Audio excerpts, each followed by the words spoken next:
and gentlemen, it is my great privilege and distinct honor to introduce the 44th President of the United States of America,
What's going on, everybody? I hope everyone's having a fantastic evening, fantastic afternoon, fantastic pre-noon, no matter where you are in the world. I'm Hasan Piker, and this is the HasanAbi broadcast coming to you live from sunny California, Los Angeles, folks. We're live and alive, and I hope all the boys, girls, and MBs are having a fantastic one because today's a beautiful day. Today's a wonderful day. Today is a very special day. Now, you might be thinking, Hasan, is it a special day because you shaved your face? Is it a special day because I am going to DREAMCON tomorrow? I'm going on a travel situation? Is that the reason? Is that the reason why it's a special day? No, it's not. Am I in the wrong timeline where you enjoy soccer? Croatia. No, ladies and gentlemen, you know why it's a special day. It's always a special day. On this beautiful day, it's Friday. Saturday, Sunday, what? That's right, ladies and gentlemen, boys, girls, and MBs. It's frickin' Friday. It's fricked up Friday. It's Friday, it's Fry Slay, it's Fry Gay. Only a couple days before Pride Month is here. And let me tell you, ladies and gentlemen, we're still going to celebrate this Friday as we always do because it's an important occasion that we must recognize. Something that our forefathers fought long and hard for, so you can have a sense of autonomy, a sense of purpose, a sense of dignity in your life. That's right, ladies and gentlemen.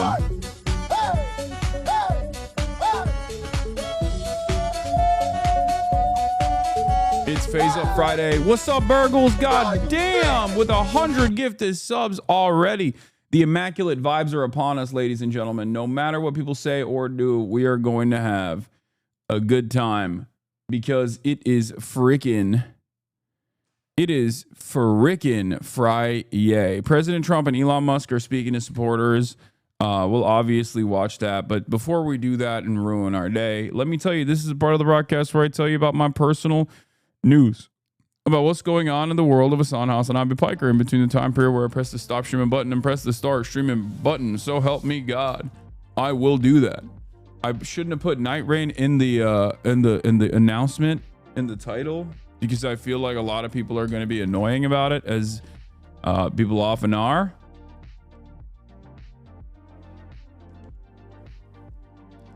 In any case, ladies and gentlemen, boys, girls, and MBs,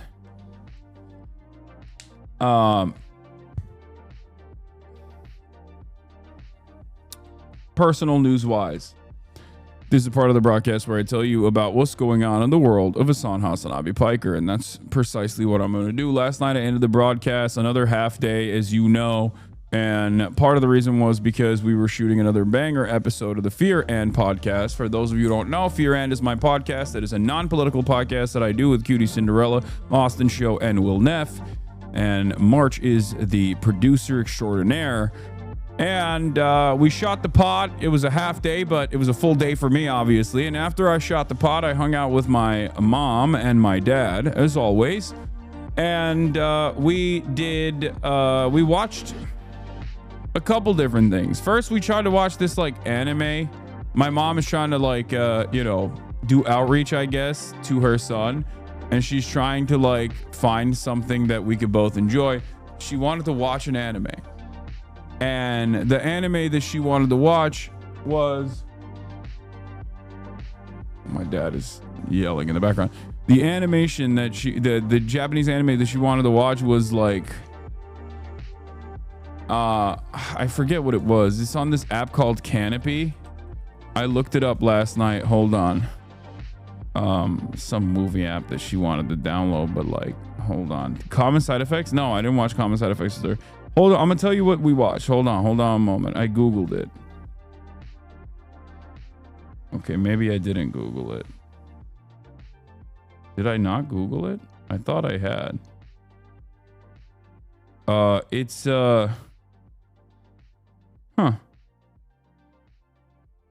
Canopy mentioned, what the fuck? Canopy is free with library cards. Yeah, it was like about an 11-year-old girl and her mom that move into an island in Japan, and when they move into the island after her father dies, you know, things start getting weird or what. A letter to Momo. Thank you, Will Max. Of course, we have all of the nerds in here. I'm sure plenty of you are using your stupid ass library cards on something good like Canopy. Okay, I'm just kidding. I think that's fantastic. So. Yeah, a letter to Momo, but I didn't thank you to Macy's for the playlist, by the way. I have that. I have the press conference. We'll obviously dive into it, you know, as fast as possible. But as I was saying, so my mom is like, let's watch a letter to Momo. So we actually start watching that, but it's not that good. I watched the Knicks last night, put on a show for the record. A lot of you doubted me yesterday morning when I was talking about the New York Knicks. A lot of you were doubting me. You were like, oh, who do you have? Who do you have? And I was like, I have the Knicks. And you were like, they're done, little bro. They're done. Yeah, it turns out, maybe not. Maybe not. Maybe not. Okay, calm down. Bing bong. That type of shit. Okay? New York is the Tel Aviv of America. That's right. All I'm saying is New York is on the up and up, okay? Many of you might not have heard of this place. It's a little known city called New York, New York. In any case, yeah,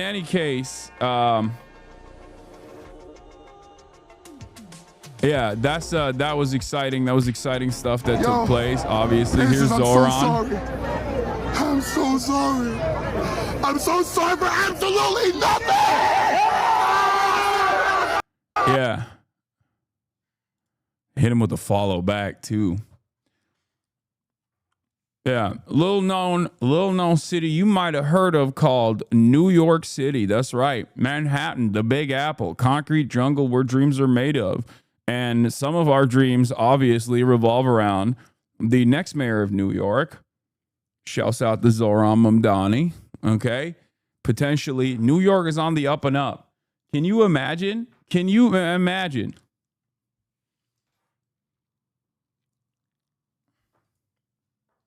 Okay. Imagine this. Close your eyes and picture this for a moment. Okay. Hold on. I got to set the scene up real quick. Hold on. Close your eyes and picture this. New York defeats the Taliban. It's like a reverse 9/11. It's like if the attackers were destroyed, they were eviscerated. The box cutters didn't work. They redirected the flights back.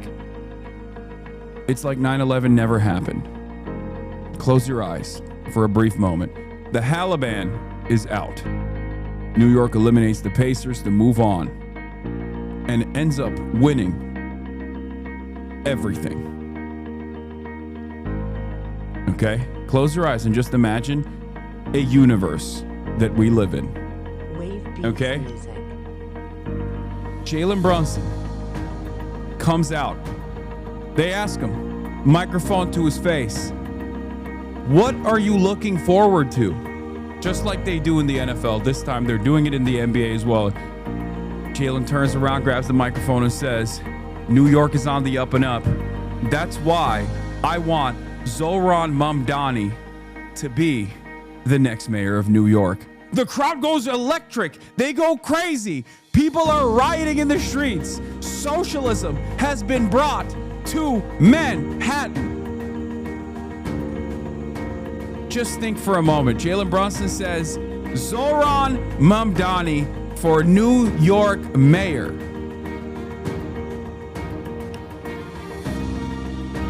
As you know, as the latest polls are coming out, Mamdani coming close, within striking distance of Andrew Cuomo. Striking distance of Andrew Cuomo. All of a sudden, it's a pure wipeout.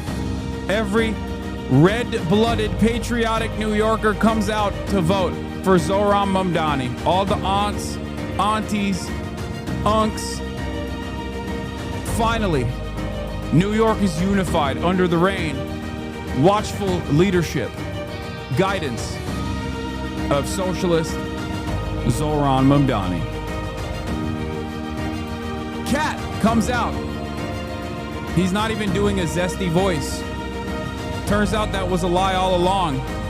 Or better yet, he's doing his zesty voice while reading verbatim quotations of Chairman Mao. The entire country is now Maoist. All of a sudden, land ownership is abolished in the country. America invades Israel the next day. This is the future I envision. This is New York's destiny. That's what's going to happen, I think. Think about that. AOC comes out and also endorses Zohran after all of that.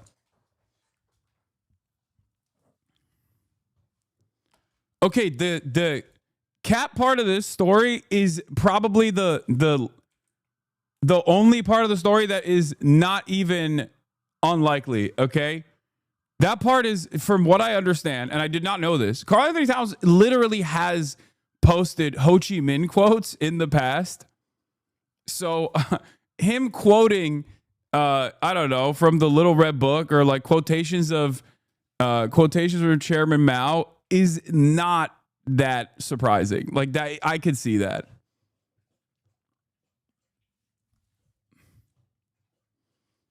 Yeah, the only part that would be Cat's not zesty, he's just Dominican. Okay, first of all, that's reductive. Okay, you're basically saying the same thing twice. It's like saying, oh, like this person is not gay, he just likes sucking penises. Like, okay. Sure. Or not reductive, redundant. Sorry. My brain is already poo-poo. My brain is doo-doo.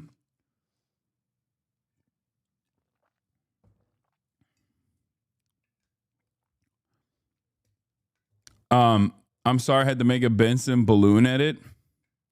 All right, so okay, so now you're the gay police. Listen up. I am the sheriff, okay? I am the sheriff. Just remember that. All right, call cat big cat is more fun to say. All right. Where were we?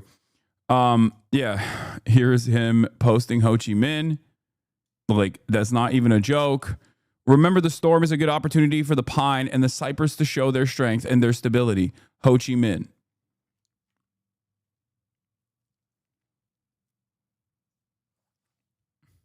The actress who plays Dedra Miro on Andor has always been huge on Free Palestine. Hilarious. She's been playing the other side on the show. Yeah.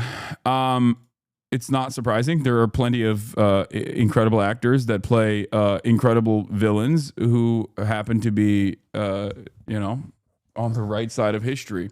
So, other personal news. I watched the show that pissed off the Mormons with my parents last night because we couldn't do the anime thing. Because the anime thing was like, not great.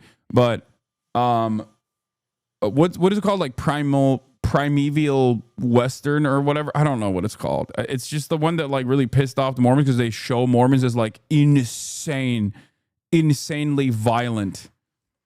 American Primeval. Yeah, it was primordial, whatever. American Primeval. How do you say that word? Primeval? What is wrong? I feel like Twitch has basically put holes in my brain. I genuinely can't. Yeah, Primeval. American Primeval. Okay.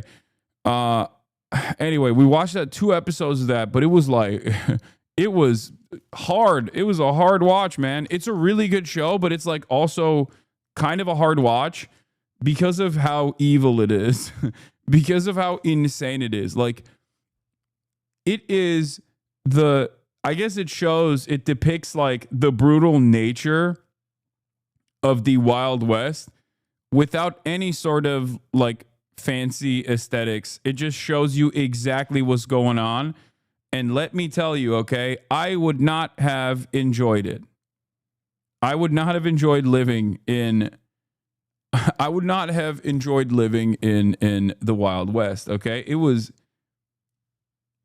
It is not good.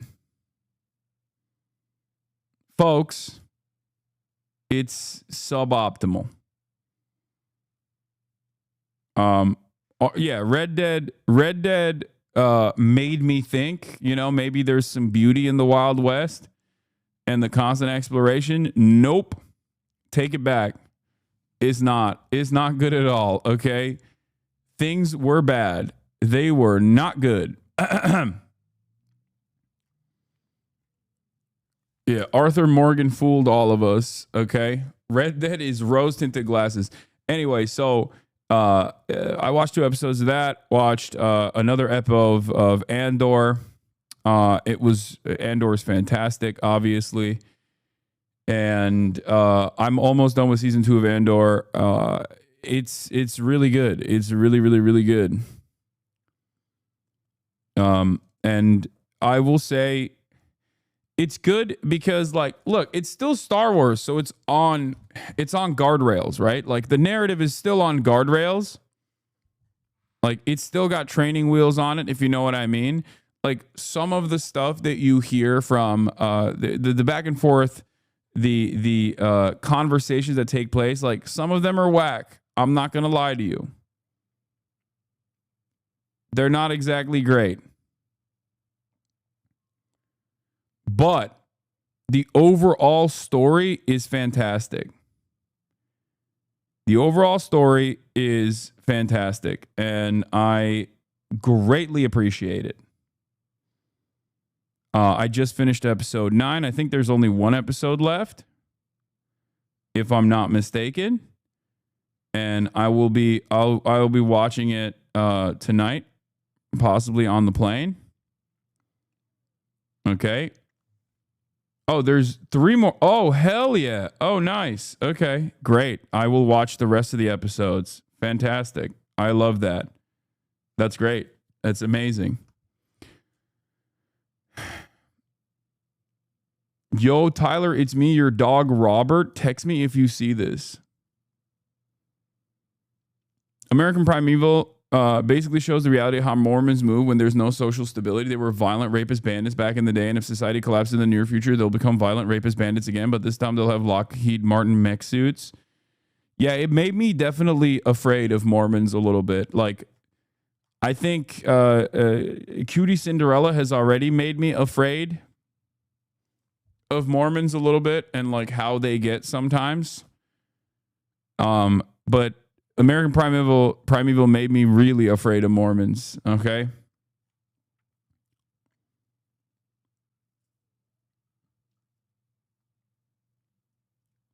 Remove that jersey immediately. It triggers the good part of your fan base. Croatia eliminated Brazil last World Cup. How dare you?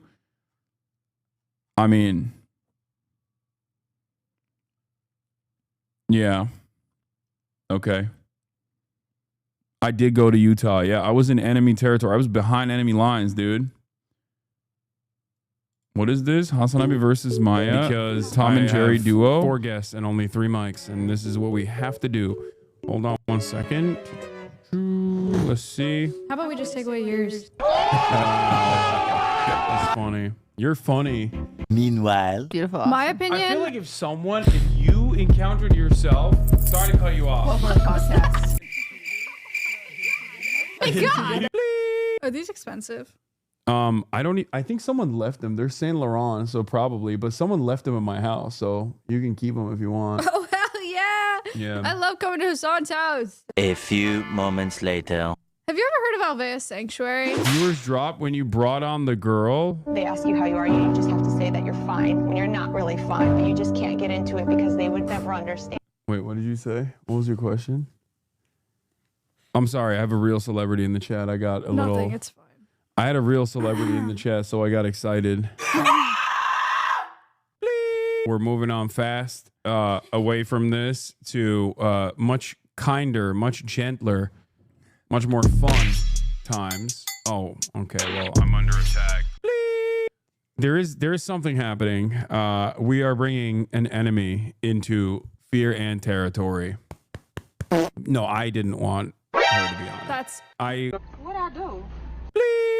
Welcome to the podcast, Maya. Hello, everybody. Boo. Boo. Hello, Maya. How are you? Boo. I'm. Oh, God. Okay, we get it. Damn. We get it. Turkeys are. Come on. I loved. They got like a ugly ass tag right on their face. Guys, how do you? She definitely gagged me. I was gagged. No. What? Messed up. That was a good one. That's messed up. She basically brought rain to Los Angeles so that she could avoid playing basketball with me because I would cook her. Take them outside. Who's that in the middle? Damn, Hasan, your head looks comically small there. I'm gonna be real. That's actually kind of fun. Did they edit it? This is not new. She's not here just because you're here. Also, You have like a problem with me or something? Leave her alone! Leave her alone! Get out of here! He's cute. he's cute. Are you He's nuts? a cute guy. No. If I see that thing and I have a gun, I'm shooting it like immediately. I'll take the time. What, just because you're scared of it? It's so big and like Yeah, that okay, fucking so are beat. you. I'm gonna save you the mumbo jumbo. I'm just gonna. Half of the chatter saying this is like, there's some chatter saying this is like 2016 millennial editing. The other half of the chat is saying this is Zoomer editing and I'm too old for it. I'm too old for this shit. Huh. Thank you. I'm gonna translate it. They want to replace. Save us the mumbo jumbo. Yo, you're so good. You're just cutting right to it. Thanks, Hasan. You're cutting to the I needed chase. that I from like you. it. This is good. This is good political commentary. Harm. Thank you. Even if it's coming from a woman, which I obviously don't think women should do political commentary. I don't think anyone should do political commentary, just me. Oh, who is you?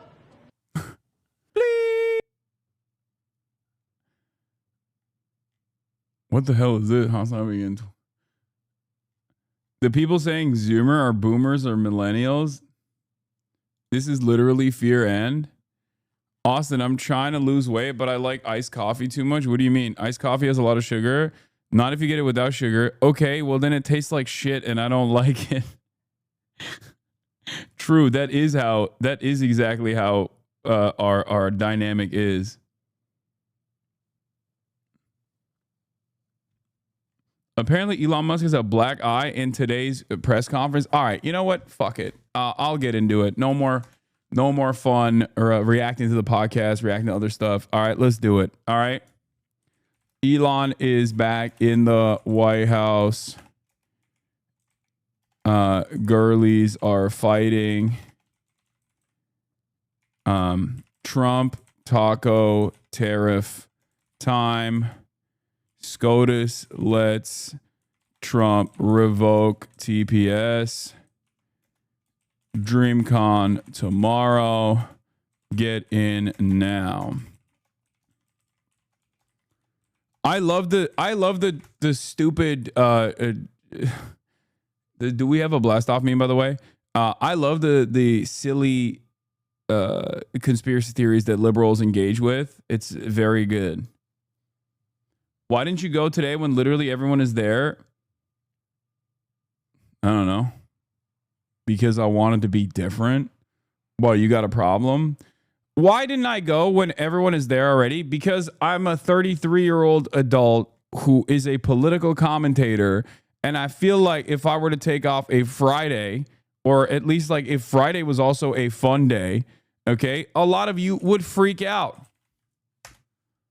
Okay? Many of you can't even handle 3 minutes of like looking at memes and not giving many of you can't even handle 3 minutes of looking at memes instead of immediately diving in. They're like, bro, you have to watch Elon Musk talk right now. You have to watch Elon Musk talk. He has a black eye. He has a black eye. He got hit in a lover's quarrel. Stephen Miller punched him in the face. Like, you're just like making shit up just so I will dive into whatever the fuck's going on in the White House currently. So yeah. And he doesn't look like he has a black eye at all. I don't know why you're saying that. People you don't know, and that's how federal spending is. And then you can't really even blame the individuals because the way the government works. Anyway, we're blasting off. So when you do try to, when someone within the government tries to stop money being spent, there's usually someone that complains, and then their manager will say it's not worth the trouble. Just pay it anyway. That happens over and over again. So was it I think it was New York Times, Elon's ketamine usage. Musk told people he was taking so much ketamine, a powerful anesthetic, that it was affecting his bladder. A known effect of chronic use. He took ecstasy and psychedelic mushrooms, and he traveled with a daily medication box that held about 20 pills. Do you have any world leader to world leader marital advice? Make sure the door remains closed. That was not good. Yeah. No, I spoke to him, and he's fine. They're fine. Has Elon done a sober stream? No, brother. He has never done a sober stream. That much is clear. But I know him very well, and they're fine. I got a little shiner here. What do you think about the Democratic Party plan to avoid being swept in every battleground state again by spending $20 million to study how to speak to American men? Well, you know, they spent 2.8 billion. We spent 1.5. We spent much less. We spent about half of what they spent, and at the end they were $28 million short. There's no closed captioning on this. I'm sorry. It's a lot, but they couldn't get 28 million at the end, and now they want to spend. I read that they want to spend money to learn how to talk. That's fake. You don't want to be fake. You shouldn't have to hire consultants to say what America needs, because then the consultants should be running the deal, not them. But I read that they want to spend a lot of money in each state. So we won all 7 swing states, 7 out of 7. We won a lot more than that. We won the popular vote. We won everything, and they want to spend money to find out what they did wrong. And I mean, I could tell you what they did wrong. I could tell you every one of their programs. When they say men playing in women's Which music sports, video? I would say that's not a winner. Oh, the BB No When Money they one? say Yeah, I talked about it transgender for yesterday. everybody, I think that's not a winner. When they say open borders so the entire world population of criminals can pour into our country, I don't think that's a winner. I mean, I just gave them that for free. But I don't know if they'll change their ways. I see to ask, Peter, but nobody's asked. But I know people are thinking about it. I know they're thinking about it. I think some people have been very close to asking. First of all, I'd look at what's happening, and I haven't been watching it too closely, although it's certainly getting a lot of coverage. I haven't seen him. I haven't spoken to him in years. He used to really like me a lot, but I think when I ran for politics, that relationship busted up. From what I read, I don't know. He didn't tell me that, but I'd read some little bit nasty statements in the paper all of a sudden. It's different. You become a much different person when you run for politics and you do what's right. Oh my God! You guys weren't lying. This motherfucker really has. Yo, this motherfucker has a black eye. What is happening? Okay, I was wrong. I was wrong. Oh my God, bro, what happened? Bro, this is getting freaky, they like dude. Me or don't like They're me. doing Diddy parties in the White House. Now I believe the Stephen Miller shit. Now I believe it. Lovers quarrel between Stephen Miller's wife, and Elon Musk. Did Stephen Miller punch Elon Musk because he was being selfish in the bedroom? Is Elon Musk a selfish lover? Is Elon Musk not a service top, but instead a selfish one? Is Blue Anon real? Is Donald Trump actually a Putin agent? Oh my God. Left us vulnerable. We have a lot of countries that use tariffs on us and use them viciously, actually, viciously. And if we didn't have the power to use tariffs on them, and instantly, not when you go back to Congress and try and get hundreds of people to agree on something, that would take months to get just one simple proclamation. If we didn't have the power to counteract their powers, you wouldn't have a country left. We have to act fast. We have to be fast and nimble, as they say. And that was a really great moment, I think, yesterday when that stay was lifted. And hopefully now we'll go to court and just win that battle. Because if we don't have the power to do what they're doing to us, we are going to be a great nation no longer. Elon Musk was once idolized by folks on the left in this country before joining your administration. Now he's considered a hero by conservatives. Why do you think this man, what he's done in American life, has been so politicized? Does it only his life has been amazing. I mean, I look at so many different things. I look at that rocket being, guided back into position. I've never seen that before. I thought it was a space movie. I thought it was a movie. You look at what he's done in terms of communication, it's been unbelievable. So many different, even tunnels going underground, not having to go through all the process of look at his face. He's got a company that does that. He's got so many different companies. Starlink, as an example. He saved a lot of lives. He actually got clocked. What is North this? Carolina. I don't even know if you remember, but I called you. They needed Starlink in North Carolina. And I didn't know what the hell Starlink was. I said, what is it? Who owns it? He said, do you know Elon Musk? I said, yeah, I happen to know the gentleman. This was before his government stay. And they said, we really need it because North Carolina became an island. It was, people had no communication. They had no access to anything, and they were dying. And I called up Elon, and you can't get it because it's so successful. It's very hard to get. And he had so much of it brought over there, and they told me it was unbelievable. It saved a lot of lives. So, he's just done a lot of things. I don't think he gets credit for what he's done. But he's a very good person, too. You know what? If he wasn't a good person, but he did the same things, I'd probably maybe speak differently. He happens to be a really good person. Who loves the country. Mr. President, one big, beautiful bill. You had indicated this week that there were some things you didn't like about what had passed in the House. What changes do you want to see the Senate make? And you had also indicated there were things you didn't like about the bill. What would you be suggesting he push senators to change in their version? Well, I'll tell you, I'll go first. It's an unbelievable bill. It cuts your deficits. It cuts, it's a huge cutting. But there's the things I'd like to see maybe cut a little bit more. I'd like to see a bigger cut in taxes. It's going to be the largest tax decrease or cut in the history of our country. I'd like to see it get down to an even lower number. I was shooting for a slightly lower number. I would have liked to have done that. But with all of that being said, when you look at the tax cut and the fact that the original tax cut, which made us so successful, we had the most successful 4 years in the history of our country, the economy, and this is going to be even better. And you see that by the reports that came out just yesterday or tonight. I guess they were released this morning at 8 o'clock. You see the kind of numbers where somebody that pro is like, whoa, I haven't seen numbers like this since I've been doing this. Human emotions have never seen numbers like, and we've just started. The bill is a great bill. It's going to be jiggered around a little bit. It's going to be negotiated with the Senate, with the House. But the end result is it extends the Trump tax cuts. If it doesn't get approved, you'll have a 68% tax increase. You're going to go up 68%. That's a number that nobody's ever heard of before. No one's ever heard of that number. Tax increase. If it does get approved, you'll have a large tax cut, the largest we've ever had. When you add the past tax cuts that we got you, the Trump tax, they call them the Trump tax cuts. It's an amazing bill. It does amazing things. With all of that, it's going to be adjusted a little bit over the next coming weeks, and I think it's going to be passed. The Republicans want to pass it. With all of the great things it does, including an extension of debt, it's the extension. We have to extend the debt. If we don't extend debt, we're in default. Now, the Democrats might like our country to be in default, but in 250 years, we've never been in default.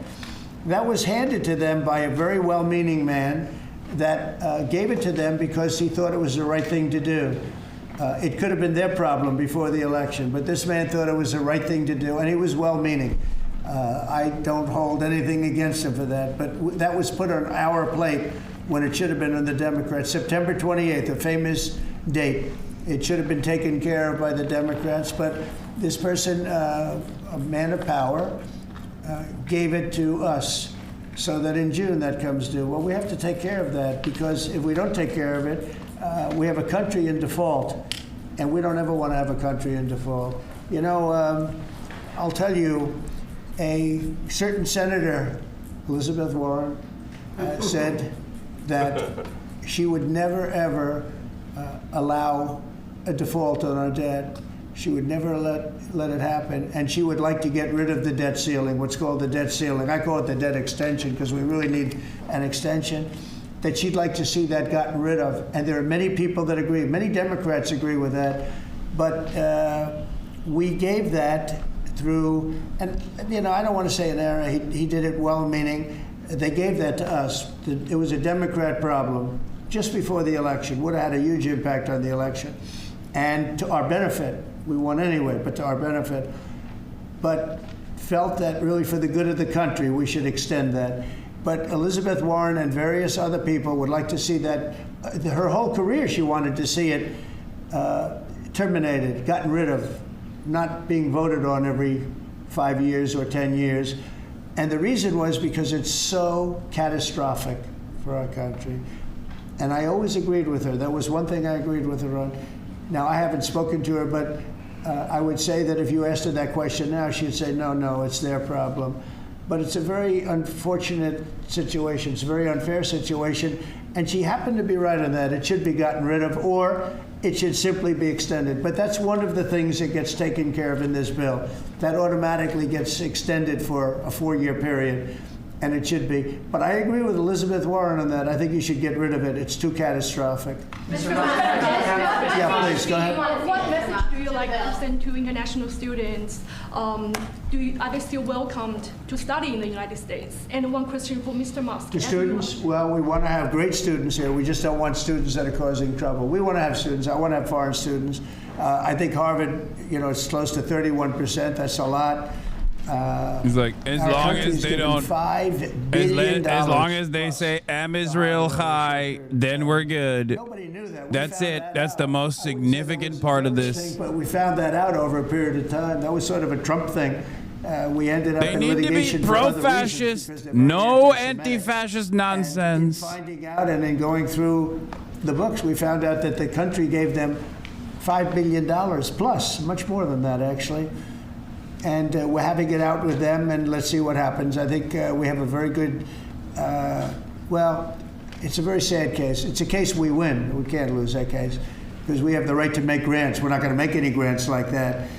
But I don't think Harvard's been acting very nicely. I think Columbia wants to get to the bottom of the problem. They've acted very well. And there are other institutions, too, that are acting, but Harvard's trying to be a big shot. And all that happens is every 3 days we find another $100 million that was given. 2 days ago we found $200 million more. The money's given to them like gravy. I'd like to see the money go to trade schools, where people learn how to fix motors and engines, where people learn how to build rocket ships, because you know somebody has to build those rocket ships. Yeah. And I'd like to see trade schools set up, because you could take $5 billion plus hundreds of billions more, which is what's spent, and you could have the greatest trade school system anywhere in the world. And that's what we need, to build his rockets and robots and things that he's doing, and to build lots of other things. And, you know, I went to school with people. In some cases, they weren't good students, but they could fix the engine of a car better than anybody I've ever seen. They could take it apart blindfolded. They had an ability at that. And they did very well. They made a lot of money. You know, it's a very skilled job. It's great. But I'd like to see a lot of money going into trade schools. I've always felt that. And we probably found our pot of gold, and that's what's been wasted at places like Harvard. And the money's been wasted. Yeah, please. Yeah, well, I wanted to ask quickly, Mr. Musk, what is your eye okay? What happened to your eye? I noticed there's a bruise there. Well, it wasn't. I wasn't anywhere near France. So, but What does that mean? No, I didn't notice it. First lady of France. Getting slapped. I didn't notice. Yeah, no, I was just horsing around with little X, and I said, "Go ahead, punch me in the face," and he did. Turns out, even a 5-year-old punching you in the face actually. What? It was X that did? Yeah. X could do it. No way. But I didn't really feel much at the time, and then I guess. I didn't even feel it. I'm so strong. President Trump, I got one. I know that you try to stay pretty neutral because not your war, but as and by the way, not my war. I just want to solve the problem for people. This was not a war that was going to happen if I were president. Right, and so not your war, but as you try to fix it, and as you survey this hellscape of the Ukrainian front lines, it's horrible. And you and your team deal with a very stubborn Vladimir Putin. Yeah. Do you and Zelensky. Yeah. But do you look at this very conflict Zelensky too. any differently now? Like, do you look at this and see Putin as the good guy or the bad guy? So I've known him very well, and I went through a lot of things with him because Russia was, the Russia hoax turned out to be a total hoax. New York Times, they got a Pulitzer Prize. They have to give back the Pulitzer Prize. That's my lawsuit, and they're doing very poorly in that lawsuit. But they wrote stories about how it was true and it was false, and a lot of Washington Post also.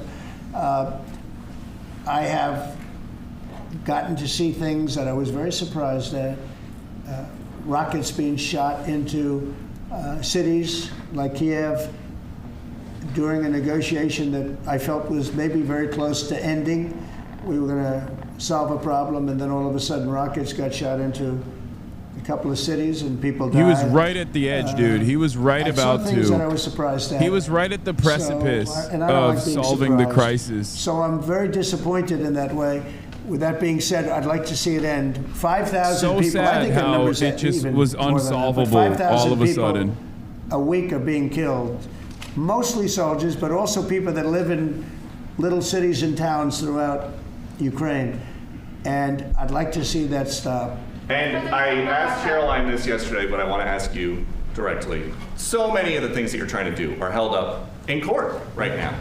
If the courts are going to have so much influence over U.S. policy, do you wish you would have just become a judge instead? Yeah, well, look, it wasn't meant to be that way. If you look at the founders, the president had certain powers, and you have your three groups, and they all had supposed to be pretty equal powers. But you can't have a judge in Boston running foreign policy in places all over the country because he's got a liberal bent or he's a radical left person. That's what the executive branch is for, and you have checks and balances. But we had millions of people pour into our country, many criminals poured into our country, murderers, mental institutions from all over the world being emptied out into our country. And if we don't get them out and get them out quickly, could lose your country very easily. This is a bad, that anybody would allow this to happen to our country. With all of the things, we took over inflation, we took over some wars, we took over a lot of problems that didn't exist when I was president. None of it existed. We wiped out ISIS. Other than that, we had no wars. Putin was never going to hit Ukraine. Israel would have never been attacked. That attack, as you know, Iran had no money.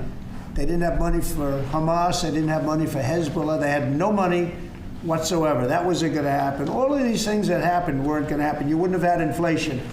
So it's very sad when I came back. But the thing that is the hardest is that they allowed 21 million people into our country, and many of those people are stone-cold criminals.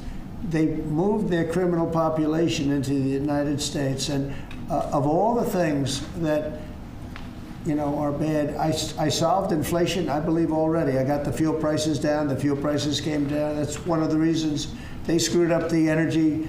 They screwed up the cost of gasoline and oil and gas. And you had tremendous inflation, the greatest inflation probably in the history of our country under Biden.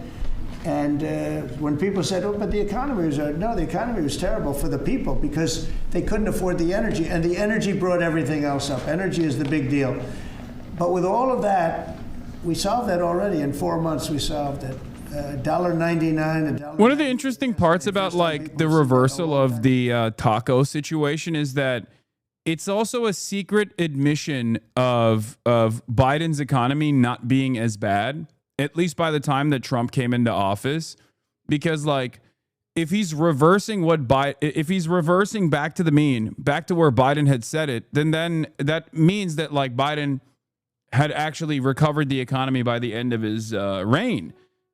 Which is also another interesting thing. Like he's just fucking the bag up for no reason. The other side, like why would somebody do something? You know, in business, I try and study why would they want to do this? Why would they want to sell it? Why would they want to buy it?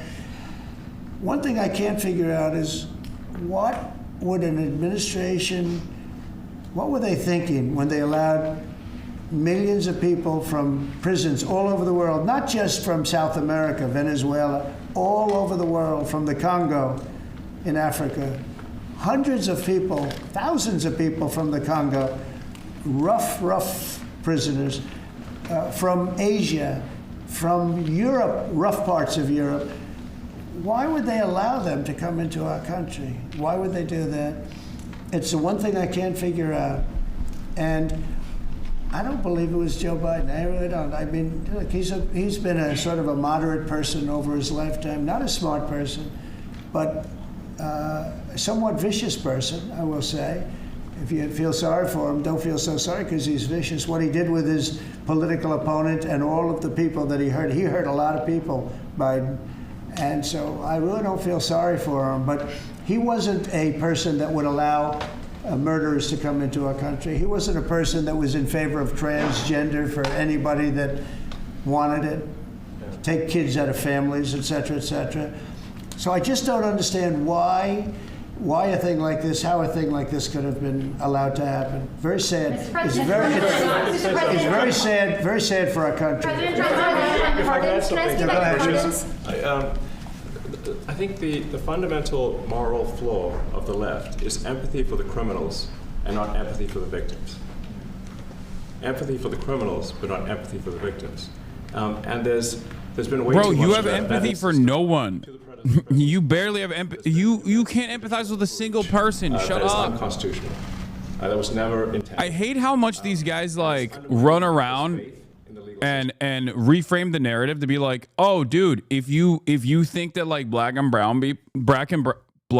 brown people have been systematically underserved due to discriminatory practices, that means you automatically love criminals. Like, you're a criminal. And you're sitting next to a criminal. What do you mean? It doesn't make any sense. Like, they have completely reframed the conversation where it's like, oh, dude, do you think, for example, that America shouldn't be bombing Yemen? I guess you love terrorists. You love terrorism. You fundamentally love people who want to terrorize the United States of America. It's like why are we adopting this framing? Why is this something that we are we have to respond to as though it's like sincere or serious? It's very frustrating.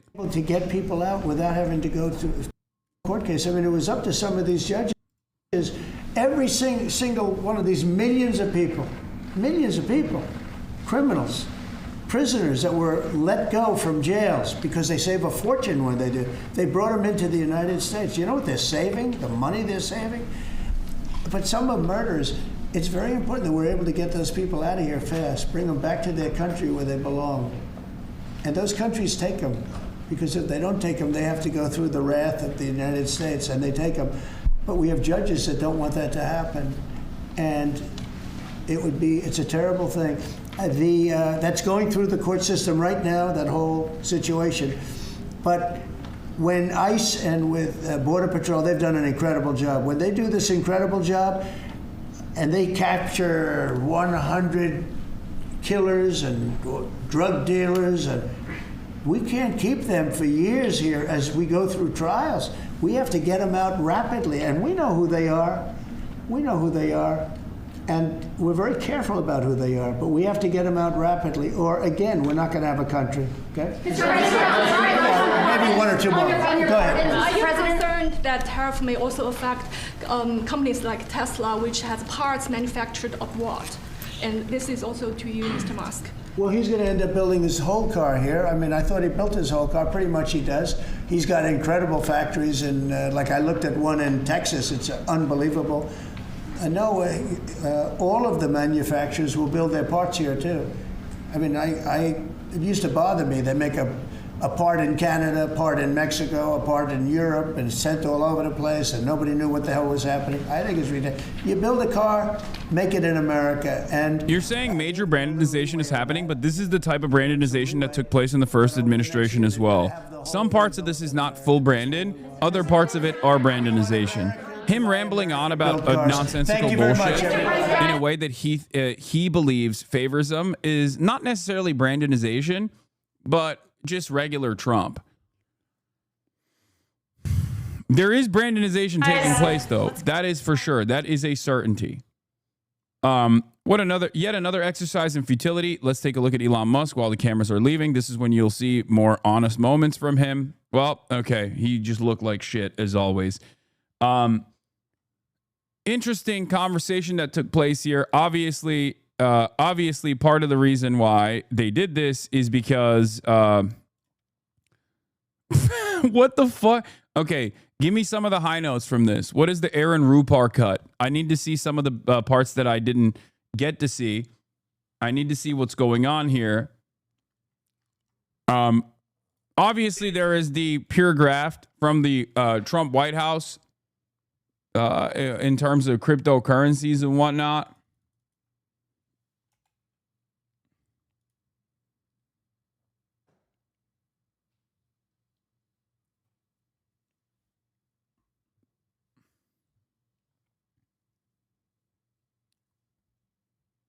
Did you see this?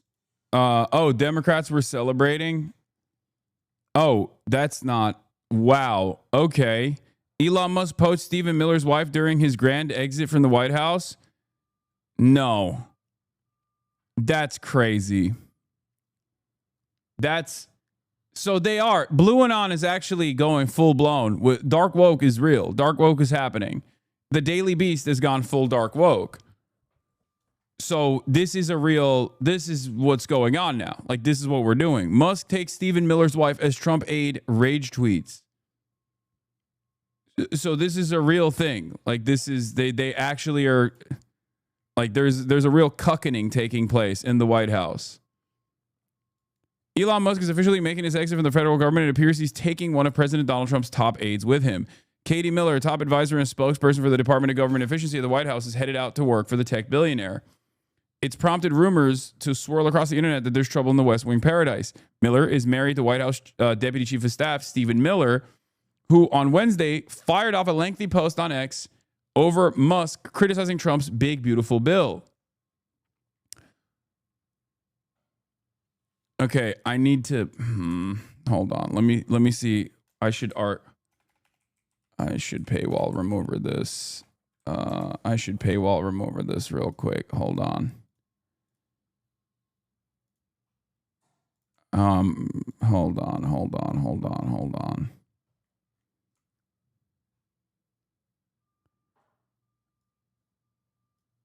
Instead of zapping it. All right, let's see.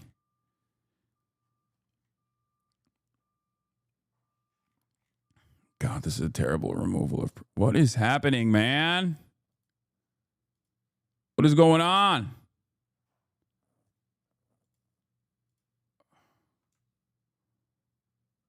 Okay, there it is. We got it. Okay.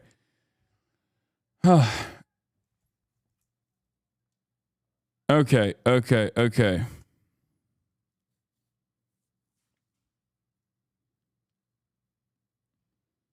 Katie Miller, a top advisor and spokesperson for the Doge.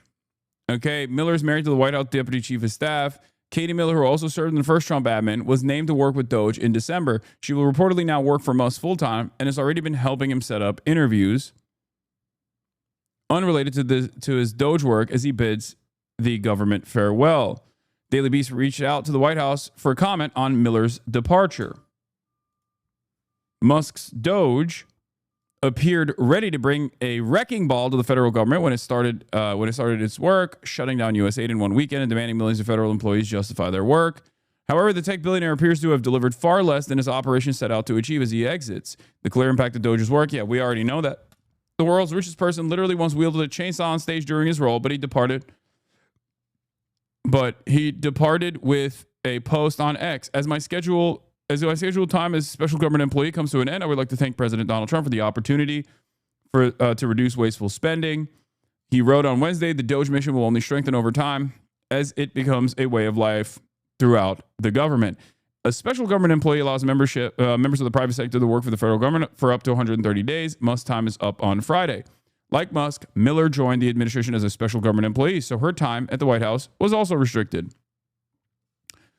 Does Elon Musk have too much power? According to an Associated Press poll conducted, 88% of the Democrats say yes. Overall, across the board, 65% say too much. 27% only say about the right amount, and 6% say too little. Even within the Republicans, 37% of Republicans say too much. 69% of independents say too much power. Okay? Understandable, because he's gross, and he is a repulsive little monster, and therefore a lot of people were disgusted by him, and he was not charismatic enough to be able to... He was not charismatic enough to be able to navigate through this while also simultaneously trying to fire a bunch of employees. Also, who are the 4% of Democrats that say Elon Musk has too little power? I never understand the way some people respond to these polls. I'm like, this does not make any sense whatsoever. While Musk claims Doge's mission will only strengthen, he also criticized Trump's massive bill tackling his domestic agenda on his way out the door. He said he was disappointed because it increased the deficit and undermines the work that the Doge team did. Miller's husband sent out a lengthy post on X pushing back that the Congressional Budget Office is finding that the bill increases the deficit by $3.8 trillion is an accounting gimmick. But multiple analyses of the legislation all found the same thing. However, in a separate post, he did praise Doge's work as among the most valuable services ever rendered to government. His wife has not commented on her departure from the Trump admin, but she has posted and reposted about Musk's his AI company, SpaceX, Doge, and X in the past 24 hours. The Millers were married in February 2020 at the Trump Hotel, just a few blocks away from the White House during the president's first term. Trump was in attendance. Together, they have 3 children. The couple was first introduced in 2018 by a mutual friend, despite having already spoken on the phone multiple times because of work, according to their wedding announcement. During the first Trump administration, Katie Miller worked for the Department of Homeland Security and later as press secretary for VP Michael Pence. When Musk moved to Washington, he was often spotted with his young son, X. He's been married 3 times and his father at least 14 children. So I guess the blue and on conspiracies that they're piping, right? Like Elon Musk is cucking Stephen Miller. They had a threesome, and basically that's what happened. Like Elon Musk basically stole Stephen Miller's wife from Stephen Miller. And that's the blue one on conspiracy. I think there was already a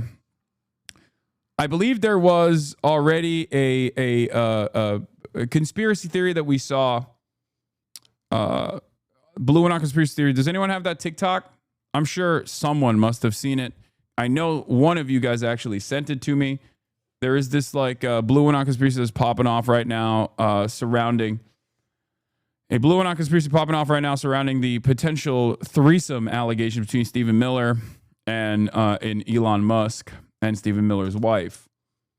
I don't believe it, but I want to see it regardless. And I think it's very funny that Dark Woke did it again.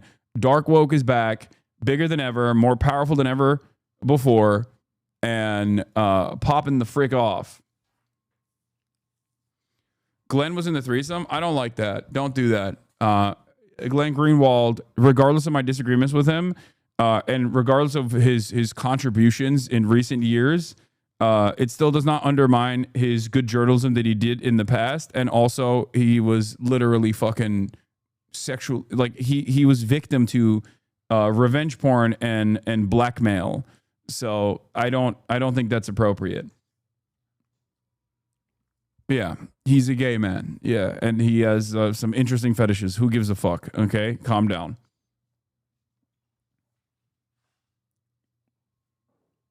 Also, Glenn has been weirdly solid recently. I mean, he's always been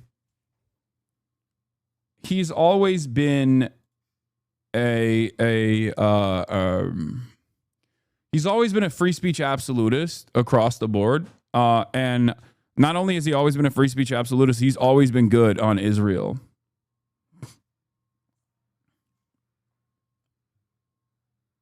So he's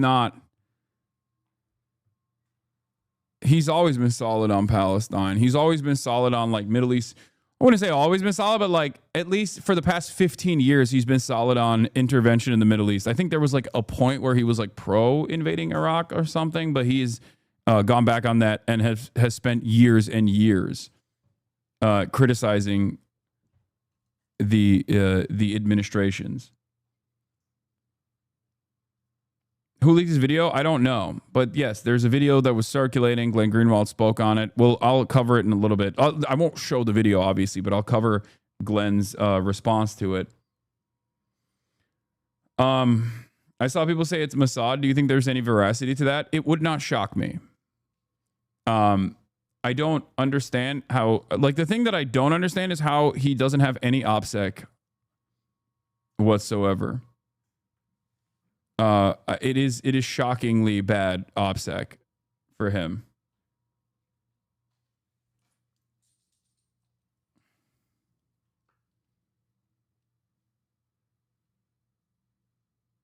He may have OPSEC, but theirs might be better. Come on, Megaphonics. We're talking about a guy who literally who played an incredibly important role in uncovering one of the greatest mass surveillance, illegal mass surveillance strategies that the American government applies to literally our allies and foreign adversaries alike. It is impossible. Like his OPSEC on that was crazy. Like he was purchasing laptops with cash from like random places in an effort to make sure that there was nothing that he could just like exclusively cut off the trail. We're talking about a guy who played, again, an incredibly important role in uncovering, by way of Edward Snowden, uncovering mass surveillance strategies, illegal mass surveillance strategies of the federal government, the NSA specifically.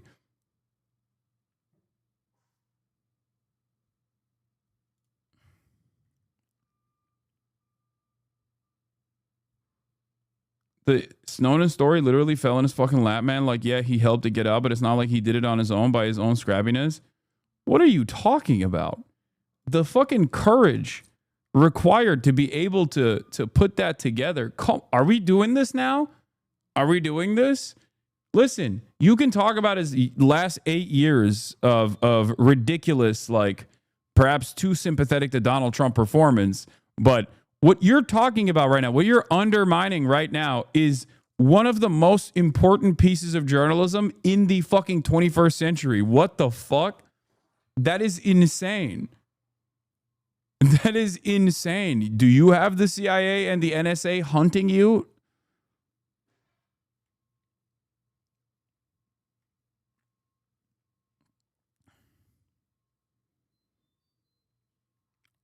I could have stopped that plain ass chatter. Yeah. Kind of random, but Giuliani mentioned you on Kimmel's 6-minute mark. Giuliani? Rudy Giuliani? What? Rudolph Giuliani knows who I am? Are you fucking joking? America's mayor, Rudolph Giuliani? That's weird. 2.8 million followers on Twitter. Best of America's mayor, Rudy Giuliani, who's been cast out of the Trump inner circle and is doing his best to entertain tens, if not dozens of people live on Rumble. And Sam Piker has how many people? 2.8 million followers on Twitter or Twitch. Twitch is different than Twitter, right? Right. What the hell is Twitch? Is that another Chinese it's operation? I don't believe so. It's for gamers. Primarily. So he we're on Twitch. We are? Well, let's get off. I mean, hold on. Excuse me. I have a question. Mr. Giuliani, what is it that you're wearing? I mean, he is dressed like there was a fire in his apartment. He had to get out fast. It's a red T-shirt under a Western-style tweed and suede sport coat. Ethan Klein has found another ally. another ally from the most likely places that he is securing allegiances from has entered the fold. Wait, we have to find that stream. We need to see what else he said about you. I assume he's talking about how I'm like anti-Semitic or something. That's the difference between you and your legion of haters. You will call balls and strikes. Yeah. Incredible stuff. Also, both me and Rudolph Giuliani are 9/11 guys in very different ways. So we already were in the same 9/11 cinematic universe. Topped off with a red checkered pocket square. It's Full Mental Jacket. It's like Ronald McDonald scored a guest spot on Bonanza. I actually like the jacket, low key. The red doesn't work though. I mean, but the jacket itself is not that bad. All I can assume is that his caregiver hates him. The good news for Rudy is he probably won't have to worry about any more of those pesky investigations.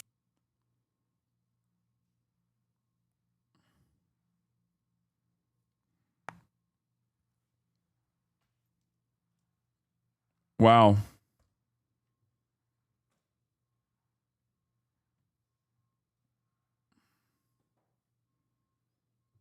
I don't think Rudolph cares about anti-Semitism after famously saying Jewish men have small cocks because they can't use them after they get married.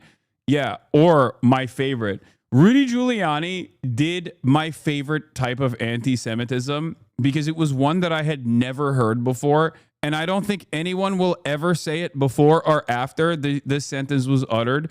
Remember when he said, oh, Moses parted the Red Sea? Who cares? So many other people have done that.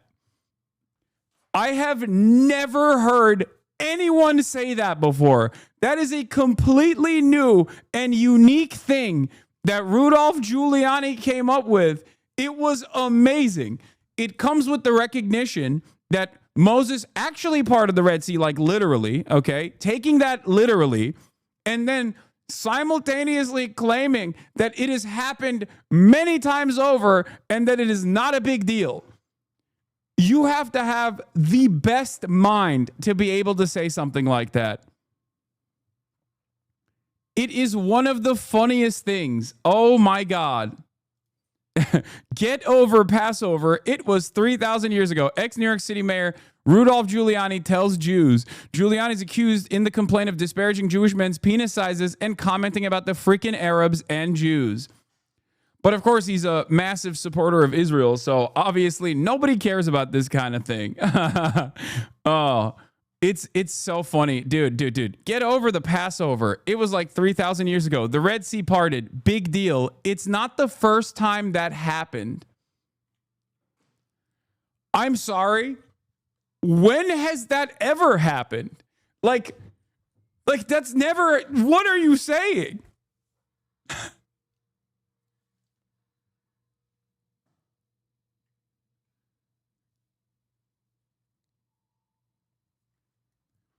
I love that. I love that because it implies that Moses did literally part the Red Sea, okay? But also, it is a frequent occurrence.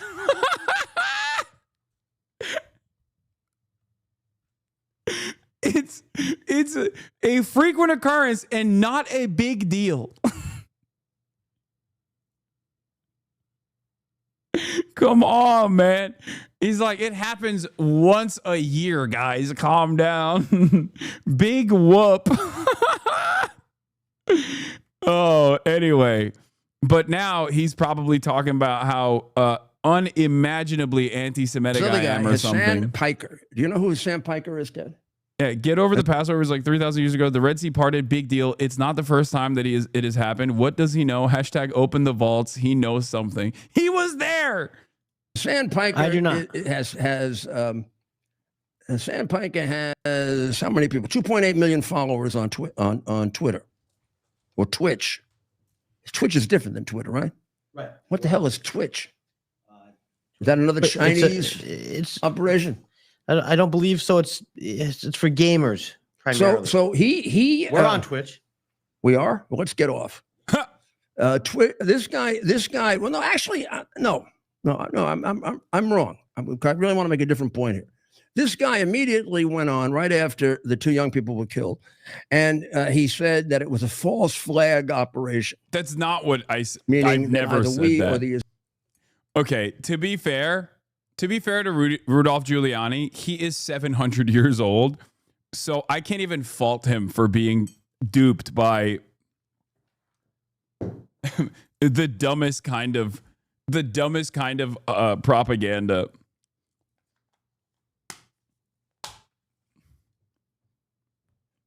That's great though. I love people who are just completely devoid of a brain.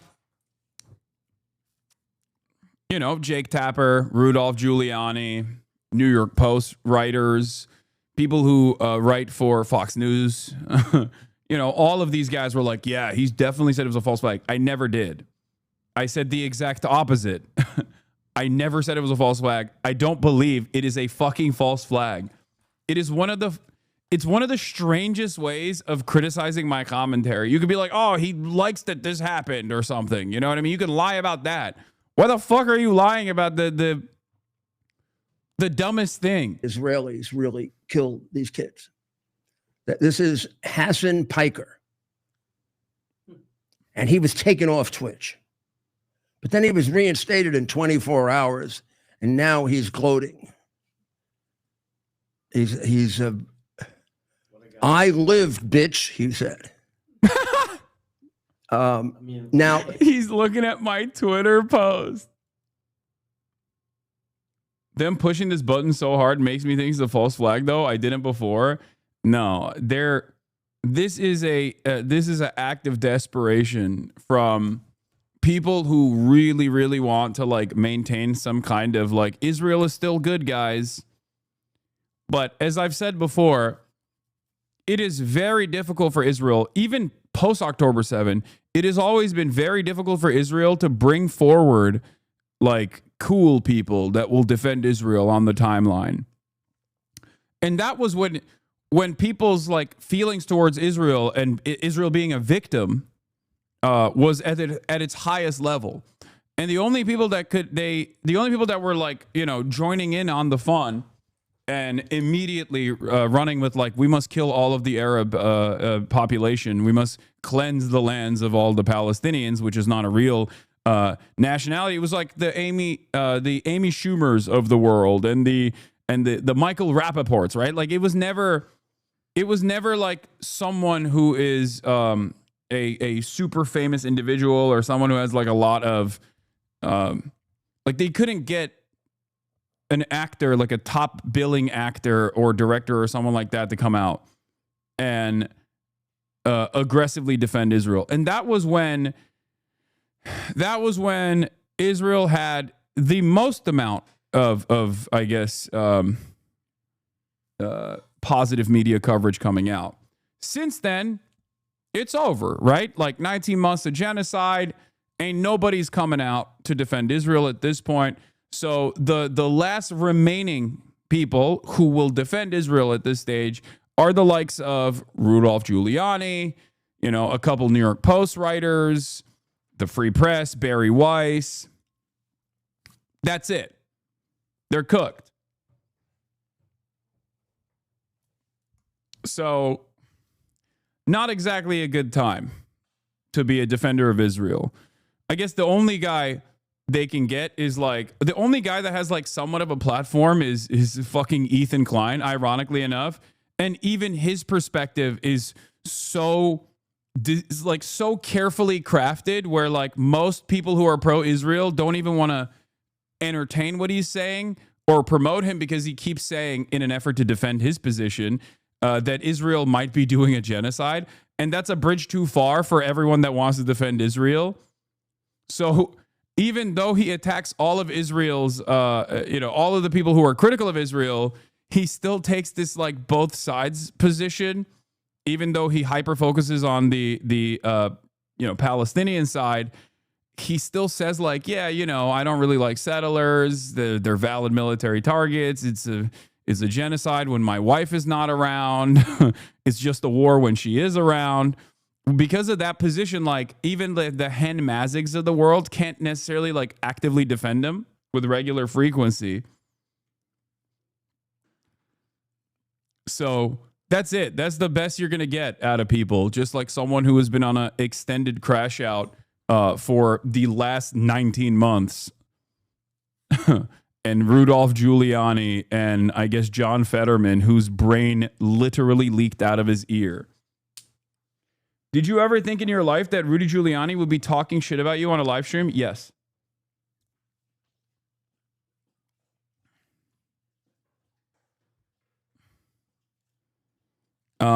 Oh, this is Seth Rogen. I mean, this is a very famous conversation back and forth between Seth Rogen and Mark Maron about like Israel. It's Jewish person in America. It's awesome. Probably here because someone tried to kill their grandparents not that long ago, and we should be in Eastern Europe, and it would be nice to live somewhere that was not a part of the Christian apocalyptic. I mean, this is also way before October 7th. This is like years ago. Seth Rogen talking about like how he realized that maybe it's not.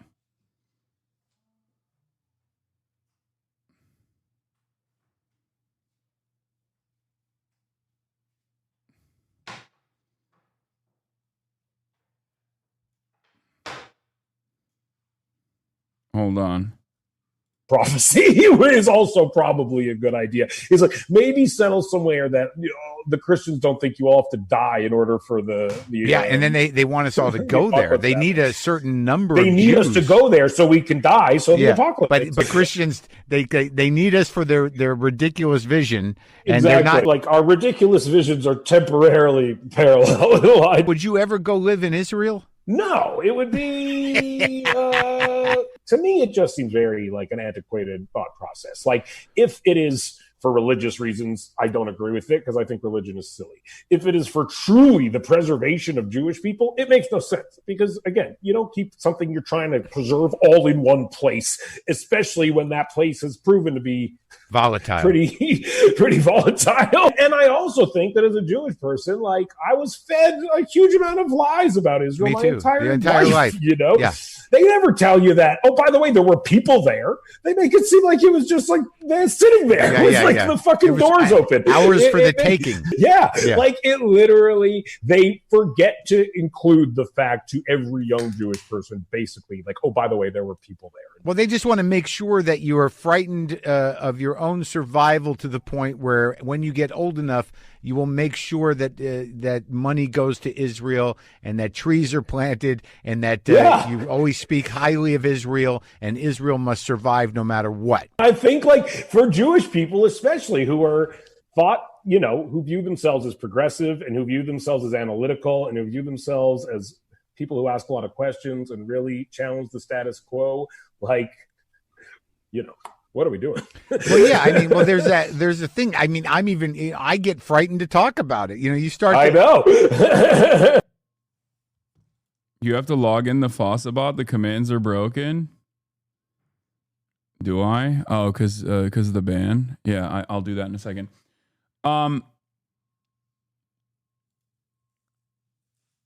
Yeah, this is.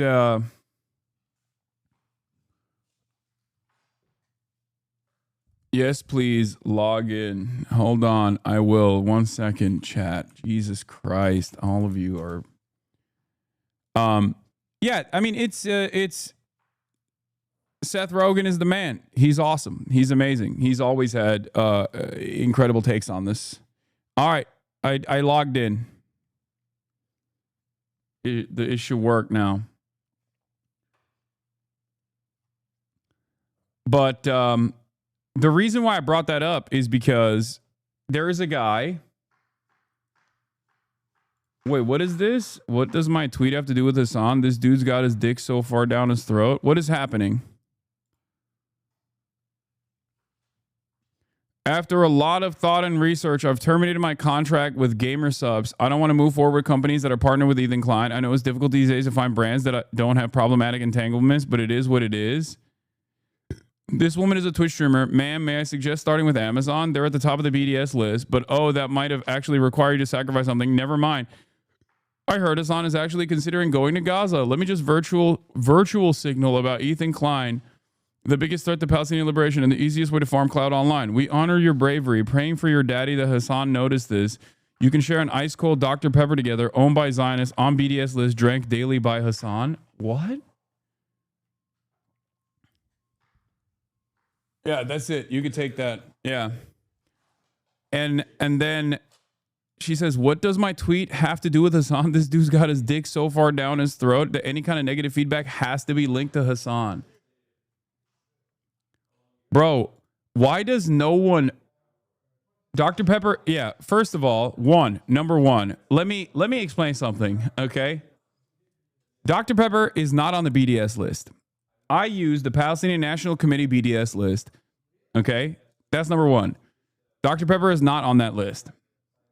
Number two, Amazon is on that list, but Amazon is not on that list for Twitch, and it's not on that list for a permanent fucking blockade of Amazon and all Amazon-related products, because Palestinian National Committee understands that half of the websites that we are on and that we use AWS as its backend, okay? And therefore, blockading all Amazon products would be virtually impossible. This is precisely the reason, no problem. This is precisely the reason why the BDS list in and of itself is very limited and very targeted. Okay? Amazon is only a pressure target and not a consumer boycott priority target. Ethan lied about both of those things. Exactly.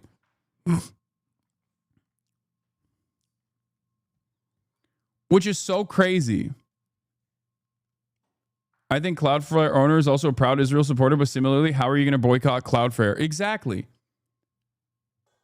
Now, having said that, okay, yeah, it's like boycotting the U.S. by not driving roads. Having said that, and this is a conversation we've had a million times over, Syra did not mention any of those things. She didn't mention any of those. I didn't even see this.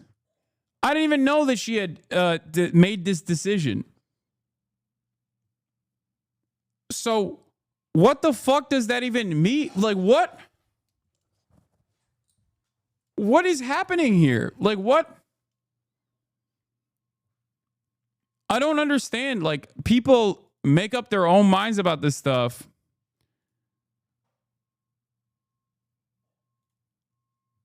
What? Smaller streamers giving out sponsorships, the virtue signal for Palestine? Meanwhile, Hasan showed up chugging BDS sodies on stream.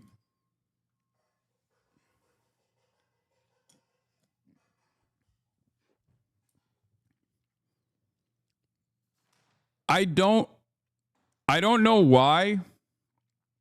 Especially because, like, these guys don't support BDS at all. And not only do they not support boycott, divestments, and sanctions from the state of Israel, but they also simultaneously don't even support the cause of Palestinian emancipation. It's always a motherfucker who doesn't support your cause telling you how you should support your cause differently.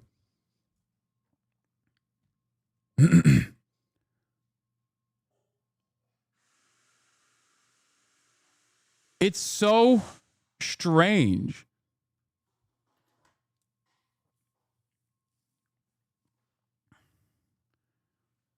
That's the freak Ethan Stan who was sending unsolicited DMs to Taylor Lorenz to argue with her about Ethan and then leak those DMs.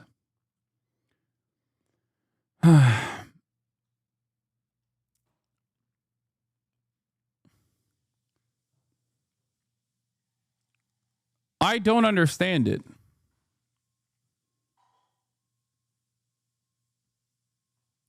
I don't understand who this is for.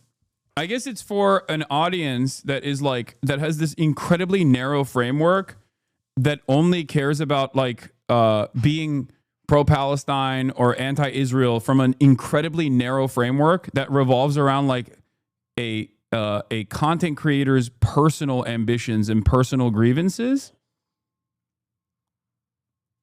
I guess that's what it is. Like, it just, I understand why one man can, I guess, like fall down this pipeline and become this manic, right? I don't understand how an entire audience of people will also fucking go along with And it. at this point, if Ethan Klein crashes out on a creator, you gotta follow that creator because they. Holy shit, 104,000 likes. Oh my God. Okay, it makes me happy to see that, like, in a very, very specific part of the internet, this kind of has a lot of motion. YouTube, the slop tuber stuff, the commentary community. But outside of that hyper niche part of the internet, everyone looks at this and is like, this is insane. This is the most insane thing I've ever fucking seen. Oh my God. Great. They're pretty good. I didn't know who Vanilla really was until this past week when Ethan started going off on her. She's like the funniest person on the internet right now. What the fuck? I swear, Ethan Klein's crash out is like the closest we'll ever get to seeing what J. Jonah Jameson's hate for Spider-Man would be like in real life. Like, I don't think he's realized that he's now like in lolcow territory for people. I feel like his community just keeps feeding him Hasan content so that he keeps crashing out because it's funny to them. I mean, it's funny to all of us, let's be honest. He's just such a gross little like narcissistic troll, bro. I don't know why I ever watched him because like the signs were always there. I guess I was just a stupid teenager. Look, I'm a content creator with kids and I make less content than Ethan does. So I just gotta ask, when are you spending time with your kids when you are making all of these Instagram stories, bro? You probably say some shit like, shut up, daddy's working. Daddy's working. Oh my God, those kids are gonna be so messed up by Ela and Ethan. Can you imagine being a teenager arguing with Ethan as your dad? Fuck that, dude. Good to see that there is some semblance of normalcy out there. Even SlopTube are now tired of Ethan. What is this? Chud is officially breaking the Ethan Hasan shackles. I mean, this guy's like not exactly a great dude himself either, isn't he? I mean, I'm not too familiar. I feel like a lot of these guys basically merge into one unit for me.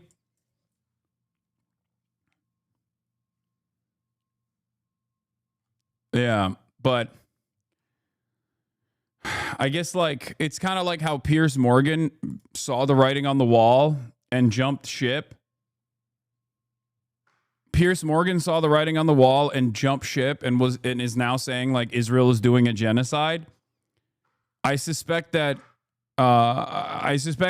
in a similar way, like maybe some of these like centrist or center right commentary accounts are also recognizing that there is a lot of outside pressure when you like leave the limited confines of like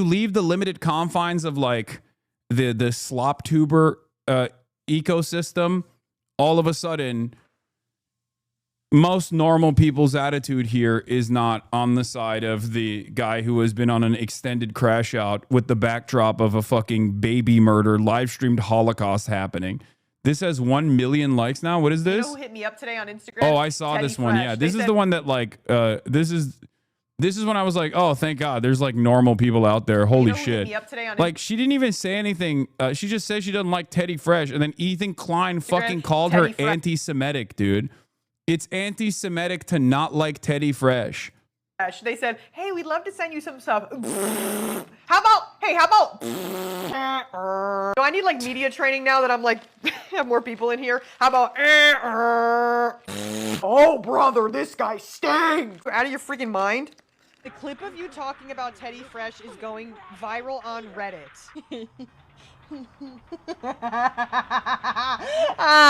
H3 fans are gonna come after you. Oh, fuck! The millennial who only wear color block pastel, they're gonna come for me? Fuck! Please, even if Ethan wasn't a raging frigging lunatic, I still would never wear fucking Teddy Fresh. Just so butt-ass ugly.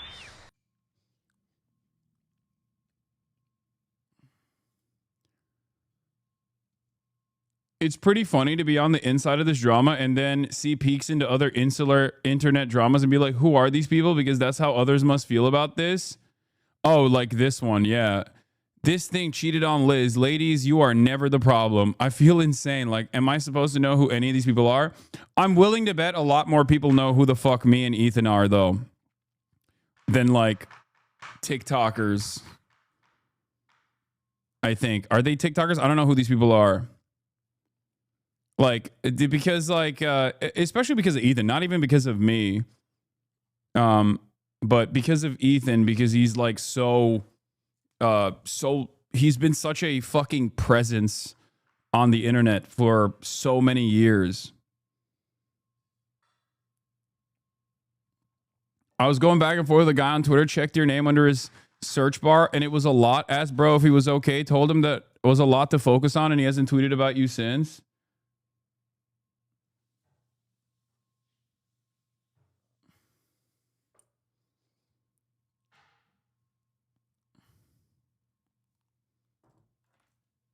Yeah. It's just like, it's just strange. It's strange. It's strange stuff. And every single step of the way, he could have just like pulled out and been like, yo, my bad. I'm taking a step back. My bad. But because his subreddit is his lifeline, and it is completely captured by people who operate lolcows with regular frequency, they are basically puppeteering him to dance to whatever tune they want to, and they do not have any real care or consideration for his mental state. And it's ironic because many people who used to be friends of Ethan Klein do actually have an understanding of his mental state and have tried to both privately and publicly stop him from continuing down this pipeline. And he is just, he's lost it. He's like, nope. Quintupling down, baby.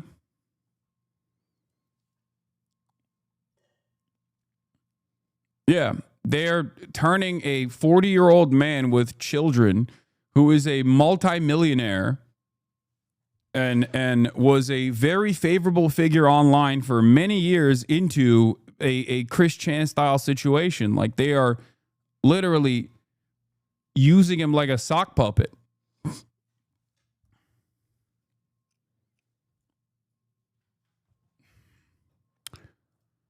Sad state of affairs.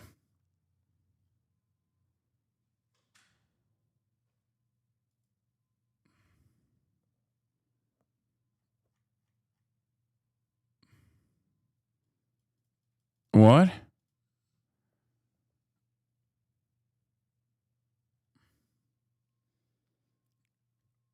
She also endorses Zellner? Wait, what? No, he probably ranked Zellner. There's no way that she fucking is endorsing anyone but Zohran as number one. You guys are probably misunderstanding. New York has ranked voting, and therefore everybody gives like multiple endorsements, but he is number one Zohran. Guys, what are you talking about? I was hanging out with him the other day before I went to link up with Zohran. Yeah, it's multiple endorsements. Calm down. Yeah, he already endorsed Zohran. He like.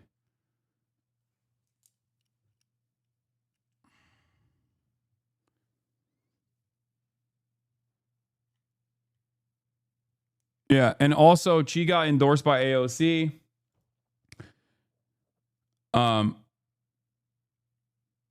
Yeah, he also endorsed Brad Lander too, I suspect. He endorsed the slate like he should have. The whole point of slate endorsements is to encourage people who like one of them to rank the others. Is good strategy. Exactly. No. I disagree with people that say that you're not supposed to endorse multiple people as long as you make it clear that your number one choice is Zohran. Okay? Like a singular endorsement. The reason why there's two different mindsets on this, okay?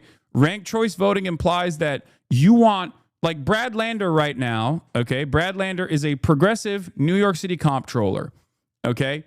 He's nowhere near as progressive as Zohran's campaign, but ultimately Brad Lander has, most people that rank Brad Lander first are going to rank Zohran second. Having said that, however, there are people, because people are weird, within Lander's voter base that have Andrew Cuomo ranked second, right? I believe it's around 30%. And what you do in this process when you endorse multiple people is to create a coalition so that all of those people that would rank, Senator Zellner first will then turn around and rank Zohran second.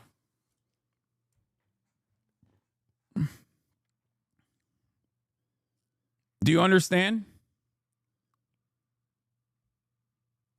The reason why these guys do it, the reason why these guys also endorse a slate is because they want to make sure that there is a coalition that just does not rank Cuomo at all in the New York mayoral primaries. Okay? Doesn't the progressive vote get split? Not necessarily. There is a fear that it might actually split the progressive base, but it hasn't happened. And because it's ranked voting, it's ranked choice voting. Ultimately, the goal is to try to get Zohran to be the viable number one candidate through enough of these like allegiances from all these other bases of support to get people to rank Zohran number 2 if they're not going to rank him number 1.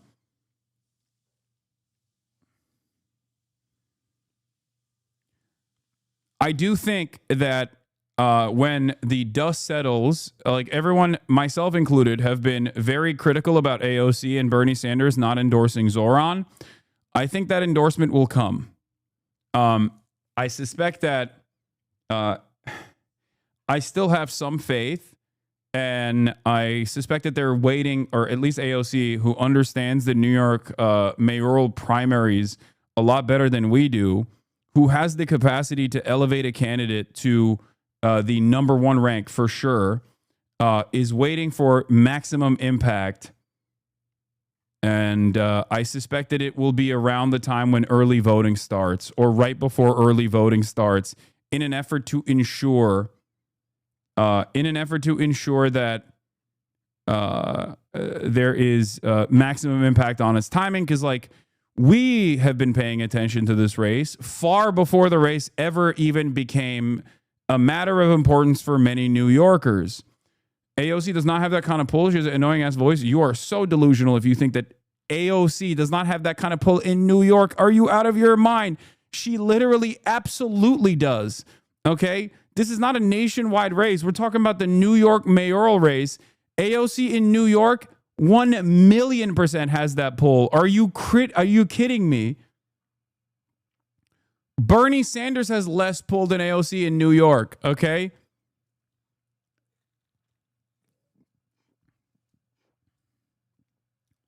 I think the last election, AOC endorsed Maya Wiley 17 days out. We're getting closer to that time, so I think she will probably endorse a slate of Zohran Lander and maybe Adrienne Adams about 2 to 3 weeks before voting starts. Yeah, that's precisely what's going to happen. Also, the AOC endorsement, if I remember correctly, if my memory serves me, the AOC endorsement literally skyrocketed Wiley into second place, like shot Wiley up into second place. Okay?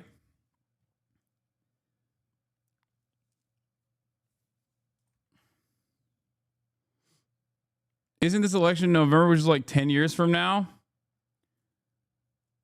The primaries are coming up soon. I forget exactly when it is. But here is Chi Ose's first round of 2025 mayoral endorsements. Chi Ose proudly endorses 3 candidates for mayor with full statements for each below in alphabetical order. He expects the issue of ranked endorsements closer to primary day. It's going to be Zohran number 1, by the way. Okay? I know that already. I know him personally, okay? He is a HasanAbi head. Whoa, what happened? What? Is it Mini F? Mini F? Baby F? Audio got choppy? Okay, regardless. As I was saying, yes, he's number 1. He's number 1 for Zohran. Y'all are crazy if you think that it's going to be anything but that. Wait, I'm not American, so I don't know, but has AOC endorsed a DSA candidate before? My friend, AOC was a DSA candidate herself. That's funny.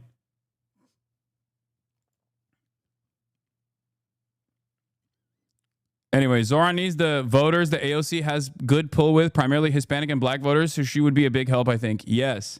AOC herself is the DSA candidate. Primary is on 6/24. Early voting starts at 6/14. No, she wasn't. She is a Democrat. What? In New York City, there is no DSA slant. There's a Working Families Party slant. Like you can be on the Working Families Party ticket. There is no like Democratic Socialists of America. DSA is not a party. DSA runs Democrats. Yes, AOC was a Justice Democrat and also DSA.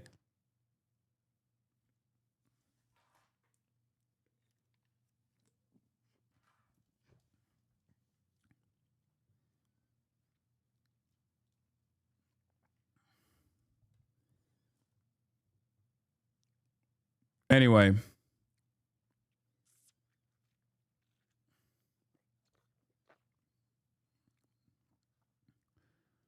Oh my God. DSA is sus, man. They're anti-socialist. They want to reform capitalism and say Red October was terrorism. You need to stop. No one cares. Stop. We're talking about a fucking New York mayoral race, okay? Stop. Just shh. It's not for you. It's not for you. Don't worry about it. Don't worry about it.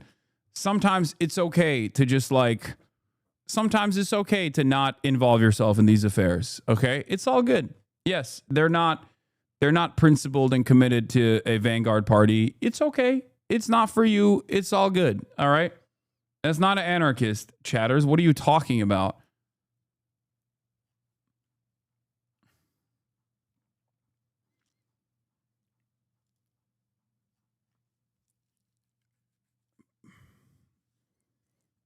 No, that's not an anarchist.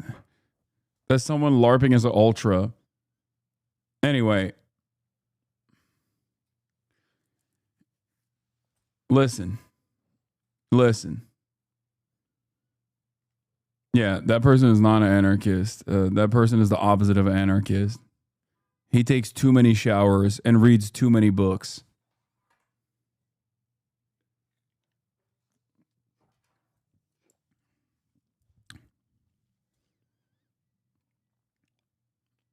What is this? What did he do?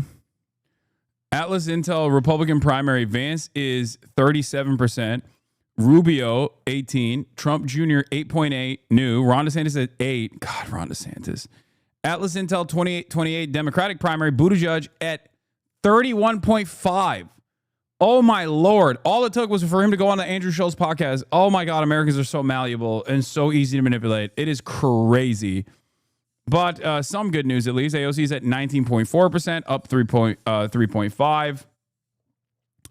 Kamala Harris is at 16.6%, minus 7 points. That's good. Sanders is not on there. Yes, he's not because he's 700,000 years old. Please stop. I do worry a lot about Pete Buttigieg. I worry a lot about Pete Buttigieg because he is a great communicator in exactly the ways that MSNBC watching liberal moms enjoy, and that is terrifying for me.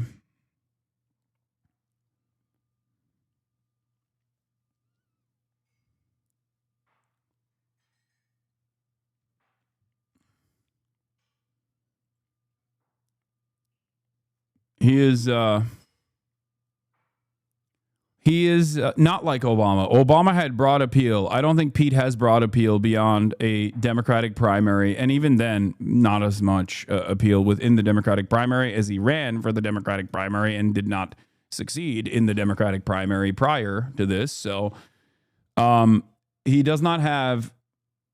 A Republican would win 500 electoral votes against him. I don't know about that.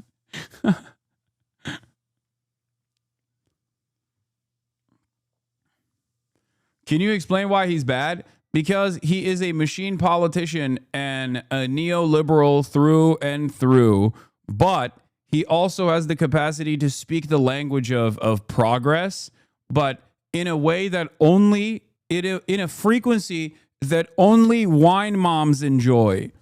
Okay? He is a shark.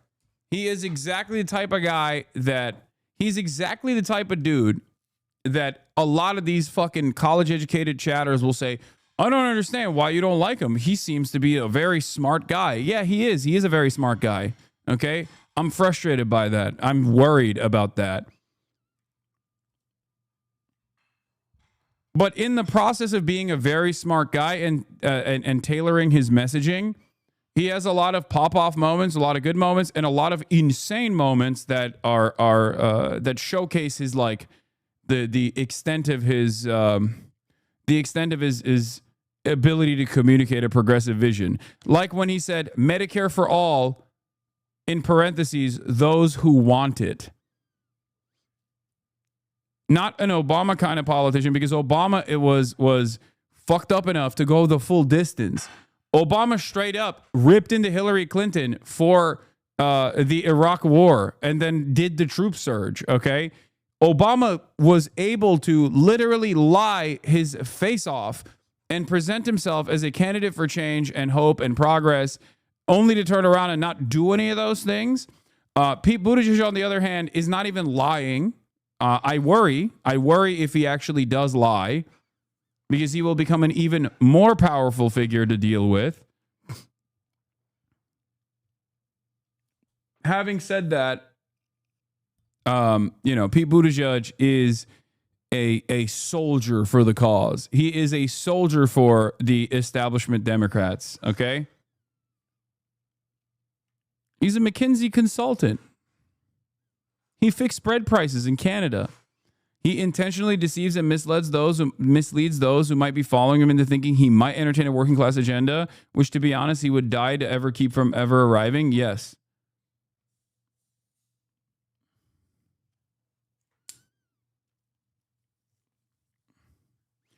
How are his politics different from Biden's? When did I say that?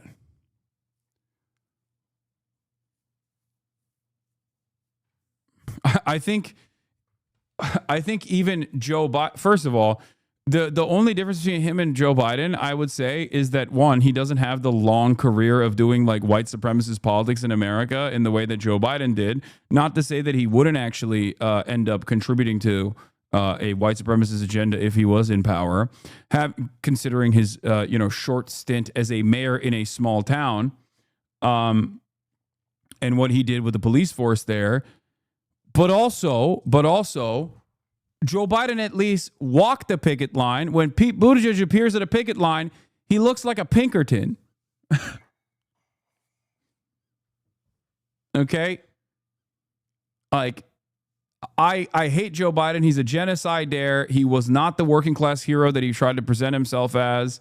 Having said that, he did actually go to the UAW picket line. When Pete Buttigieg would like go to a picket line, he'd ask questions like, how much money do you have on your strike funds? How much money do you have remaining on your strike funds? Like instantly.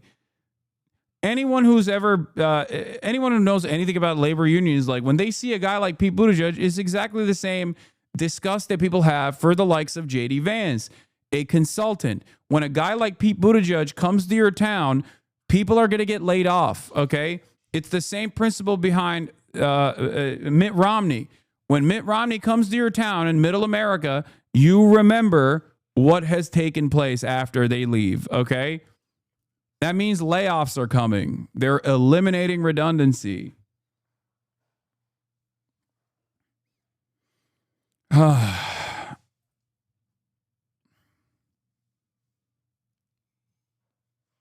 Anyway, he's too McKinsey pill to appeal to your average working class Midwestern dude. He's not someone you could see yourself having a beer with, as dumb as that sounds. Well, there's that too. All right.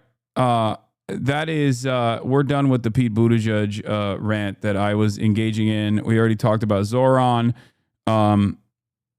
Let's get back to the New York Times with some of the clips from.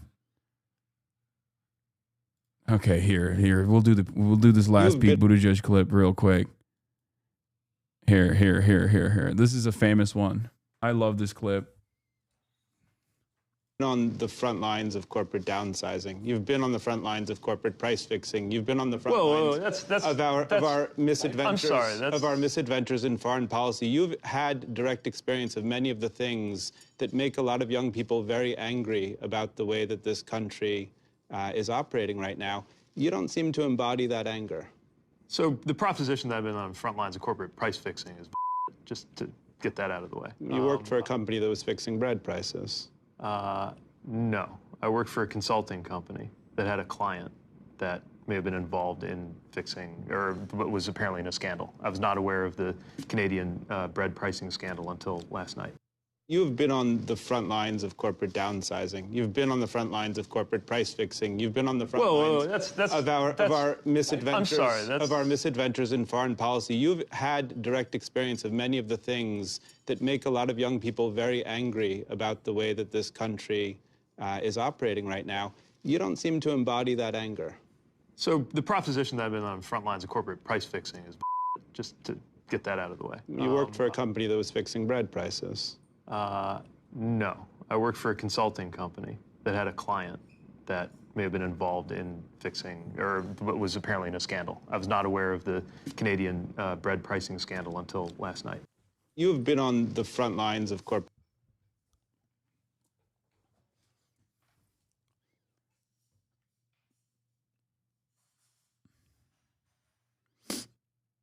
McKinsey is what Hogs think socialism is in all the worst ways.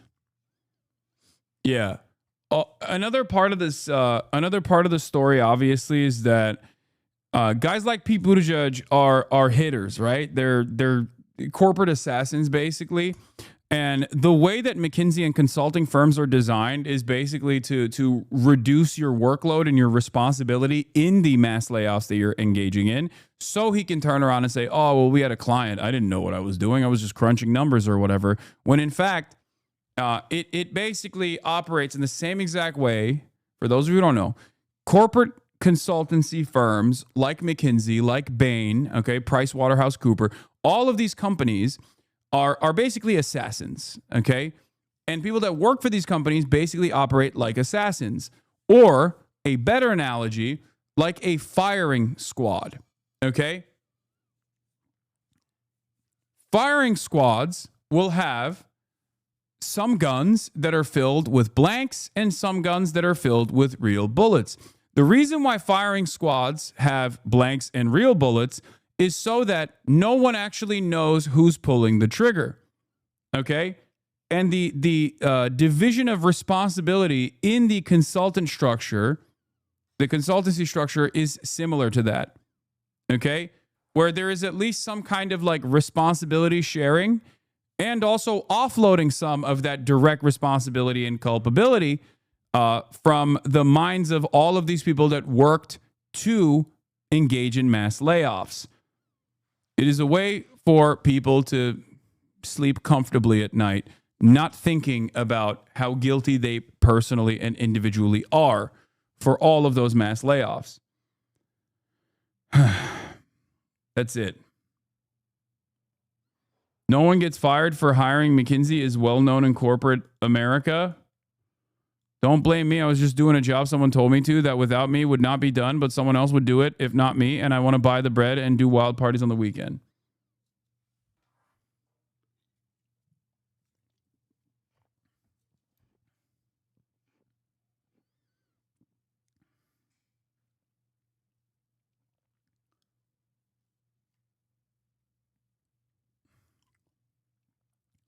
So a lot of what Pete Buttigieg did at McKinsey is going to be engaging in the elimination of redundancy. That's the corporate speak for mass layoffs.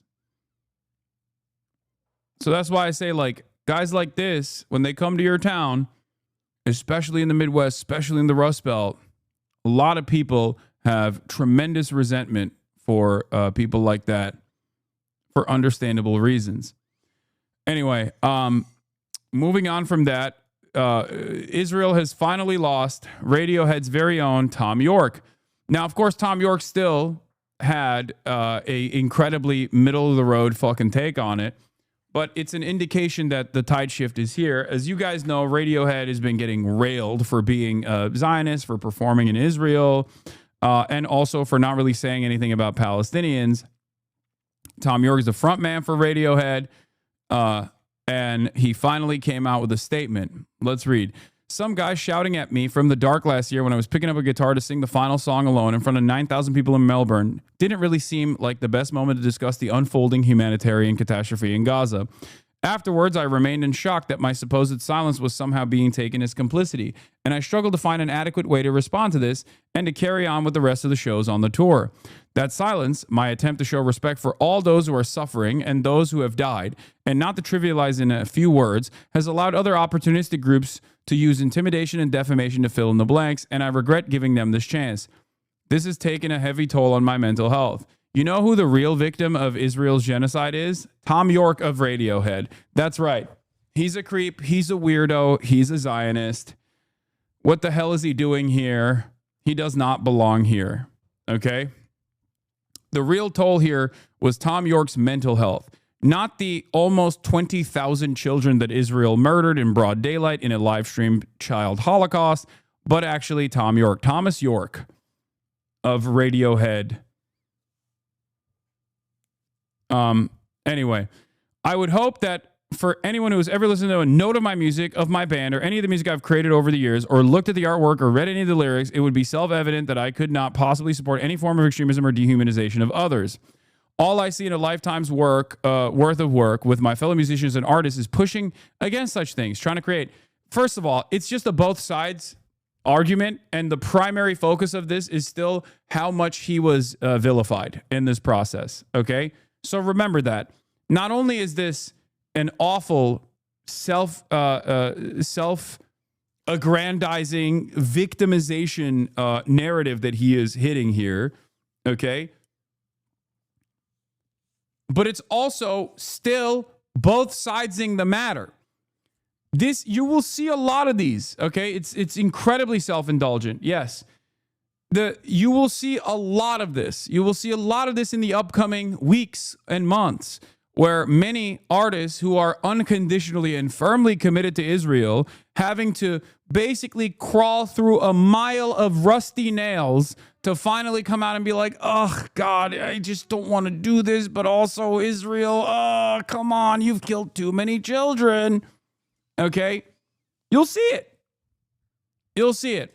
I actually posted in my Discord yesterday about this, ironically enough, before I even saw Tom York's tweet or statement, where I said something along the lines of like, you will see a lot of like YouTubers who come out and make bold declarative statements about Israel being violent or whatever, now that they do not fear severe social and political and career repercussions for it.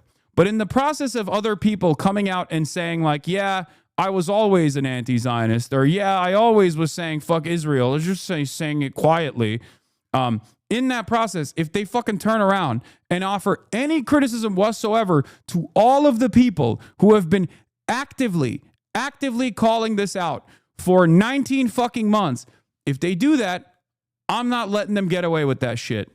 Okay? I'm not Mr. Gatekeep the fucking genocide that Israel is doing. I've said this already. There's going to be a lot of people that you will see coming forward.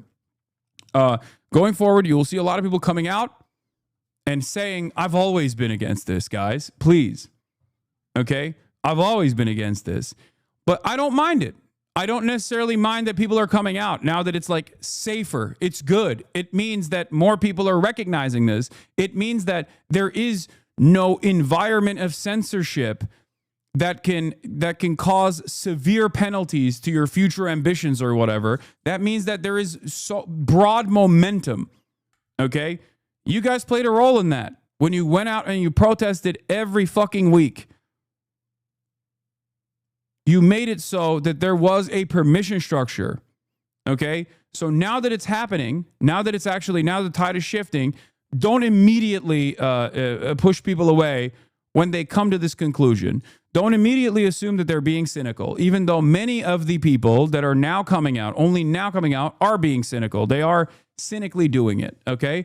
But make no mistake, you shouldn't immediately push these people away unless it's something like what Tom York is saying, because he still is trying to both sides of the fucking situation. Bullshit. I'm still getting punished for speaking out as an American Jew in the entertainment industry. No, I know. There's still people who are in the crosshairs, myself included. Okay, people who have been doing this for quite a while. That the Israeli government has actively put the beat on, actively put crosshairs on. It is what it is. Okay.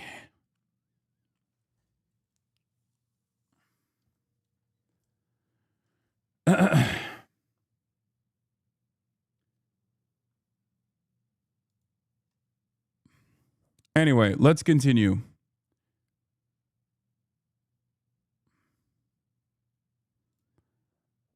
All I see in a lifetime worth of work with my fellow musicians and artists is pushing against such things, trying to create work that goes beyond what it means to be controlled, coerced, threatened, to suffer, to be intimidated, and instead to encourage critical thinking beyond borders, the commonality of love and experience, and free creative expression. Sounds naff, but true.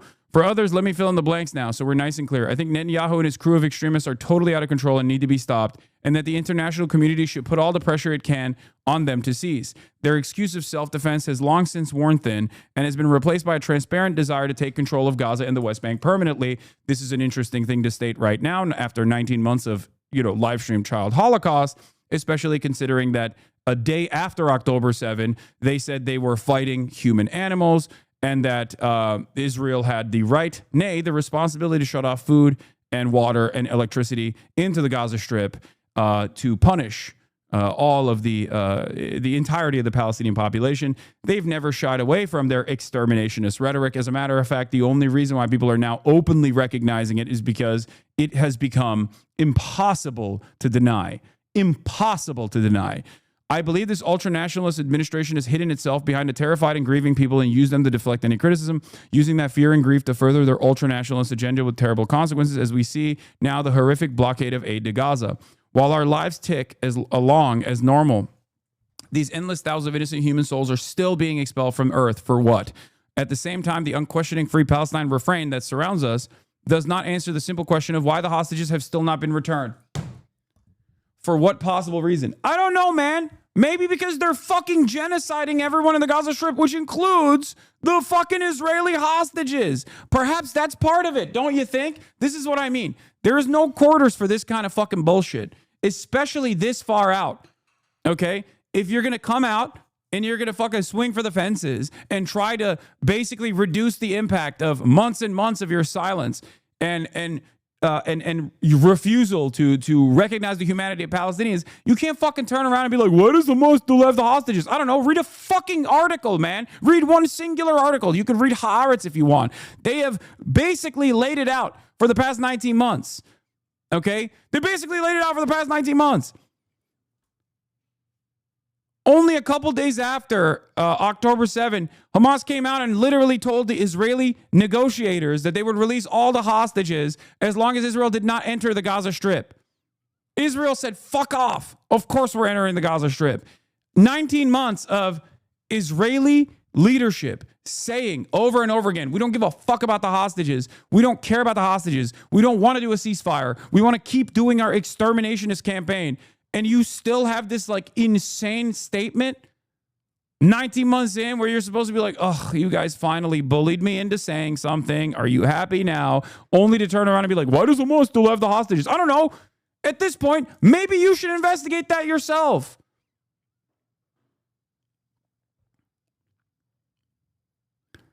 Why did Hamas choose the truly horrific acts of October 7th? The answer seems obvious, and I believe Hamas chooses to hide behind the suffering of its people in an equally cynical fashion to their own purposes. Ridiculous.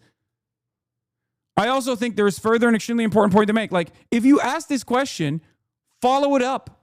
Follow it up with like a little bit of reading. Hamas does not exist if Israel's occupation doesn't exist. It's that simple, okay? Palestinian emancipation has taken multiple forms throughout the 77-year occupation. Hamas is like the last formation of it, and its militancy and its targets have changed even throughout the limited timeline that Hamas has even existed. at first as a Muslim Brotherhood cutout charity, Islamic charity organization, then an active fucking party, and simultaneously a form of militancy that initially only targeted and struck non-civilian enemy combatants, that then also in the aftermath of the Cave of the Patriarchs massacre, turning around and actually targeting civilian targets as well. There is obviously no excuse for killing civilians, okay? But you have to recognize where this desperation comes from. If you act as though these groups just basically formed out of their hatred for Jews, especially when you're talking about the situation for Palestinians under the violent occupation of Israel for 77 years of ethnic cleansing, expulsions, death and destruction, humiliation, complete control over their lives, you are not actually fucking covering the situation. You're not even remotely curious as to how this happened. Hamas kills its own people. They're opportunistic and siphon off the wealth from the locals. They should get removed. While isn't real, isn't good. They're just as bad. To say that Israel and Hamas are equally on equal footing is the most idiotic, childlike thing I've ever heard in my entire life, okay? I understand that your liberal brain wants to say, no, those guys are bad too, okay? They are not on the same planet. They are not on the same fucking zip code. You are basically saying Jewish partisans that fought against the Nazi occupation in the lead up to the fucking final solution had bad ideas and engaged in acts of resistance against civilian populations as well, and therefore they're just as bad as the Nazi occupiers. That is an insane fucking analogy to make, and the reason why you would never make that is because you have the capacity to recognize right from wrong when it comes to systematic violence and the resistance born out of that systematic violence when it's in the fucking rearview mirror. Hindsight is 20/20. Look in front of the events that are unfolding after 90 fucking months, and maybe you can understand why the fuck they are not even on the same zip code on the same fucking planet, okay?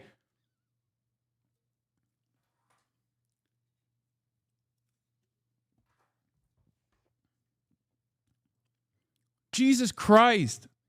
How can people still say this shit at this point? At least have the decency to pipe down, okay? At least have the decency to keep quiet and listen to someone whose positions you have arrived at far too late. This is what's frustrating to someone like myself, okay? Also, Twitter is busted right now, unsurprisingly. But it is crazy. It is crazy to literally be a latecomer to this and only now recognize that both are bad. They are born out of that situation, but they stamp down on their own people. Born out of what situation? Who caused the situation? Don't use vague generalities, okay? Tell me, who caused the situation? Who caused the Nakba? What the hell? There is a reason why no one would say the Nat Turner Rebellion ultimately was incredibly violent, but it's nothing in comparison to 400 years of chattel slavery as a practice, okay? Just like you can't say, well, the apartheid in South Africa was bad, but also a lot of the violent practices of the ANC and MK was really unconscionable. You can't say those things. The reason why you don't say those things is because you understand you have a much better way of analyzing things that took place, okay? No idea just looking at this from an average Joe position. Yeah, my job as a communicator, as a political commentator, is to explain to the average Joe that there is a severe asymmetry of power here, okay? A severe asymmetry of power.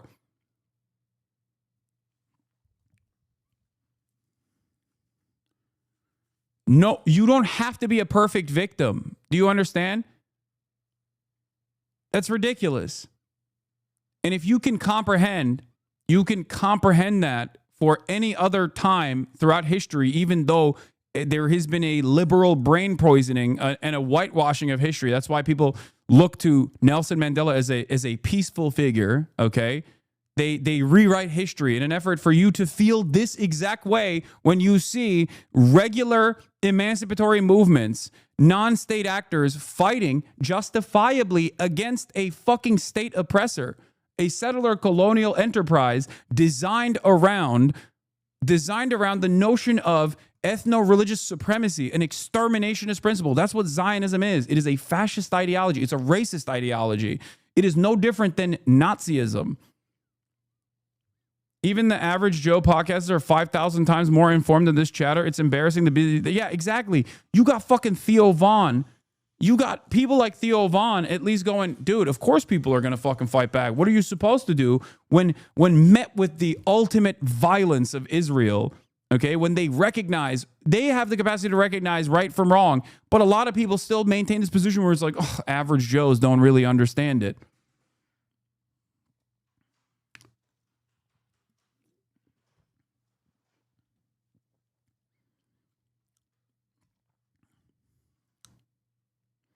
Libs think Jewish partisans were good just because they were Jewish and not because they were fighting fascists. The phrase never again was made by Kahan specifically as an expression of ethnic chauvinism. No, never again's application was not supposed to be Kahanist. Never again's application was never supposed to be Kahanist. And many people don't even think of it from that Kahanist framework until post-October 7, where so many... No, that chatter is not wrong. That chatter is not wrong. That chatter is not wrong. That chatter is actually fucking correct. Okay? Most people do not hear never again and think, oh, this means never again just for Jews. That is the Kahanist interpretation of this statement. Okay? Yes. I wouldn't say Kahan made the phrase. I think he popularized it within a certain sect. Okay? But never again was not, was never seen as that Kahanist interpretation. Okay? Please don't say that. If you ask the average person what never again implies, no one would ever think of the Kahanist interpretation, never again just for Jews, because that is what it is. For those of you who don't know, Mayor Kahan is a ultra right-wing, super racist, basically the Grand Wizard of the KKK, but for Jews, okay? A Jewish supremacist, ultra right-wing terrorist. That's who Mayor Kahan is. And this is not an exaggeration. I mean, he was branded a fucking terrorist by the Israeli government, okay?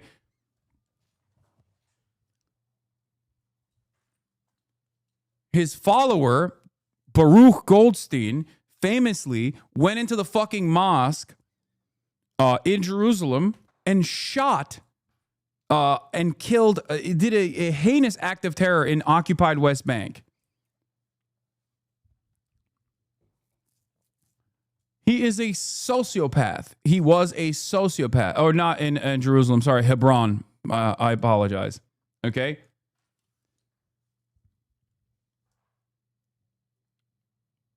Like, he is such a terrorist.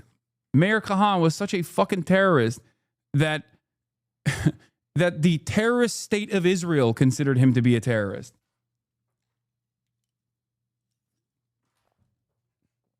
A Brooklyn native, of course. Just like Baruch Goldstein was also one of our own. Anyway. Yeah, 29 dead, 125 wounded, including children. A counter-protester I met had a long-live Baruch Goldstein poster. Yeah, it's fucking freaks. A lot of people are able to basically mask their insanely extremist, insanely racist ideology, especially when it comes to Jewish supremacist thought, because most people don't know about these movements. Most people have not done any reading on even the history of Israel or the history of Palestine. And on top of that, most people only know about Judaism and Jews from the perspective of marginalization, post-Holocaust, and also how anti-Semitism manifests due to the way that they've learned about Jewish history. Okay? So for a lot of people, they get scared when someone even says, like, there is a Jewish supremacist slant, a Jewish fascist supremacist slant amongst some of these movements. And the irony, of course, is that the Jewish Power Party is now a viable party within the Israeli Knesset, within the Israeli parliament, okay? Jews in Israel are not a marginalized population. Jews in Israel are the oppressor population. It's like saying fuck white people in America, okay? This is something that a lot of people cannot comprehend. They don't understand it because their entire lives they've been taught like Jews have been pogromed, historically been undermined, historically been attacked, and that's precisely what's going on right now. Like that is the framework that they operate off of. Over there, that is not the case, okay? And the greatest example I can always give you is this. In the Western world, where when someone spray paints the Star of David outside of a Jewish person's house, that means that person is probably going to get hate crimed, okay? In Israel and in the West Bank, in occupied Palestinian territory, occupied illegally by the Israeli state, when they spray paint a Star of David outside of your house, that means Jewish settlers are going to come in and blow up your fucking house. And this happens on a regular frequency, on a regular basis, okay? Jewish settlers go to people's houses, blow them up, and get full protection from the Israeli occupying force in the process. If you try to even fight back, or if you're in the crosshairs, you get killed, either by the settlers themselves, who have been armed by the American state, okay, by way of Itamar Ben-Gvir from the Jewish Power Party, okay, which is literally the Klan, okay? Like imagine the Klan, but instead of white supremacists, they are Jewish supremacists, okay?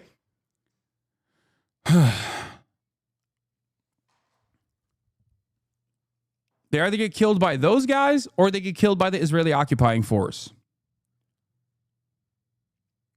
And there's only so much back and forth we can have here. There's only so much back and forth we can have here where it's like a big part of the reason why you're confused is because of your lack of knowledge on this stuff, your lack of interest in finding out about the history of Israel. And I think a lot of people, instead of turning around, taking a deep breath and being like, let me listen to what this person is saying sincerely and try to understand this different perspective that I had never encountered, a perspective rooted within truth, by the way, historical truth, rather than the whitewashed, bastardized lies that you have learned, okay? Instead of doing that 19 months into a genocide, you still go, I'm going to react with anger. I'm going to react with resentment because you're telling me something that does not correspond to my previous social conditioning. And it's very frustrating. It's your lack of knowledge in this process that's causing you to fucking lash back out in this way. Anyway, having said that, and I this is my criticism for Tom York as well. When he says, why hasn't Hamas truly chose the truly attacks of October 7? The answer is Hamas chose the truly horrific attacks of October 7, the truly horrific act of October 7, as a direct consequence of, at that time, 75 years of Israeli occupation. And this isn't just my assessment of the situation. Even liberal Zionist publications like Haaretz had the exact same approach, had the exact same take, because that is the truth. That is the truth. You cannot keep killing people at a rapid clip and dominate every facet of their existence and expect and then show them that there is no negotiation, that negotiations in the so-called peace process have only led to more land grabs from the Israeli state in the West Bank, and then expect them not to do anything when you back them into a fucking corner. That's it. Not agreeing with the tactics of Hamas or openly stating that there were atrocities that unfolded on October 7 does not change that dynamic, does not change the much larger atrocity of 75 years at that time of apartheid and military occupation and death and destruction. I also think there is further an extremely important point to make. Social media witch hunts, nothing new on either side, pressurizing artists and whoever they feel like that week to make statements, etc., do very little except heighten the tension. Like this fucking asshole. How old is Tom York, dude? Let me see. 56 years old, brother. 56 years old. You're a whole ass, almost 60-year-old adult. And you're over here talking about how the real problem here is social media. That is disgusting. I'm sorry that as a major artist who literally played in Israel, people were looking to you to say something, okay? I don't care. I listened to a lot of Radiohead when I was growing up. I don't personally give a shit whatever Tom York says, okay? I don't care if Tom York would come out and release a statement, but there are obviously plenty of people who look up to people like Tom York. And in that moment, shouldn't your conscience guide you? Shouldn't you look at what is happening, what is taking place, the genocide that is unfolding, and say, my conscience is the reason why I'm making this statement, and not talk about social media pressure? You're fucking 60 years old. You're a multimillionaire. Jesus fucking Christ. Get over yourself. This kind of deliberate polarization does not serve our fellow humans and perpetuates a constant us and them mentality. It destroys hope and maintains a sense of isolation, the very things that extremists use to maintain their position. We facilitate their hiding in plain sight if we assume that the extremists and the people they claim to represent are one and the same, indivisible. If our world is ever able to move on from these dark times and find peace, it will only be when we rediscover what we share in common. And the extremists are sent back to sit in the dark. Oh my God, what a fucking fence sitter. I sympathize completely with the desire to do something when we are witnessing such horrific suffering on our devices every day. It completely makes sense. But now I think it's a dangerous illusion to believe reposting or 1 or 2 line messages are meaningful, especially if it's to condemn your fellow human beings. They are unintended consequences. It is shouting from the darkness. It's not looking people in the eye when you speak. It's making dangerous assumptions. It's not a debate, and it is not critical thinking. Importantly, it is open to online manipulation of all kinds, both mechanistic and political. What is the alternative? I can't answer that easily. I do know in communities around the globe, this subject is now dangerously toxic and we are in uncharted waters. Dude, no one is holding your hand through this, okay? Like, it's not that hard. The only reason why it would be hard to make a fucking statement like this is only because you love Israel. That's it. And you still can't let it go. And there are plenty of people who do have this framework, by the way. Plenty of fucking people who are stupid-ass boomers who just cannot let this concept go, that Israel is still like a good country, a moral nation, okay? There is a reason why when Radiohead played in Israel or when artists play in Israel, that is a controversial thing for many people way before October 7. Do you know why it is controversial? Because it's been an apartheid. It was an apartheid before October 7. October 7 happened because of the Israeli apartheid. That's it. There has never been a moment where Israel was a moral nation. I mean, there is no such thing as a moral nation anyway. Jesus Christ. I mean, states do an unimaginable amount of violence, but there are some kinds of violence, especially in the grand design post-World War II, where the type of repressive forces that come with the regular maintenance of an apartheid is seen a bridge too fucking far by the average person. That's it. Israel being a settler colonial occupation that maintains the notion of Jewish supremacist thought and runs on an exterminationist policy of all of the indigenous population of the land, the Palestinians, the non-Jewish population of the land. This is a fascist ideology, and it is no different than apartheid South Africa. If it's worse, if not worse. I mean, it is worse. And it's not my assessment that is worse. It's Archbishop Desmond Tutu's assessment that Israel is a worse version of apartheid than even South Africa.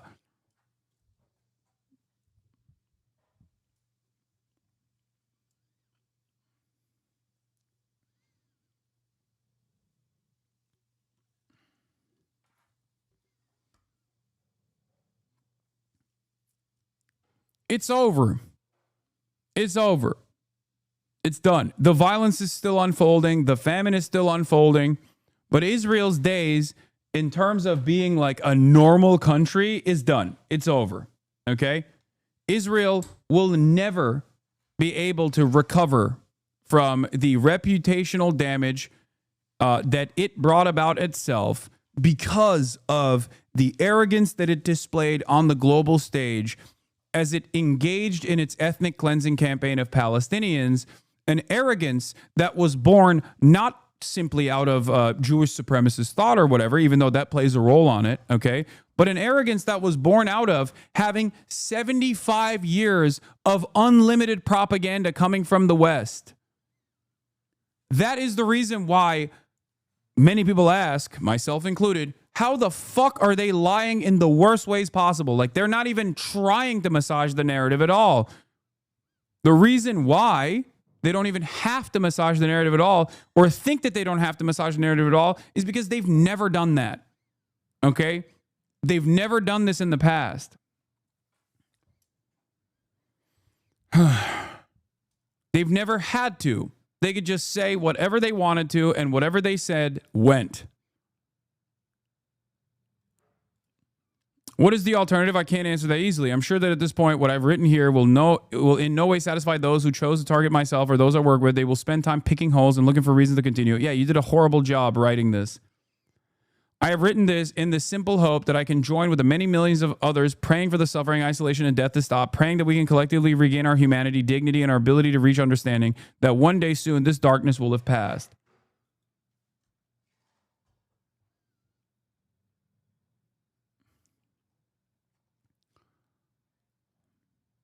Once this chapter of ethnic cleansing is closed, Israel will actively move in the direction of whitewashing and trying to launder its reputation.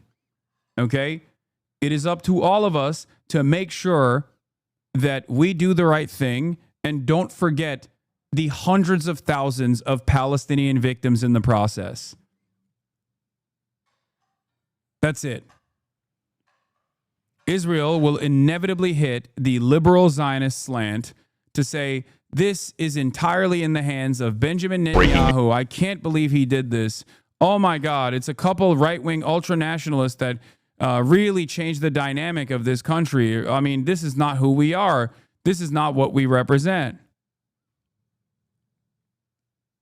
It is what Israel represents.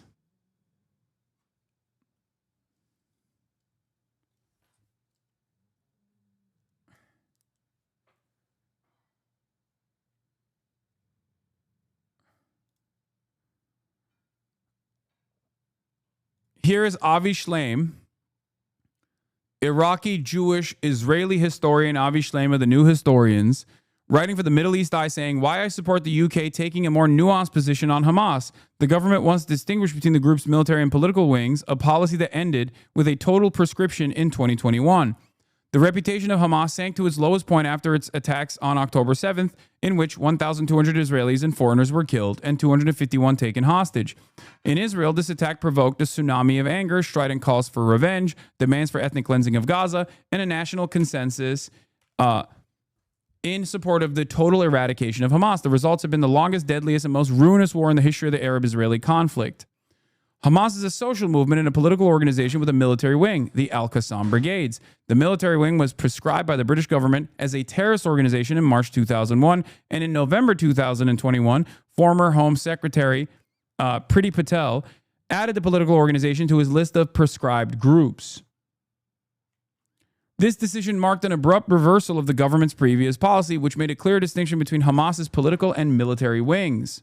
Patel, a staunch supporter of Israel, argued unconvincingly, in my opinion, that the distinction between the two wings was no longer tenable. For its part, Israel has always denied that there is any difference between the two wings. In August 2017, as Secretary of State for International Development, Patel went on a trip to Israel, accompanied by Lord Polak, honorary president of the Conservative Friends of Israel, and a major fundraiser for the Tory party. You might recognize the Conservative Friends of Israel, I believe, or no, it was the Labor Friends of Israel. One of them was outed as a pedophile recently. She had previously served as an officer of CFI's parliamentary group between 2011 and 2014. While pretending to be on private holiday, Patel held 12 secret meetings with high-ranking Israeli officials, including Prime Minister Benjamin Netanyahu. Upon her return, she asked her officials to explore the possibility of diverting some of the foreign aid budget to enable the Israeli army to carry out humanitarian work in the occupied Golan Heights. She was subsequently forced to resign for concealing the nature and purpose of her trip to Israel. In 2019, then Prime Minister Boris Johnson rehabilitated Patel by appointing her as Home Secretary. Johnson shared her Manichaean view of the Middle East struggle, in which Israel represents the forces of light and Palestinians the forces of darkness. The change of policy towards Hamas was announced not by the Foreign Secretary, but by the Home Secretary. Patel said that designating the whole of Hamas as a terrorist organization should be seen through a domestic prism.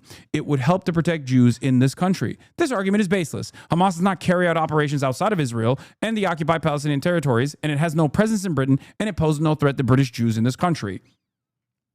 Hamas's 2017 document of general principles and policies, unlike the 1988 Hamas Charter, explicitly distinguishes between Judaism as a religion and Zionism as a political project. You will never hear that, though, from people. Okay? They love talking about the 1988 Charter.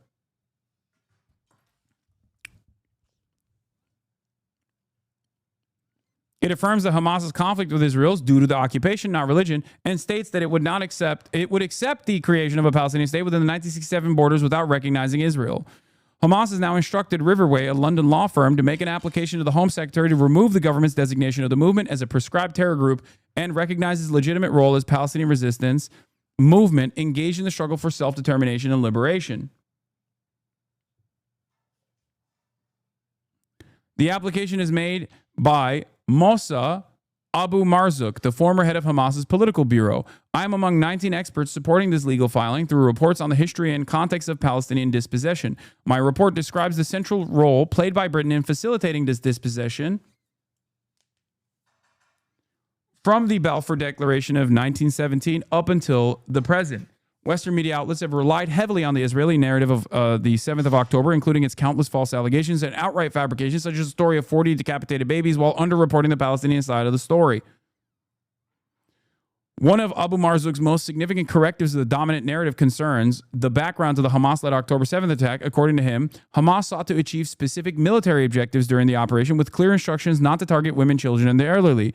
Since deviations from these instructions admittedly occurred, Hamas is prepared to cooperate with the International Criminal Court and any other neutral third party in an independent and transparent investigation into the events of that day. If you recall, this is something that I stated after October 7th. I said this on October 8th, that war crimes that took place on October 7th, and there were many, okay, and a lot of them were fucking filmed, should also be prosecuted within the framework of a 75-year occupation that Israel was committed to. This has always happened in truth and reconciliation committees that have been put together in the aftermath of, atrocious forms of systematic violence. This position stands in sharp contrast to Israel's denials of journalists' entry into Gaza and its refusal to allow any independent investigation of the atrocities and war crimes committed by its forces.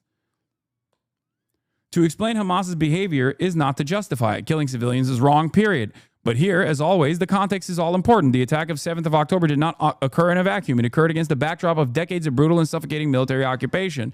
Moreover, as a people living under unlawful military occupation, Palestinians have a right to resist, including the right to armed resistance. Again, correct. In effect, labeling Hamas's political leaders as terrorists, pure and simple, gives Israel a free pass to inflict death and destruction on Gaza without being held to account.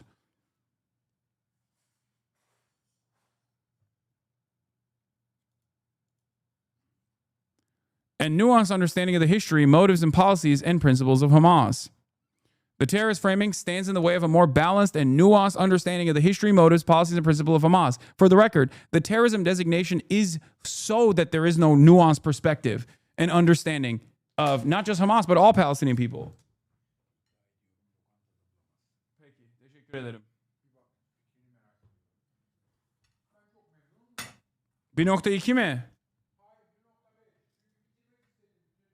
Peki.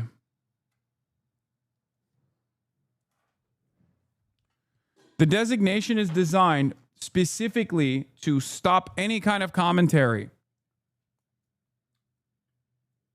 any kind of questioning of official narratives coming from the Israeli side, because they are exterminating Hamas, and you can always get away with doing whatever the fuck you want to do. Okay? To make it illegal to even present such things. In the past, in the United States of America, the American government has quite literally designed the new designations to prosecute even lawyers that offer legal counsel to terror groups. As material support.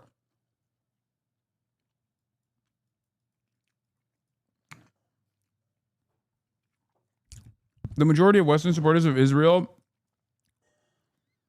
genuinely believe this is anti-Semitic, though. I don't care.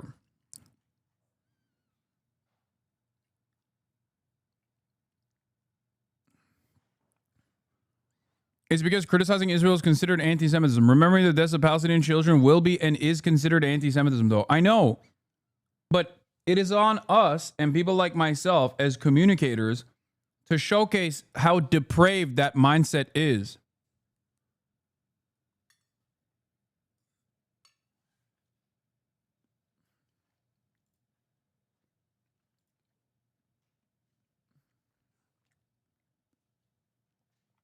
Also, we are at a interesting impasse where anti-Semitism allegations are nowhere near as powerful as it once were due to the steady effort of pro-Israel groups that have very actively targeted people who aren't anti-Semitic, but simply anti-Israel. Okay? That's why Zipi Hotoveli screams blood libel all the time. People believe it. No, you are having this is a genuine misunderstanding. There's people and then there's politicians. Politicians are trying to maintain the old narratives. People don't believe it anymore. And because there is an overwhelming amount of people that go, okay, dude, you say everyone is anti-Semitic whenever they say, I don't want babies to be murdered. When that is the majority opinion, and that absolutely is the majority opinion now, okay, it doesn't matter. There is too much pressure for media to continue behaving in the ways that they have, and there's too much pressure on politicians to continue maintaining the positions that they have in the past. It's that simple. And for the record, I will take it one step further and I will tell you, okay, that there is a dangerous side to the story as well. The dangerous side of the story is that people genuinely do not give a fuck about anti-Semitism, okay? Why did the majority of British Jews think that Corbyn was Hitler then? Dog, you're talking about a very different time. What do you mean? You're talking about a very different time. I know. I'm talking post-October 7, where there is a direct reversal of Israel and its position in Western society. It has become a fucking pariah state. And you're talking about people who were correct and on the right side of history before this pariah state opinion was mainstreamed.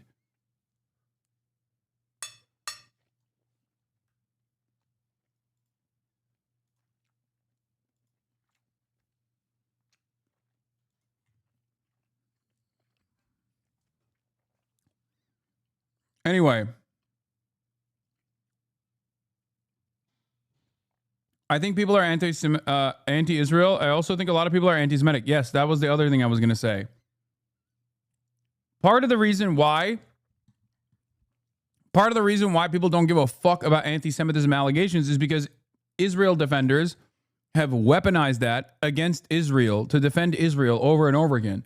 The other part of the reason why, and that's why I said it's like kind of scary as well, is because people legitimately don't give a fuck about anti-Semitism, like across the board. Not even as its cynical application of like defending Israel.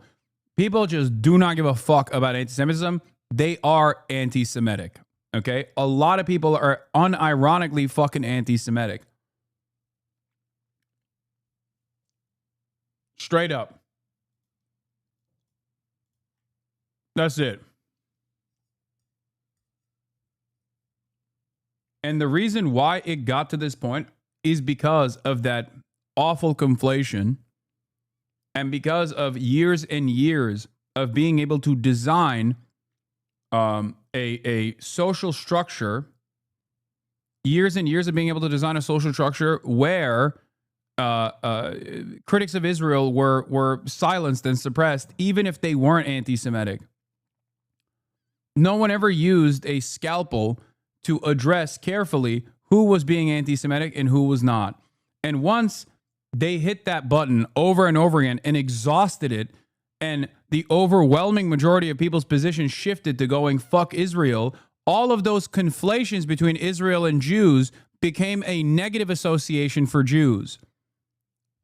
This is what I've been saying for years. I've been saying this before October 7, and I've kept repeating this over and over again post October 7, if you don't distinguish between Jews in diaspora, Jews that live in the Western world, and Israel, at a certain point, people are going to learn that. People are going to learn that lesson. It is identical. It is identical to like a British Salafist running around and saying that ISIS actually represents true Islam, and that if you actually criticize ISIS's actions, you are Islamophobic. Okay? Imagine every serious institution in the media doing that comparison, but in a way where they think they're defending Jews. That's it.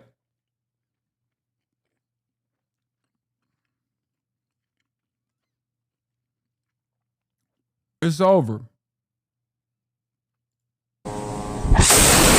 Anyway, here's what's actually unfolding. Hamas reviewing a renewed ceasefire deal as Israel continues bombing Gaza. Late afternoon in Gaza City, Israeli warnings followed by strikes. Terrorism designations is incredibly effective as a stopping mechanism in the West. I mean, it honestly worked on me until I started watching you. Yeah. On residential buildings. For the record, that's the reason why. That is precisely the fucking reason why there are many, many people in powerful positions that still in a last-ditch effort are trying to fucking deplatform the likes of myself. Okay?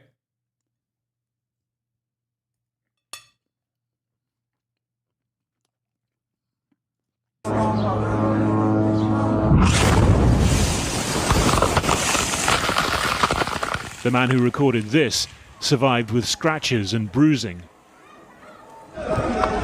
Earlier, an airstrike apparently without warning resulted in more serious injuries. Since yesterday, large parts of Gaza City have been under evacuation order. Israel's defense minister today telling Hamas to accept the terms of a US ceasefire proposal or be destroyed. But civilians, as so often, bearing the cost when the missiles find their targets. And this was northern Jabalia this morning. The attack here came shortly before 1 a.m. while families were sleeping.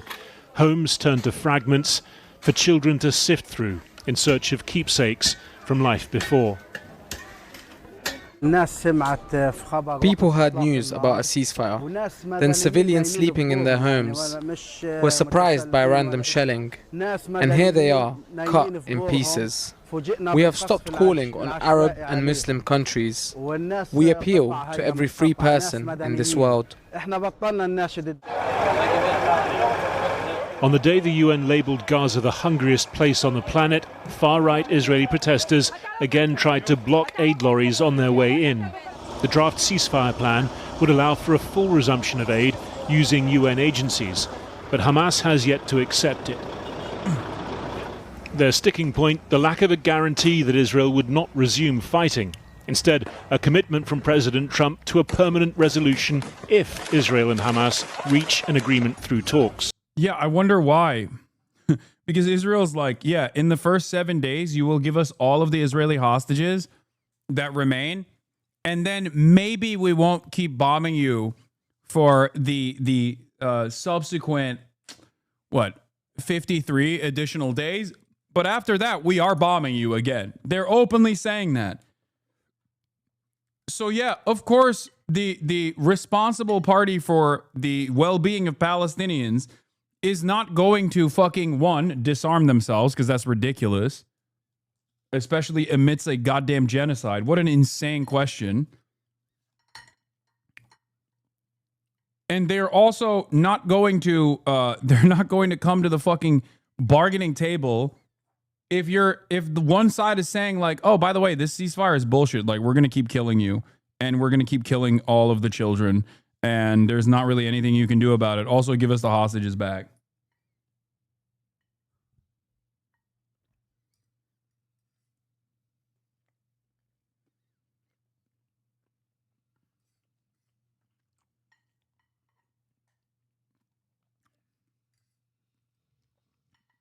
Who the fuck would be on board with a deal like that? After 19 months of genocide, and 19 months of refusal to do any real ceasefire negotiations and violating all those negotiations, like, is it really unjust to demand a permanent ceasefire? How many deaths, how many children need to die?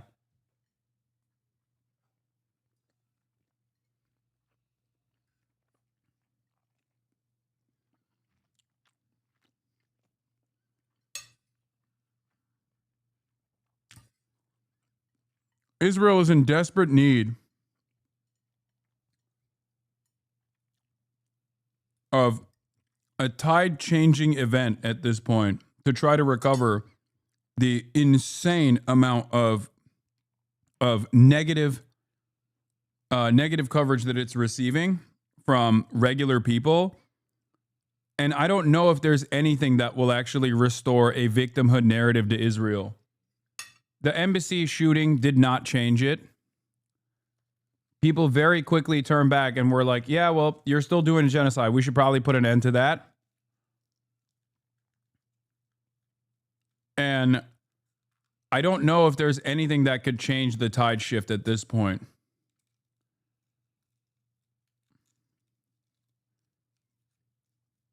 And the worst part about it is that it's not like people became fucking pro-Hamas all of a sudden or became not Islamophobic all of a sudden, chat. They just realized because of the metric ton of violence, a lot of people were like, oh my God, maybe Israel was just lying this whole fucking time. Or, oh my God, this level of violence is completely fucking unacceptable. That's it. That was the only thing that changed this attitude amongst the broader public. There are still some quiet spaces in Gaza. Here in her grandparents' home, 5-year-old Wad has been given a new jigsaw. But how to make sense of what has happened to her and her family this week?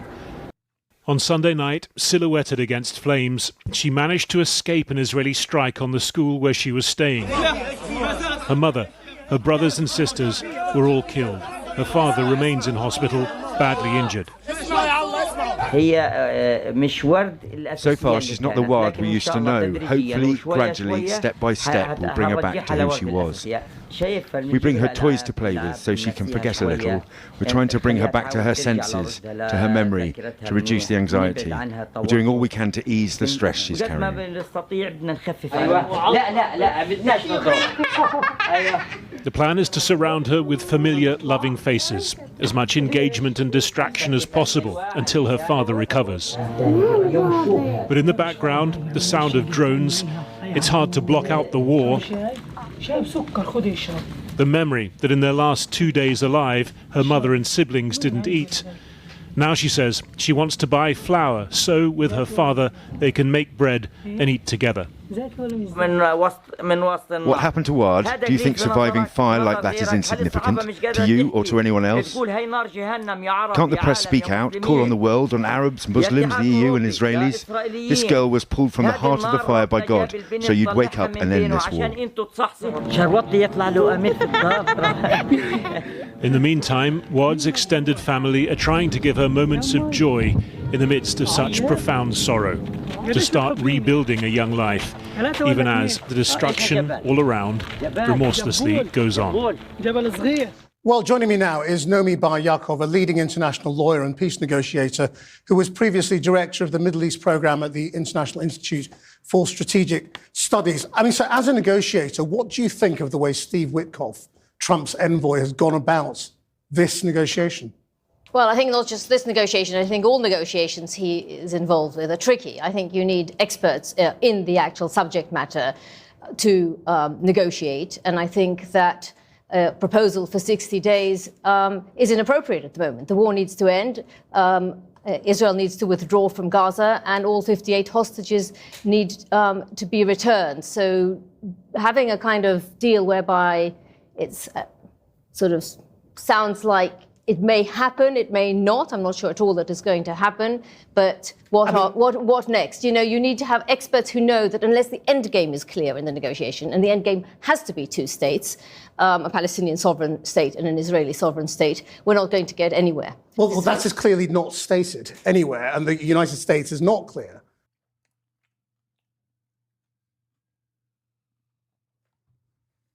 It's crazy because like the experts that they're trying to bring forward are like wishy-washy two-staters at this moment. You can't put the fucking toothpaste back in the goddamn tube, man. It's done. It's over. They need to come at this with the recognition. I think they're trying to, and that's why I'm saying like they're gonna assume the end game here, even though there is no like day after plan for Israel, there is already designs for a day after plan for the propaganda arm of Israel. And that day after plan for the propaganda arm is a two-state approach and liberal Zionism and going back basically to the conditions that created Hamas to begin with.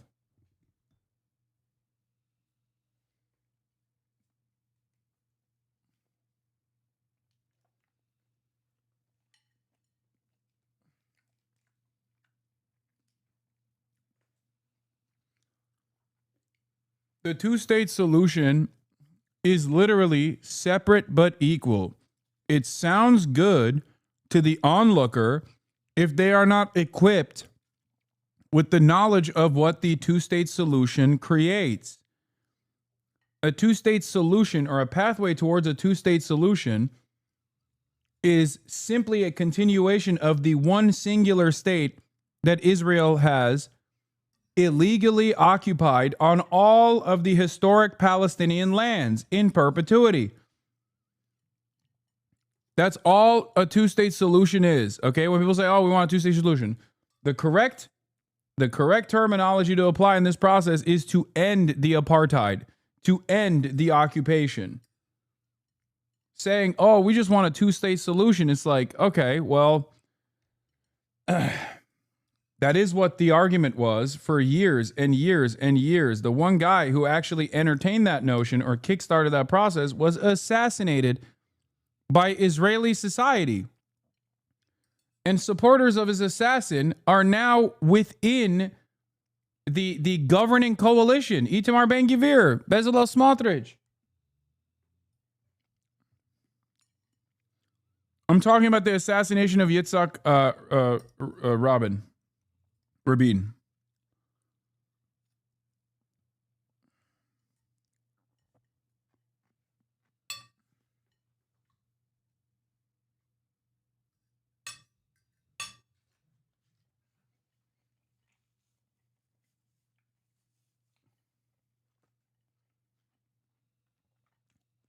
Like October 7 happened because October 6 was a two-state solution. About what the end position is, other than a Trump Riviera, you know, and that's the problem in Gaza, and that is a big problem in terms of how you approach whether you should go along with this. I mean, does America feel like an honest broker? Well, America's never pretended to be impartial. America is Israel's greatest ally, and that is why the Gulf states are taking the lead role in mediation and negotiation. And there is an Arab plan led by Saudi Arabia and Egypt. And that plan is to transfer authority from Hamas in Gaza to a technocratic Palestinian government that will be agreed upon between all the Palestinian factions, and thereafter to rebuild the Gaza Strip without relocating one single Palestinian. That plan is on the table, and that is the only plan that will lead to a sustainable solution, to a sustainable peace ultimately. I mean, is Hamas's apparent agreement to hand over power, technocratical power, to a new Palestinian administration. This is real. Enough. For the record, this is being presented by Saudi Arabia and them, but like this quite literally is something that Hamas has said yes to, chatters. understand that much has been made of the selfish and evil nature of Hamas in Western media. Much has been made about the selfish and evil nature of Hamas in Western media. But and that's part of the reason why, in order to continue this narrative that these guys are like all selfish and they just want to dominate the Palestinian the Palestinian existence in the Gaza Strip, they refuse to actually cover a lot of the negotiations from the Hamas perspective. And Hamas has said that they will dissolve and that they will completely step aside. They will not disarm. No one, like Palestinians, will not disarm. But Hamas is willing to dissolve its political movement in its entirety and step aside for a technocratic Palestinian controlling entity in the region. If people were truly motivated by death and destruction and like simple dominance, why the fuck wouldn't they just become the Palestinian Authority, chatters? Palestinian Authority is a perfect example of collaborating with the Israeli government and getting a lot of clout and a lot of money and freedom to travel. If the if Hamas wanted simply just to dominate the Palestinian lives without actually trying to move in the direction of emancipation, they would have just basically become the Palestinian Authority.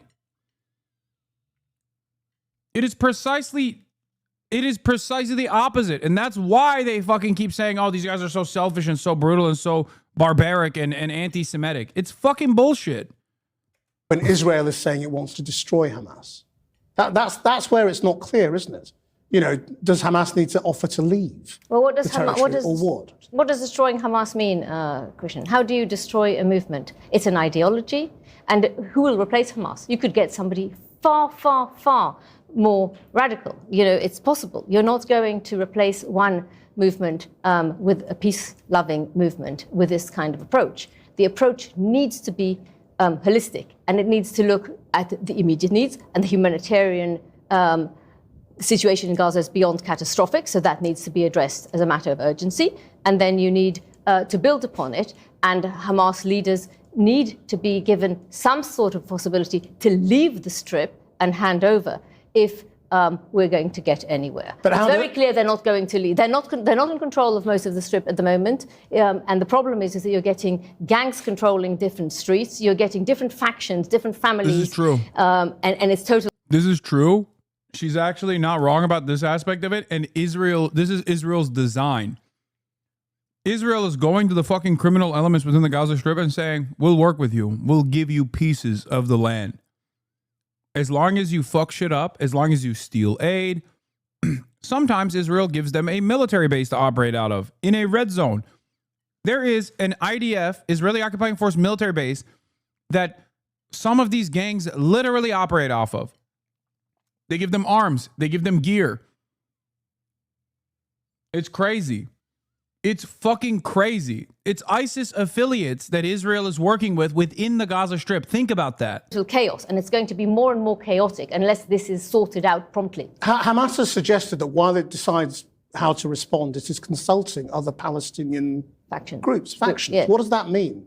Who are the Palestinian factions? Well, no, there are many factions in Gaza and in the West Bank. They signed an agreement earlier on in the year in Beijing. I think there were 18 factions.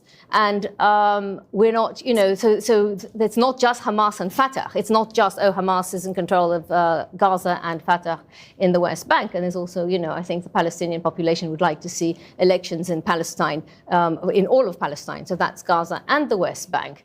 But there are lots of groups. I mean, I can name them if you like, but you know, the big ones are Fatah, of course, and the PFLP and the Palestinian Islamic Jihad. They're the ones that are the known ones. But there are plenty of other splinter groups that are holding hostages, for example, and yeah, there's tribal formations as well, still like big families.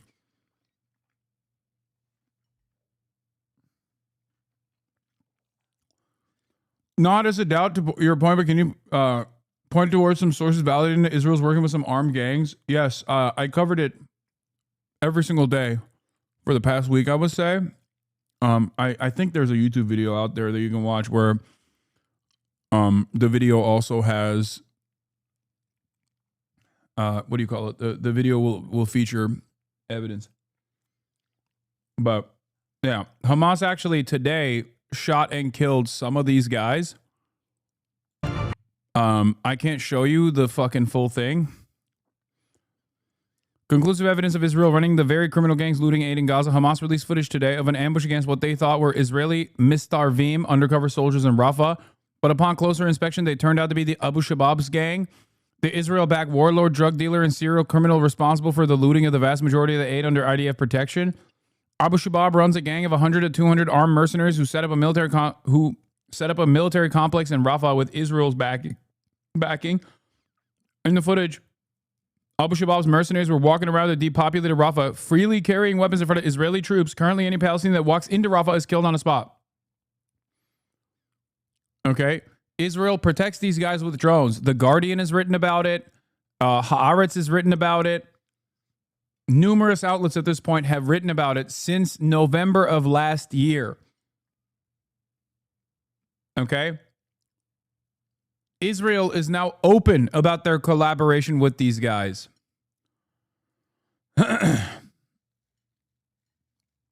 Israel previously was covertly funding and facilitating and sending arms to these guys. Now they openly fucking say it.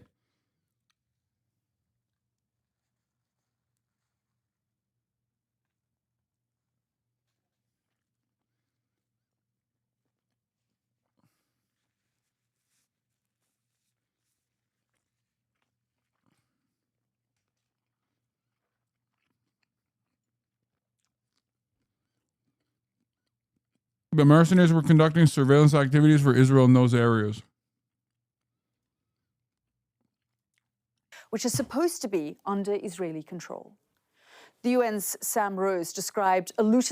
This lady is like kind of cooking too. She's been cooking up big steaks every day. Valley in the south between Kerem Shalom and Khan Yunis, where they say trucks would frequently be attacked.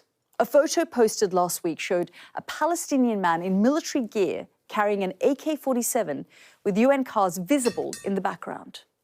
It's more than 3 kilometers inside an IDF-declared combat zone.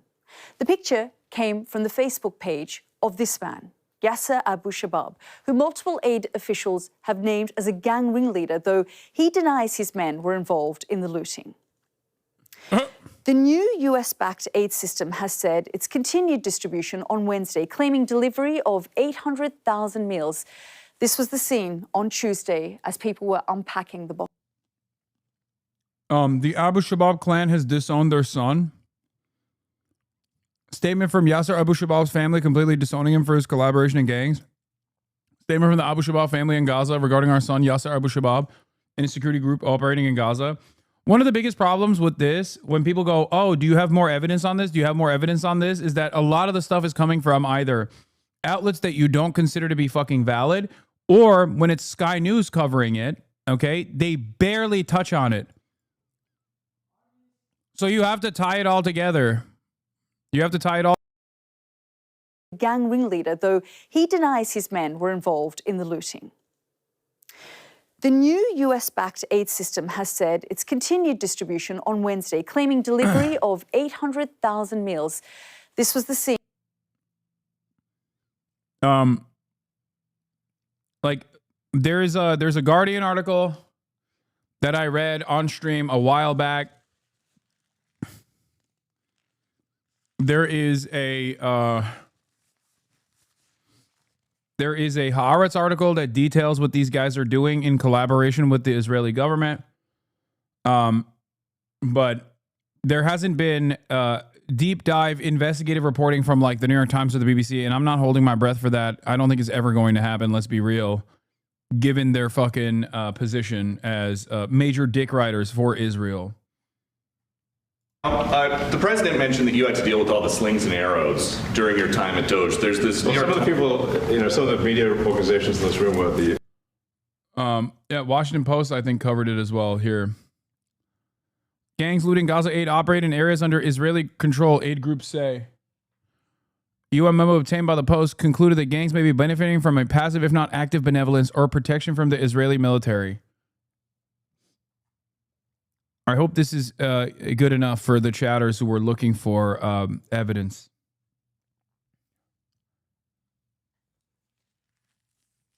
When you say ISIS affiliated, do you use that as an umbrella term to say Islam fundamentalist? No, because there's fucking fundamentalists within Hamas as well. No, ISIS affiliated means ISIS affiliated. Affiliations to the Islamic State. There are obviously ISIS affiliated groups that have operated inside of the Gaza Strip far before October 7. They are, according to at least people with a lot more knowledge than myself, people who are from Gaza, people who are Palestinian, a lot of those ISIS affiliates actually operate within the Gaza Strip because Israel allows them to, because Israel sees them as a beneficial group that can be used at times as a destabilizing force, or at other times, potentially like this one, a force that you can use to dominate the region. Ironically enough, Israel kept saying Hamas is ISIS in the aftermath of October 7, but Israel has always collaborated with ISIS, both in Syria and also in the Gaza Strip. It's not the Shabab guy that I'm talking about. It's not Abu Shabab. There is another one. His name is Al-Shoni. I think it's Al-Shoni. He is the ISIS affiliate. Abu Shabab is the drug dealer. The other guy is the ISIS affiliate whose father was a direct collaborator with Israel.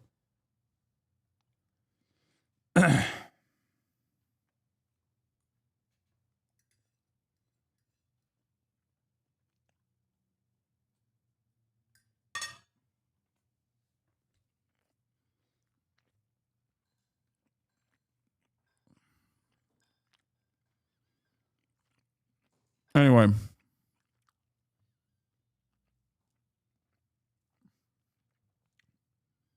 Abu Shabab has also ties to ISIS in Egypt. Yeah, I think that's also true. In the Sinai, which is where he gets his drugs from, through a tunnel system underneath the Rafah border.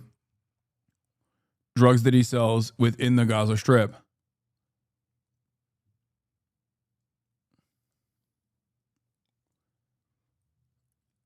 Anyway, Musk, I will continue to visit the White House. Oh, wait, let me finish this. What am I doing? Here, let's finish the Hamas reviewing ceasefire deal, and then we'll get back to the drama.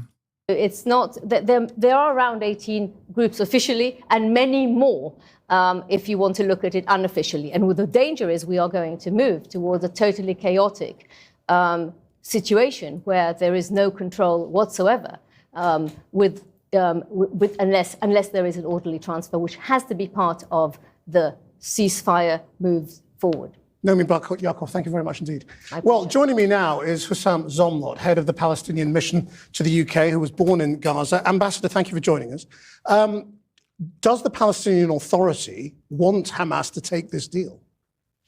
Well, what the state of Palestine and the government of the state of Palestine and the Palestinian people want is to end this genocide. We do not expect a pause of genocide. This is unheard of. Genocide must be stopped immediately, and we know how to do that. We need to exert maximum pressure, not just give lip service. The international community has a responsibility to undertake to stop this 21st century live stream genocide. So a temporary ceasefire doesn't do it? There is no war in Gaza. War happens between two armies, my friend. There is no war in Gaza. And for the last 600 days, the world has seen that this is a campaign of mass murder, mass destruction, It's really interesting that even now people still try to go, well, it's a war.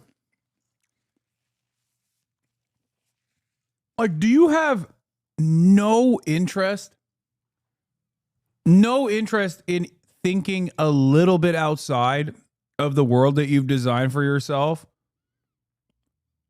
Like, next week at this point, that kind of statement is going to be seen as genocide denial. Like, while you're at the fucking edge, now is the time to stop with this, like, oh, it's just a war shit. Okay? Because the dam has broken.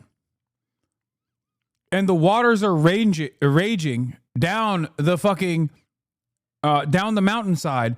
And you're just sitting in the village going, nope, it's fine. Just a little bit of rain. It's crazy. I don't understand how you can still say this shit this close out from a complete attitude shift.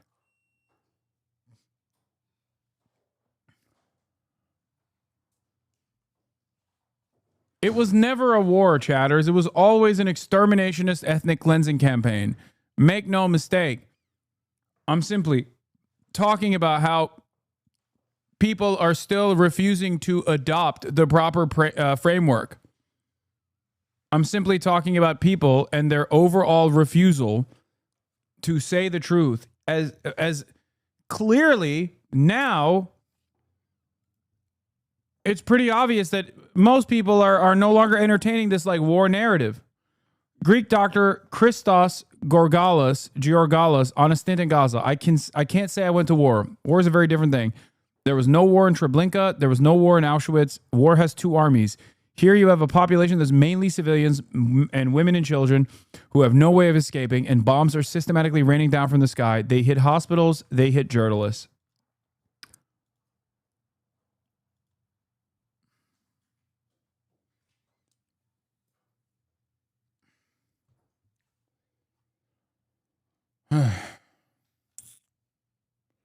Rubio announced that they won't grant visas to people who criticize Israel. Fuck America. America can suck my dick. America can eat my dick, okay? It's okay. Yeah, all right. Don't grant visas to fucking normal people. Continue going down this idiotic, self-defeating spiral. You mentioned the creation of a permission structure that allows the shift in media coverage. What changed exactly? The dam. The pressure valve had to be released one way or another. Overwhelming majorities in every fucking Western nation were freaking out over lack of movement from our leadership. So either you would just tell them democracy is not real, shut the fuck up, and we're just going to Israel high our way out of this, and you have nothing to say, which would have invited even more of a militant reaction against that sort of thing. Because when democracy falls apart, when people have to reckon with the reality that our democratic elected representatives are actually not interested in representing us at all of a sudden there's opportunity for revolt. And what's interesting about this is that for Western leadership, especially in like Europe, where they're a little bit more sensitive about their image as the inventors of liberal capitalist democracy, they had a tough choice. Either start criticizing Israel a little bit officially through the official organs of the government, or show their public that they have no interest in the democratic process at all, that they are not responsive to the needs and demands of their citizenry. So they chose the lightest form of criticism they could possibly engage in, but that created a permission structure within the media to actively criticize Israel. That's why people like Piers Morgan came out and were like, it's a genocide. I've had it. I'm telling you, that's what it is.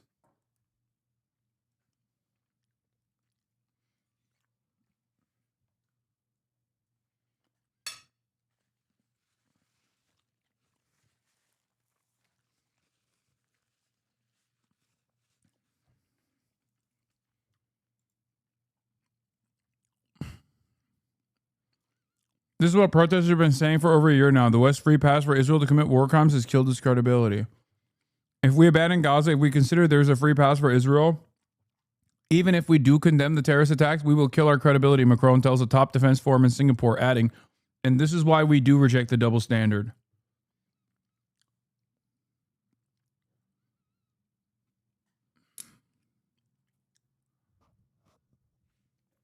I told you. How long? How long have I been saying this? It's not just about saying America bad, it's proving why America's bad. And the American allegiance and Western world's allegiance with Israel has shown every single person that has been paying attention to what's going on and what the reaction is from the American government and from their own governments. It's caused people to recognize that, one, the international rule-based order has been a lie, something that we all knew, by the way. And two, that your representatives, your elected representatives, do not care about any sort of humanity, any sort of decency, any of the values that they claim to care about, that they claim to defend.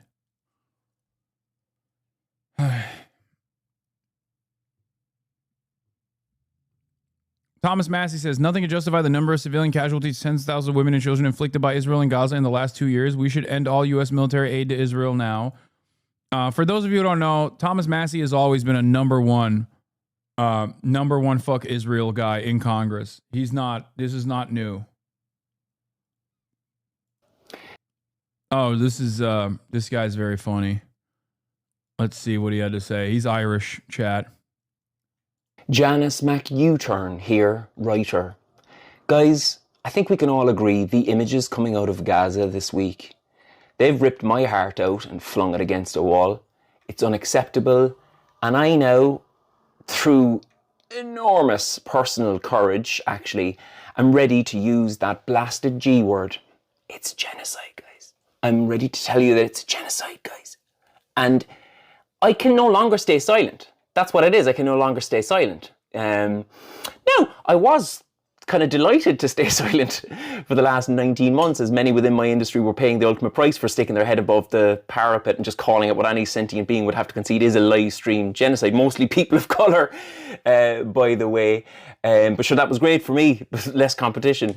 But I do feel now's the moment for me to come in. I mean, if you come in too early, you could be labelled an Islamist, whatever that means. Come in too late, you're a Holocaust denier. I feel by coming in now, I've given myself the best chance of being commercially viable to both sides in a post-genocide world. Look, as a writer, I think we can all agree that's where all the great literature comes from, doesn't it? Just sitting on the fence, seeing which way the wind will blow, and then going in the direction most expedient to one's career.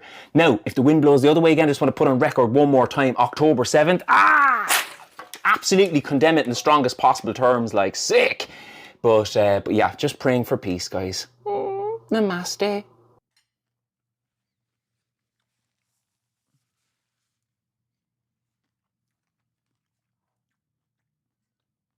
This guy's awesome.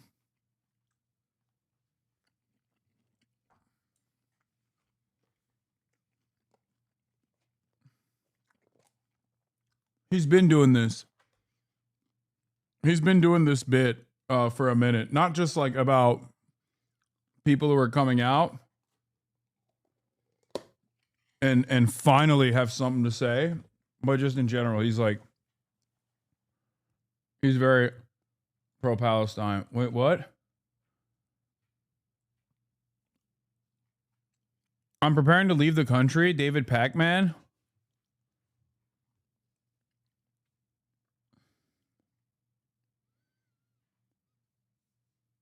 Did you watch his vlog? He's not leaving the States, but he's looking at his options since he's a naturalized citizen and not native born, and being anti-Trump makes him a target.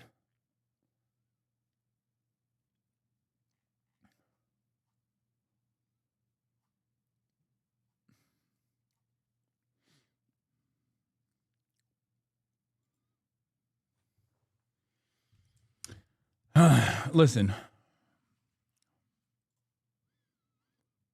David Pac-Man is a big liberal resistance guy. Okay? He's also a naturalized citizen from Argentina, but he was naturalized like 15 years ago.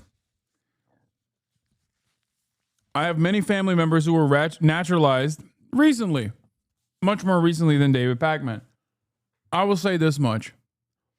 Considering that the number one vehicle that people are using to attack political dissidents in this country is their position on Israel, you know, David Pakman is probably going to be safe.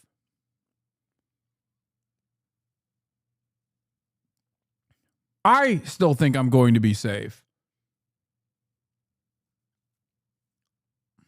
This does not mean that David Pakman is not in the crosshairs of this administration. I wouldn't say that. I'm sure he is. I just think that he is lower on the priority list.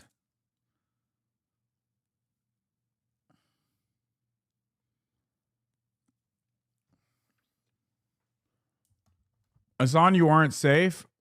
Yeah, I know. I know I'm not safe.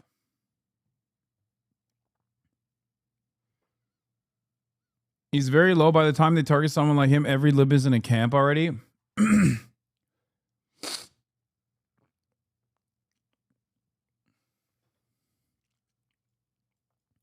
Bad Empanada suggested Hasan leave the country. Does that make Bad Empanada a coward? I mean, I'm not leaving because I'm a stubborn fucking piece of shit. But I think Bad Empanada, if someone were to ask Bad Empanada, do you think David Pakman should leave the country? He would laugh at that. I think there is a major difference between someone like myself and someone like David Pakman. And that major difference is our position on Israel, which is diametrically opposite to one another. And therefore, I am seen as a legitimate threat to the administration. David Pakman is not. I don't think. At least for now. For now. That doesn't mean that the administration won't come after the likes of David Pakman. I'm certain once they move on from the, these guys are pro-Palestine terrorists, they will eventually cast a wider net.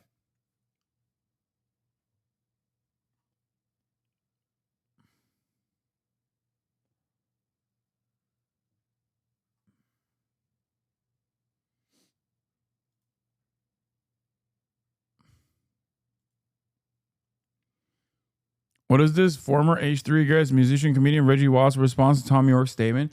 Why can't you guys just send me the actual fucking post from Reggie Watts? Why do you... I shouldn't have clicked on this. God, you guys have to see everything from the lens of drama.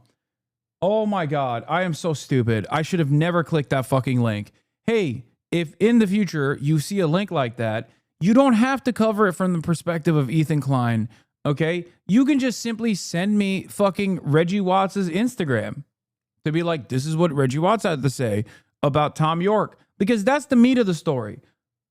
Not everything has to tie back to Ethan fucking Klein. Please, please, please.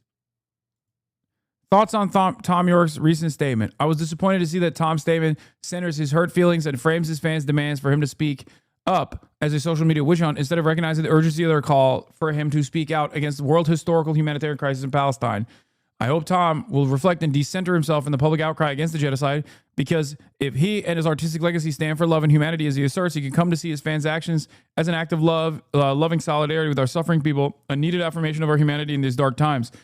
I also want to address Tom's repetition of a common rhetorical tactic of those who are devoted to maintaining the status quo. Dude, oh my God, he cooked. Oh my God, my goat. My goat. Reggie is the man. That's right. I'm hitting him up with a follow. There are chatters who are outright proud of and lobbying in the snark subs every day and post anything they see there every day. Yeah, look, as long as it's relevant to Israel, as long as it's relevant to Israel-Palestine, that's fine. Okay? Like, there are things that Ethan does that I think are utterly unconscionable, like fundraising for the Atlantic Council under the auspices of fundraising for Palestinians. That is utterly unconscionable, and I will cover that, okay? But if it's like, oh my God, look at what Reggie Watts had to say about Tom York, that's a standalone position. You don't have to fucking massage Ethan Klein into this. You know what I mean? Who the fuck cares about Ethan Klein in this situation?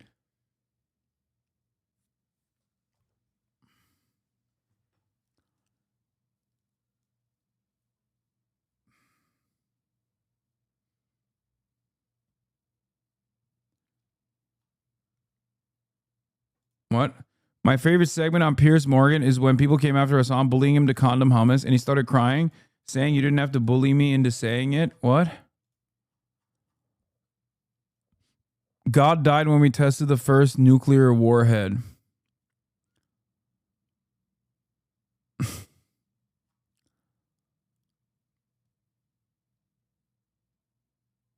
Oh, you're fucking memeing. Like making a joke about Tom York. Anyway. Own the Drama Frogs by launching Elden Ring. Shut the fuck up. All right, let's keep going. I also want to address Tom's repetition of a common rhetorical tactic of those who are devoted to maintaining the status quo, that one cannot speak up or demand an end to the genocide unless they fully understand the deep complexity of this historical conflict. I urge Tom's fans to reject this conviction, neutralizing, demobilizing sentiment, and trust their hearts. You don't need to be a geopolitics scholar to know that starving children and slaughtering families is wrong. Your membership in the human family gives you an authority and indeed responsibility to speak up. That's right. He's fucking so right. Wow, what a beautiful words, man. Holy shit. Karma police will come after Tom. No, it won't, because the reality of the matter is there is no justice, okay? There is no karmic justice or any real justice on this planet.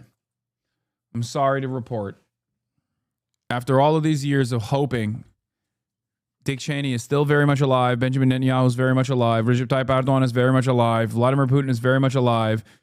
George W. Bush is very much alive and kicking, okay? You know it's a song, right?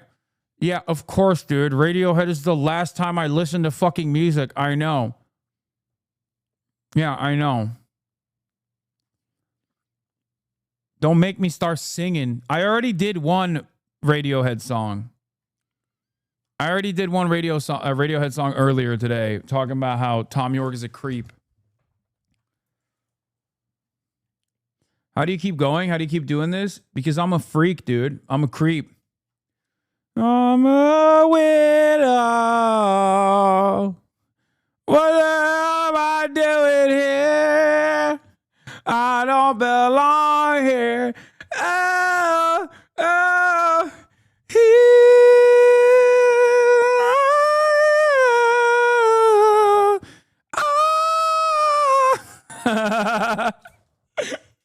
yeah. Radiohead was so anti-war. No, they just love... Dude, Radiohead is like the classic progressive except for Palestine. Okay, that's it. Oh my God, you sing worse than you dance. I'm becoming a hater. Okay, calm down. I'm not a musician. I'm not a dancer. I'm trying my fucking best to entertain you, okay? This is my 9/11 as a white guy who's almost 40.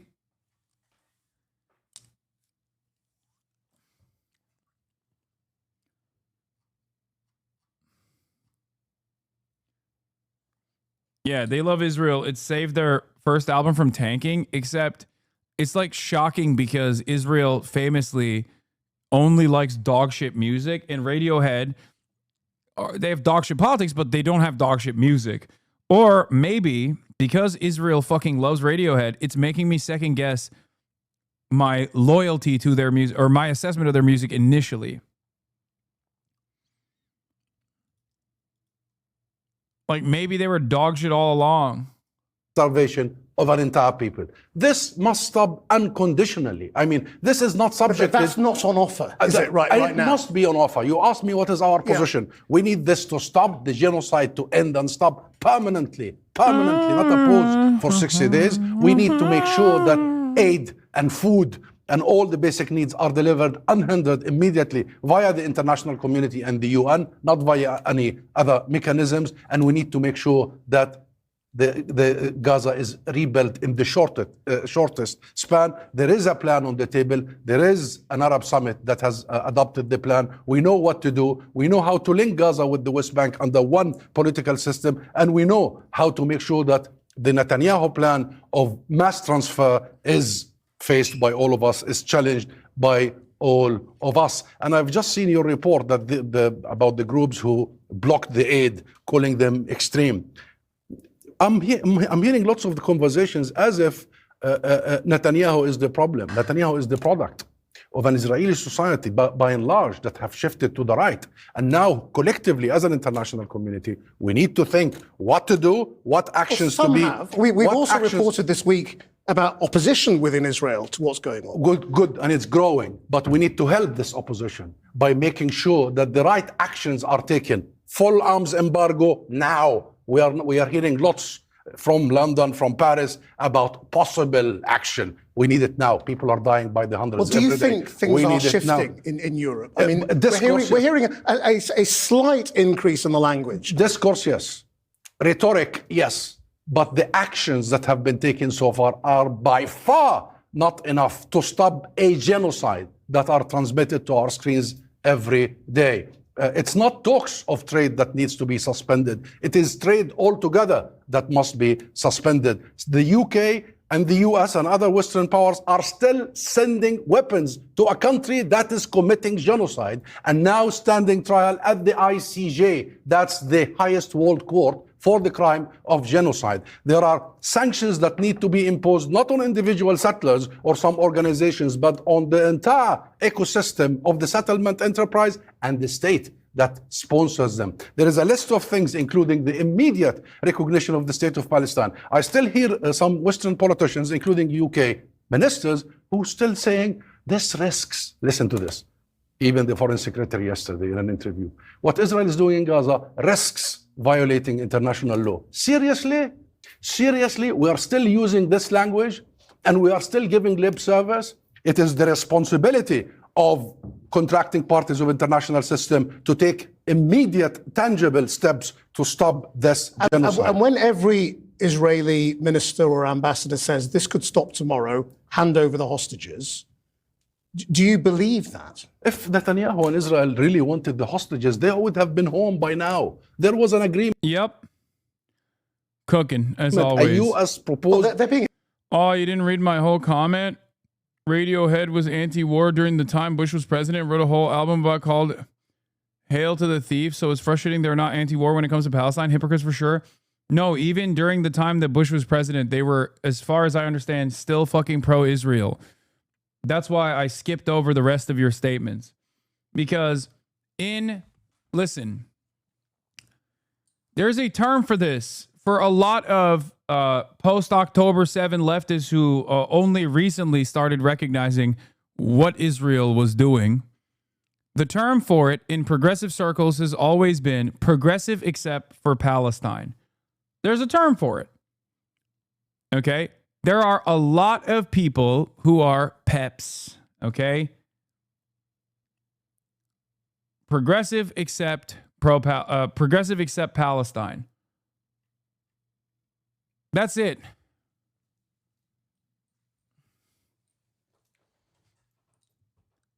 Like people who are some of the wokest motherfuckers you've ever seen, okay? Radlibs. Like people who genuinely are socialist, okay? Genuinely. Like, I'm not even kidding. People like Bernie fucking Sanders, okay? Bernie goddamn Sanders, who is like in American Congress, made statements that are anti-imperialist, okay? Yeah, Mark Lamont Hill wrote a fucking book about it, dude. Except for Palestine, the limits of progressive politics. This is the book.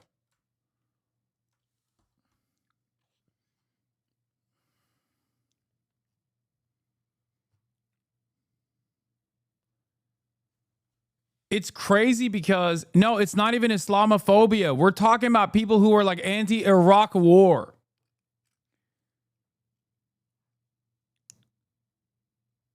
Okay? People who are otherwise like anti-fucking Iraq war, for example. But then when Israel comes into the fucking fold, they just don't categorize it in the same ways. They can't comprehend it. They cannot comprehend it. Zionism is so pervasive and has gotten zero resistance for decades.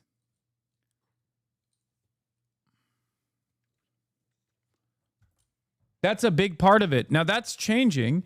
I do not think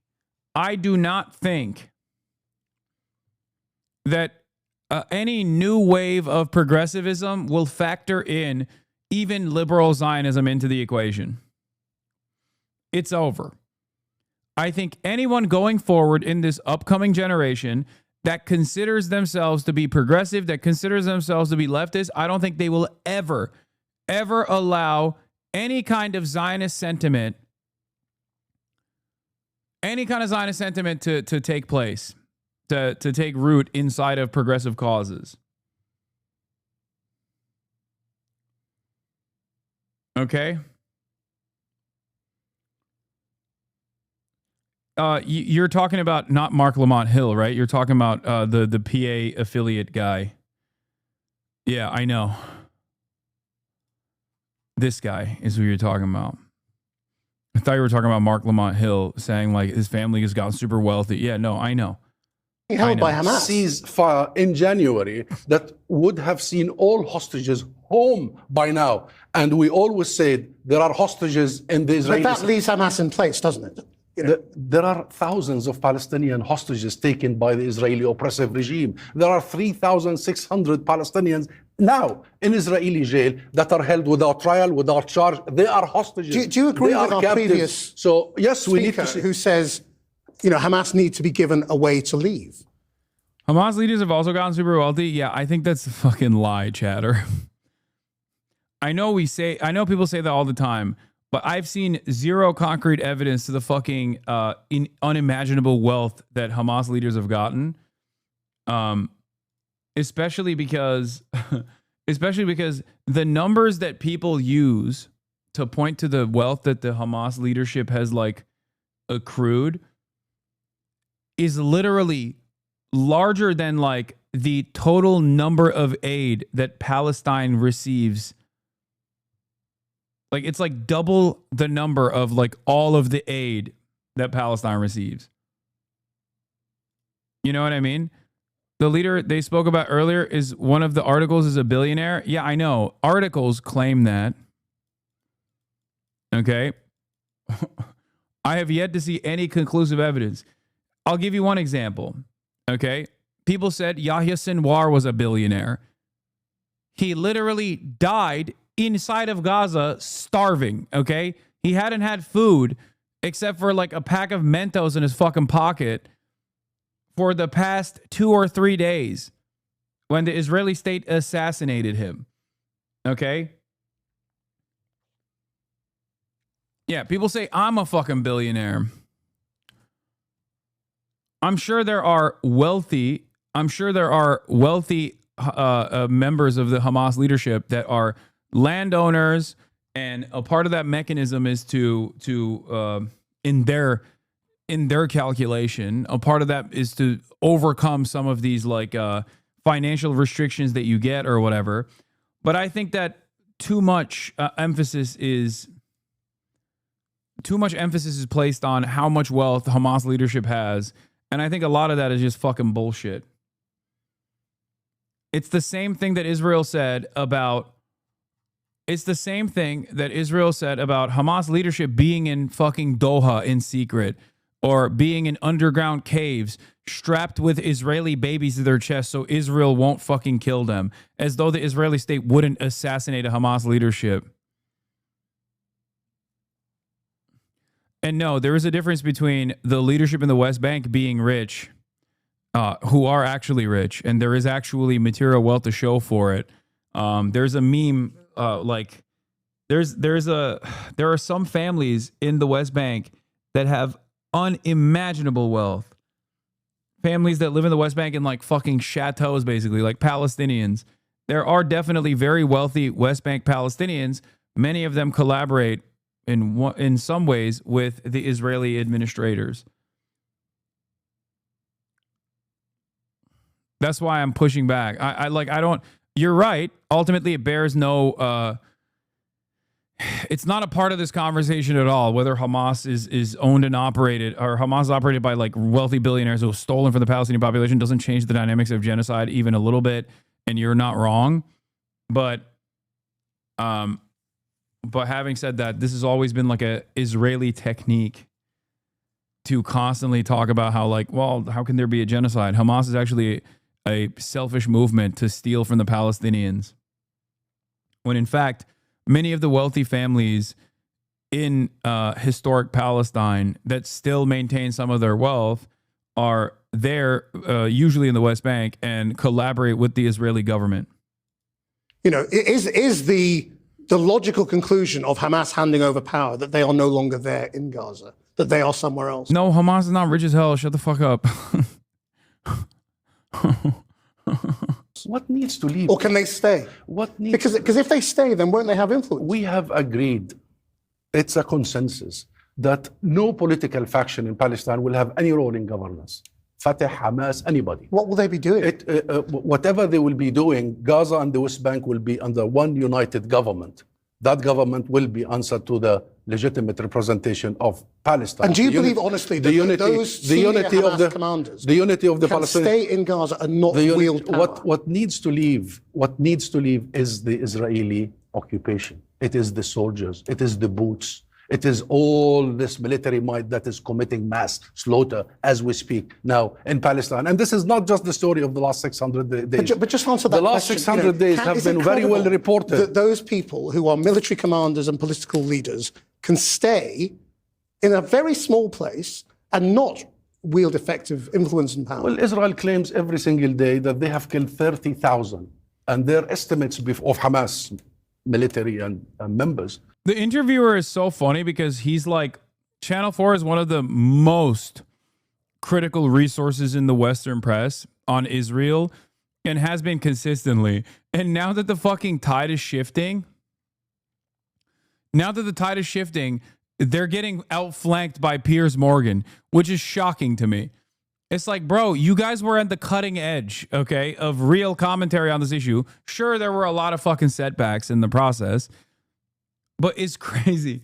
It's crazy that he's like, well, do you condemn Hamas? Like, it's so weird. I would have expected them by this point to start talking about how like this constant attention placed on Hamas and its militancy is actually counterproductive and a way to deflect the attention away from Israel's violence, which everyone can fucking see in broad daylight. But nope, turns out these guys were just there. They were honestly always at this position, not a little bit to the left and not a little bit more to the right. They were always firmly committed to this like both sides position, I guess, but in a way where like they were still critical of Israel, more critical of Israel than like the BBC, of course. So, but their estimates before, that was the total number of Hamas. What Israel has been doing, and we have warned you, remember, and the world from the beginning, they are targeting the Palestinian people. We want that to stop. This isn't about Hamas. This has been the case for 77 years. An Israeli relentless campaign to ethnically cleanse Palestine of its inhabitants to replace the Palestinian people. And you're talking about the West Bank. See what is happening in the West, I'm sorry, you're talking about Gaza. See what is happening in the West Bank. See what Ben Gvir did in Jerusalem, in Al-Aqsa Mosque only a few hours ago. You will know that this isn't about Gaza only. This isn't about Hamas only. This is about an ideology that is 77 years old, that seeks one thing. It seeks the annihilation, extermination, replacement of the Palestinian people. And that's why I started by saying we need not to focus only on Netanyahu. Hamas officials have told the BBC the latest Gaza ceasefire proposal does not meet the group's demands. The deal had been put forward by the US. And a bunch of libs I know are already trying to retroactively act like they were pro-Palestine all along. Fucking cowards only get the right side of history when it feels safe from attack. It's okay. It's okay. Remember that. Keep that in the back of your mind, but don't fucking attack them so aggressively, or at least try to get them to your position, okay? Because there's still probably plenty of room to make in the minds of those liberals. If you are going to remind them of their faulty position initially on this genocide and your correct position on this genocide, then also use that as an opportunity to say there's still a lot of blind spots that you have and you should trust my opinion on this, given that you're late to the fucking game. You should examine why you were late to the game, and therefore recognize that you still might have some blind spots and push them in the direction of not even trying to fucking both sides of the situation. That's what I think a lot of you should be doing to potential allies here, because I know that there are a lot of people who want to simply say, I was right all along and you were wrong all along. Who gives a fuck what you say now that you're, now that there isn't as much like pushback or whatever. It's fine. Don't do that. It's not about that. It's not about like being right. It's not about morally posturing against other people. Remember where they were initially, because in the future, whatever, if left unexamined, their liberalism will cause them to be on the wrong side of a million other issues in the same exact way. So your goal should be to erode that liberalism that is forcing them to take and assume a position when it's far too late. Okay? So use this as an opportunity not to posture about how morally righteous you are, but instead to get them to engage in the act of self-examination, self-criticism. Try to get them to recognize on their own what caused them to not see the truth about the matter until 19 months. Okay? That's it. There are plenty of, like, anyone, depending on what timeline you're looking at, I could have just as easily told people post October 7 who actually realized the violence of Israel that I was doing this for 10 years and wow, look at you, latecomers of the fucking game. That would mean I would be morally posturing against like 70% of this fucking chat, with the exception of like all the Palestinians in this fucking chat. You know what I mean? A lot of you don't understand how lonely this area, this space and discourse was for the past forever, okay? Until October 7. There are a shit ton of you that were quick to recognize the immorality of Israel's apartheid post October 7, but plenty of you weren't there before, and someone like myself could make that argument that like, hey, this has been ongoing for a lot longer than October 7. Where were you where were you when Operation Cast Iron or Cast Lead or whatever the fuck was taking place? You know what I mean? Where were you when the first Intifada happened? Where were you when the second Intifada happened? Where were you before October 7? But I don't do that. And the reason why I don't do that is because I understand that everyone has their own fucking journey of learning, and that everyone has these blind spots. And a part of that is due to the unimaginable flow of misinformation that tries to desperately get as many people as possible on board with Israel's exterminationist policies while presenting Israel as the only moral nation state in the fucking region. That's it. Do you get what I'm saying? So if I'm not doing that to you post October 7, you shouldn't do that to others if they're coming on board now. You should use this as an opportunity to teach them that there is something internally within their assessment that causes them to immediately go along with mainstream narratives without any critical examination whatsoever. Okay? Use this as an opportunity to radicalize your friends away from liberalism.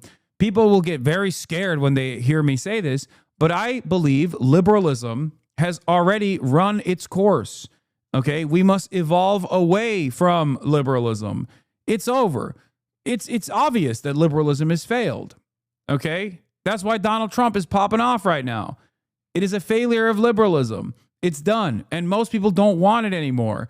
So now it is up to us to show an alternative vision of society, an alternative vision of the organization of the economy. Because clearly, liberalism does not have answers for this. So use this as an opportunity to educate your friends instead of morally posturing against them and showcasing how fucking smart you are and how you were on the correct side of this story. All right? That's it. Because something is causing them to not entertain. Something is causing them not to critically examine this shit. Approved by Israel. The plan sought a 60-day pause in fighting in exchange for the release of up to 10 living hostages held by Hamas. But it would have allowed Israeli troops to stay in Gaza, and it did not contain provisions for ending the war for good. It also didn't include an agreement from Israel to allow hundreds of trucks of aid into Gaza daily, something that had been included in the last ceasefire. While Hamas deems the latest proposals unsatisfactory, it is understood the group is still discussing details with international mediators.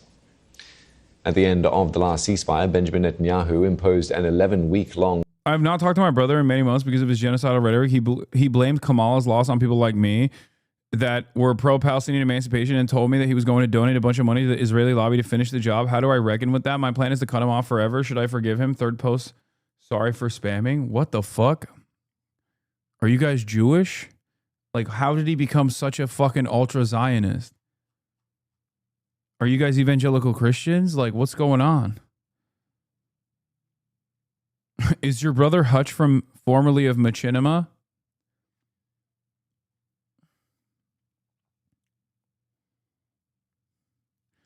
I don't get why. I don't understand how people are like this aggressively pro a dying ideology. Like, it doesn't make sense.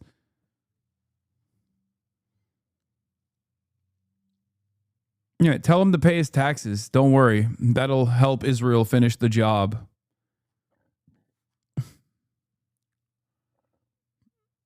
I assume he's a fucking Sex Pestiny fan or something, right? Like, there's 0% chance that there's this much of a defense for this much loyalty and defense for someone who very clearly doesn't care about them. Ask your brother this. If Kamala Harris, no longer shackled by her ambitions for higher office, why has she not said a single damn thing about Palestinians if she was supposed to be better for Palestinians in comparison to Donald Trump?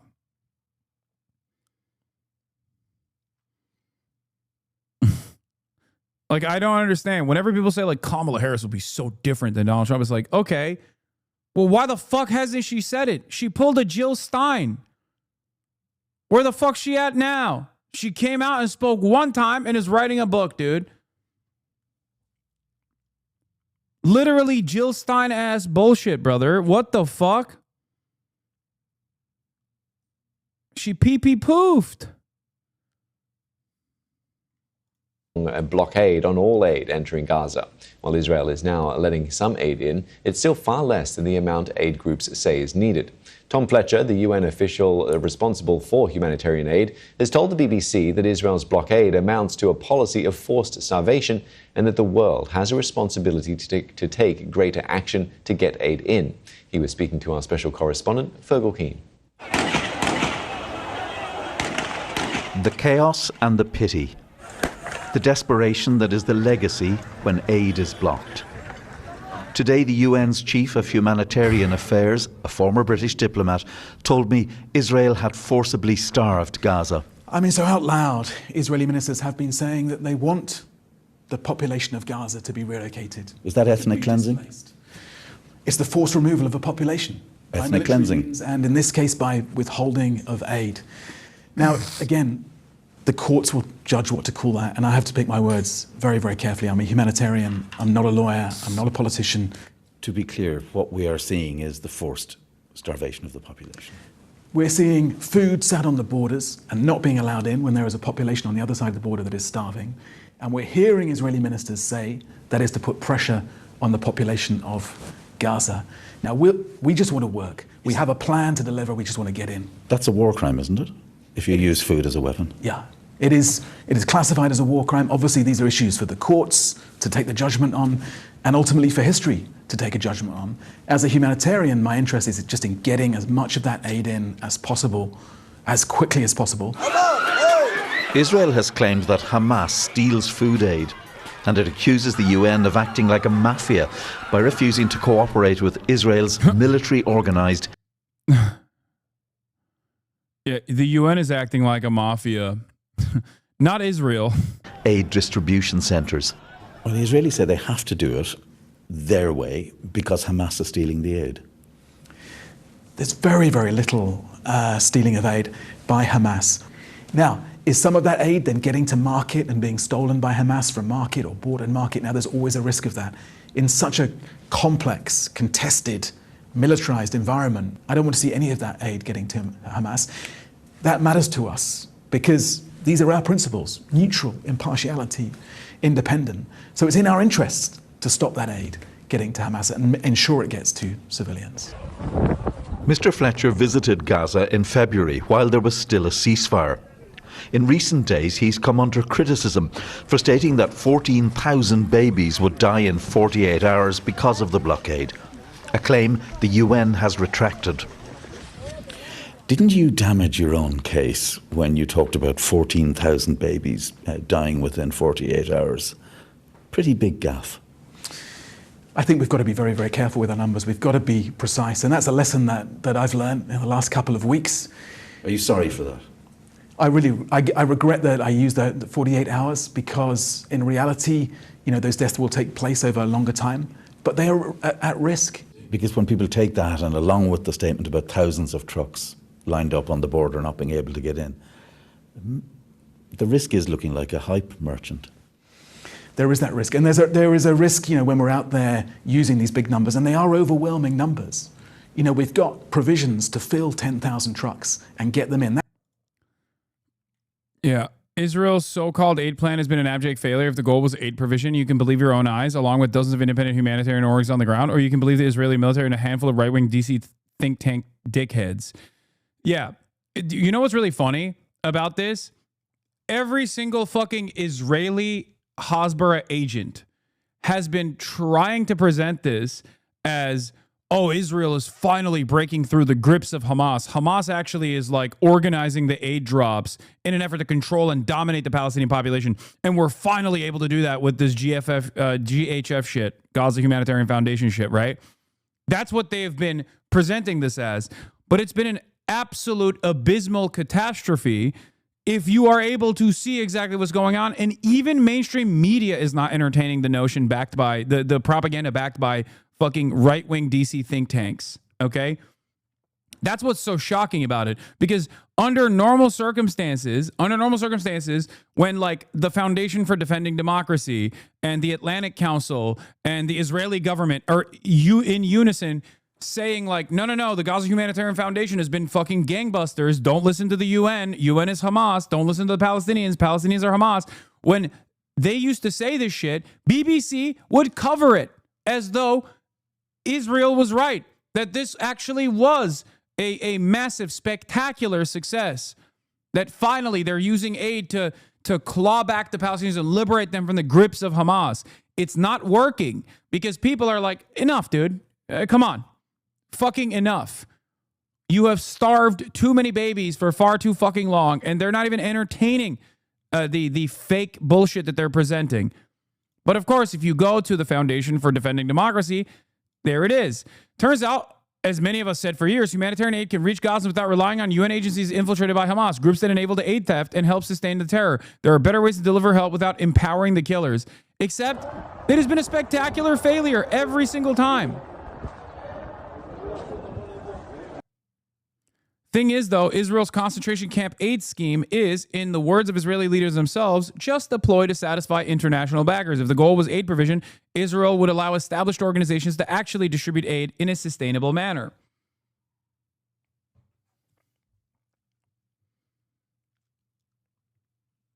This is basically an even more indecent version of the Gaza Humanitarian pier. Remember the pier? The fucking spectacular failure that was?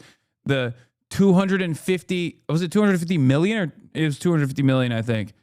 $250 million that the American government just deployed to make it seem like Israel was actually following on the needs, the humanitarian aid needs of the Palestinian population. Chef Jose Andres says, people are tired of fighting in war. Palestinian families are hungry and desperate for food, safety, and security. Israeli hostages have been held captive for 602 days. Oh my God, he's still Families on both sides of the conflict are shattered. Let them all heal. Ceasefire now and bring the hostages home now. World Central Kitchen is ready to feed, to nourish, to help. Let us get back to work. Dude, Jose Andres is so crazy because, like, he's Obama's favorite chef, right? And Israel literally killed his friends, like people that he knew, people that he had a close and personal relationship with. And he's still like, you know, come on, guys. We got to, you know, all lives matter. You know, everyone on both sides really suffering. It's like, bro, what do you mean? That is crazy, dude. Your fucking friends were assassinated by the Israeli state, big dog. Have some fucking courage. Say the truth. The truth of the matter is this. Jose Andres is a very popular figure in liberal circles, so I don't really rip him too hard, okay? And he has done a lot of good. His organization actually operates not dissimilar to UNRWA, as a matter of fact, okay? No, he's not pretty anti-Zionist Turkish delight. He fucking is not at all. I'm going to tell you exactly why he's not at all. First of all, he works in unison with the American State Department at times, okay? Regardless of his ambitions, regardless of his motivation. And I do think he is really a humanitarian at its root, okay? Having said that, however, because of his contracts that work in unison with the American State Department with regular frequency, he 100% was like throwing a rager at even Spanish politicians who were correctly calling what Israel was doing genocidal. Israel then went to him and said, hey, we have a need to distribute aid. Israel wanted to use World Central Kitchen as a PR opportunity, just like the pier. But unlike the pier, World Central Kitchen actually does work on the fucking ground. And much like UNRWA, World Central Kitchen works with local sources, local chefs, local fucking product in an effort to boost the local economy. Okay, it's just like UNRWA in that regard. That's how UNRWA operates as well within the occupied Palestinian territories. Now, World Central Kitchen went in there, started working on the ground, and was working alongside the Israeli government. That's why it's so insane that the Israeli government still ended up killing the 7 World Central Kitchen aid workers. They were there to, in some ways, I mean, primarily to help the Palestinian population for sure, but also to do a little bit of PR for Israel to say, like, see, we're letting in, you know, these premier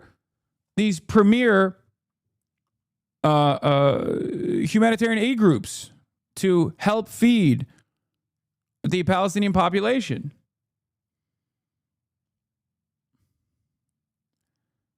And they still killed the World Central Kitchen aid workers. And now Jose Andres has a more critical approach to Israel, obviously. But even then, this far in, he's still like talking about, talking about how, like, you mad? DPS moo cow, why is the view count so low? I don't know, dude. Friday afternoon. Not enough losers like yourself coming into hate watch, I guess. What I don't understand is, why do you care? You're a watcher. Why do you give a shit? You know? My low view count is 28,000 people watching. Has your favorite content creator reached that low view count in their career? It would probably be a spectacular record showing for your favorite content creator. So why are you in here?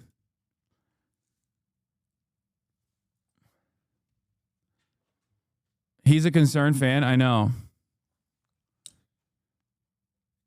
How is Representative Thomas Massey better than the Dems? It's not surprising. He's always been that way.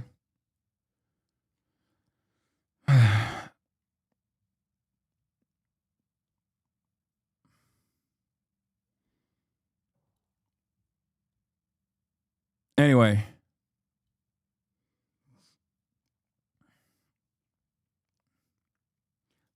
I came in to do a little trolling. Looks like it worked. My fault, homie. It worked. It killed me. I'm so sad.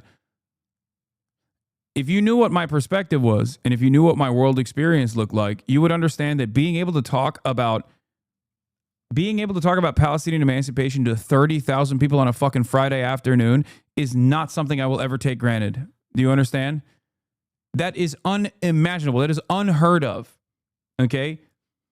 Having an audience of this size, even having an audience of 5,000 fucking people to be able to talk about these sorts of issues openly and actively to 5,000 people is an enormous change in comparison to where I fucking started in my career and what the internet looked like back then.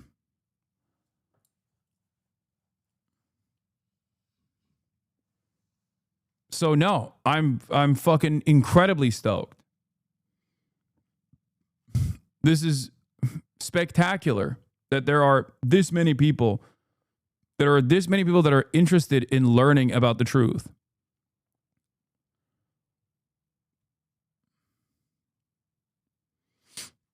Anyway.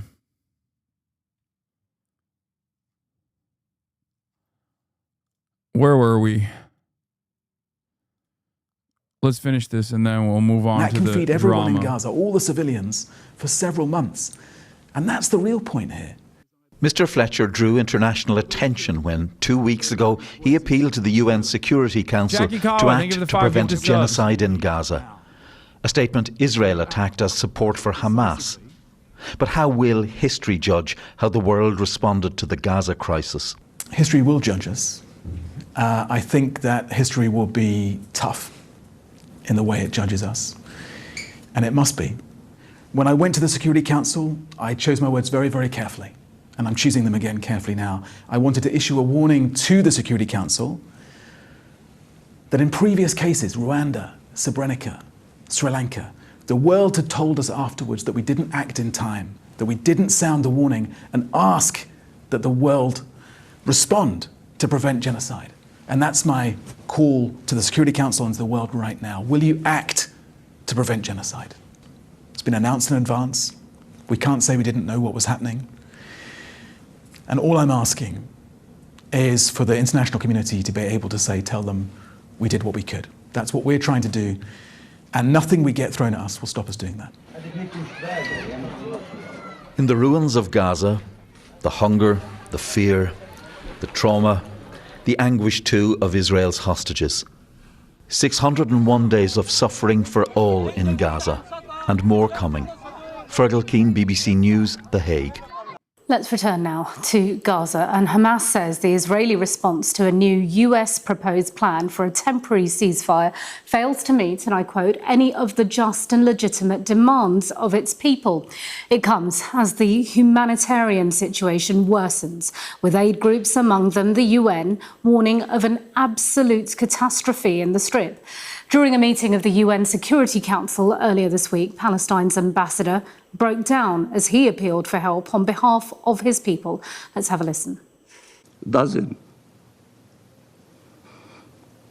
of children are dying of starvation. The images of mothers embracing their motionless bodies, caressing their hair, talking to them, apologizing to them. It's unbearable. How could anyone tolerate this horror?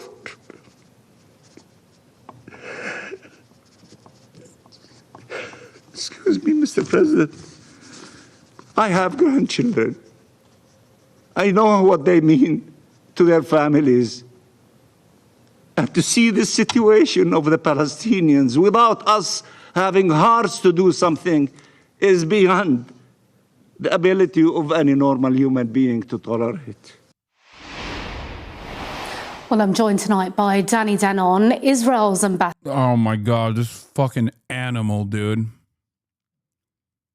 To the UN. I'm wondering, Mr. Danon, when you heard that testimony and before that a surgeon's testimony saying that he hadn't treated any combatants but only children, I wonder what was going through your mind and how did it make you feel? You know, when I listened very carefully to the testimonies, I asked myself, why the Palestinians cannot even mention Hamas. You know, I have been to the Security Council hundreds of times, listening very carefully to the Palestinian representative. Not even once since. Dude, sometimes I think to myself, do I fucking hate this guy because he represents Israel? Or is he also like uniquely annoying and out of touch and arrogant? And I think it's the second thing. Like it's definitely the first, but I think even if someone was like completely uninitiated and started watching this guy try to defend child murder, they would very quickly become anti-Zionist, I think.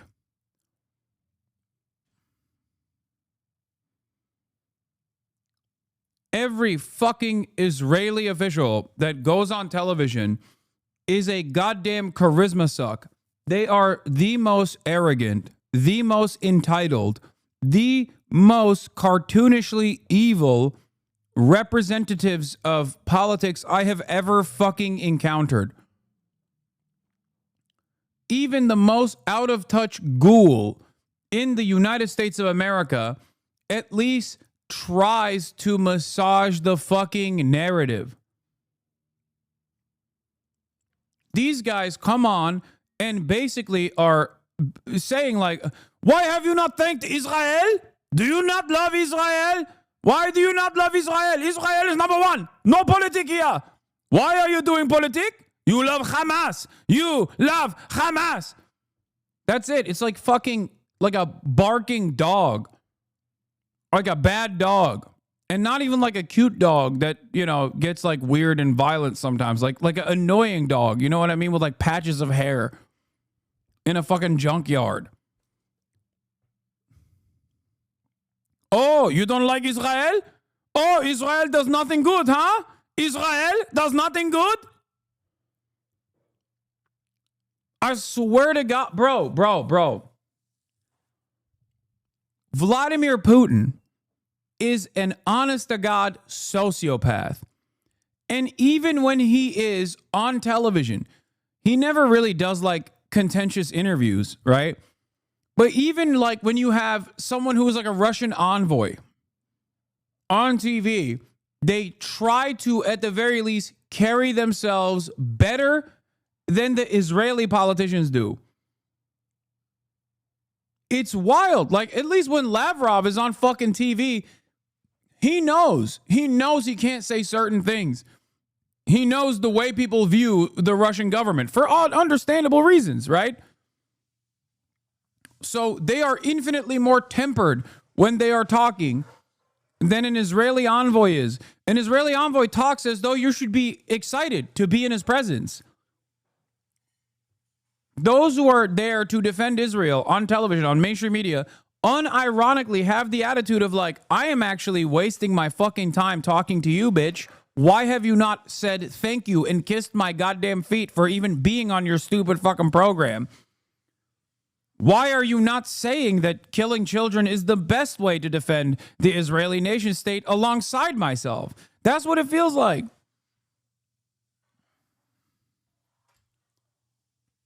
Since the war started, he mentioned Hamas. So yes, Samia, there is suffering in Gaza. No one can deny it, but the blame is on the shoulder of Hamas. They were the one who started this war 600 days ago. They are the one who are rejecting an offer that was presented by Ambassador Witkoff only a few days ago. And we said yes, and they said no. Now they're thinking about it. But the problem is Hamas. It's not Israel. The minute Hamas will release the 58 hostages, will lay down their arms, then it will be quiet and peaceful in the region again. So I understand that's what you're saying, but so you're not willing to take any responsibility for the airstrikes, for the ground invasion, for the level of destruction and starvation in Gaza? Yeah, it's over. Why are you not condemning Hamas? October 7 is done. It's over. It took, by my approximation, around 100 October 7s for the media to finally get there, but now we're finally there.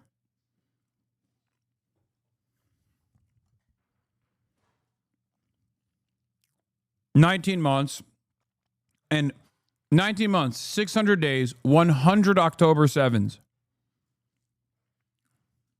But officially, journalists now treat Israeli officials like they are Hamas officials.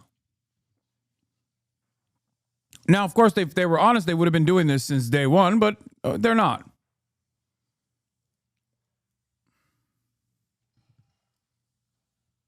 I take responsibility for the lives and well-being of the 58 Israelis being held captive. This war will not end as long as we have hostages in Gaza. And no UN resolution will change that. No speeches, no shows will change that.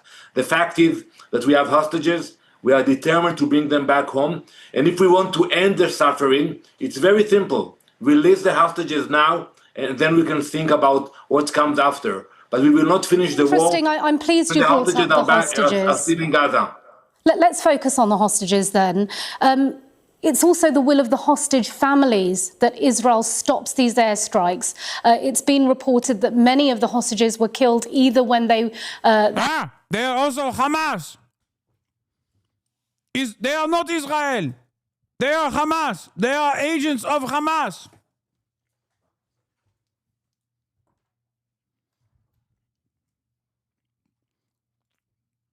They are Hamas-stages. Hamas was, or the people that were keeping them hostage, be it other jihadi groups, were approached by ground troops or in Israeli airstrikes. The majority of hostages that were freed were through discussions and through a ceasefire period, not during a period of fighting. Why will you not listen to the hostage families? So I agree with you on this topic, Samia. We prefer to release the hostages through negotiations. That's why we accepted the offer that was presented to us. And it's not a perfect offer. It's not something we wanted to accept, that we decided. That Look at us. Look at us. We are so gracious. We are so gracious. Why do you not see? We want to kill all of the Hamas children. We say we will kill only half the Hamas children. They are children of terror. Why you not love Israel? Why you not love Israel? I'm Israel high. I'm Israel high. Say it. Say it. You not love Israel? It's the best in order to bring back more hostages back to Israel. So we said yes, Hamas said no. But if we cannot release them through negotiations, then we will have no choice. We will use our military power. Yeah, we will have no choice. We will have to kill them, all the children. All of the children. Stop saying I sound French. This is an organic, naturally grown accent in the Levant, okay? Stop. Why you not love Israel? You make fun? You think it's funny? You think Israel is funny? Israel is funny to you? You know what's not funny? October 7th? 7th of October? Hamas! Hamas is not funny. You know who likes to make joke? Hamas! This is a normal homegrown Israeli accent that Danny Danon has, okay? Well, in order to fight Hamas, eliminate Hamas, and bring Even if that risks the lives of your own citizens? Well, as I told you earlier, we will try always and we will prefer the negotiations. But once we realize that there is no partner to negotiate, we cannot just leave them behind. You know, every day, you know, the situation is getting worse. We heard testimonies about the conditions that are being held, chained in the tunnels. They don't receive any food. You spoke about starvation. The only starvation in Gaza is the starvation of the hostages. Bro, you're starving your own hostages, you fucking idiot.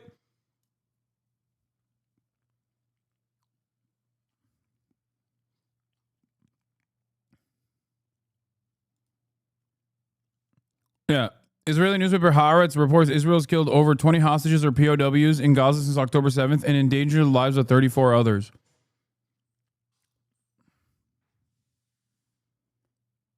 Yep. 54. Endangered the lives of at least 54 hostages. At least 20 of them were killed as a result.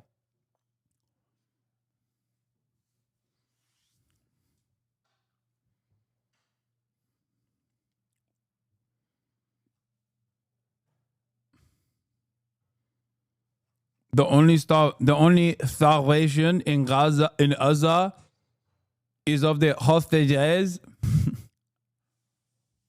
Sick.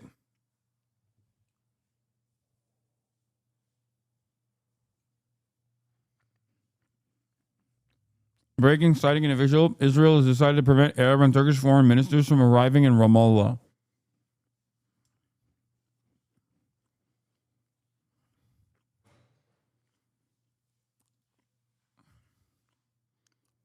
You know what I think about sometimes?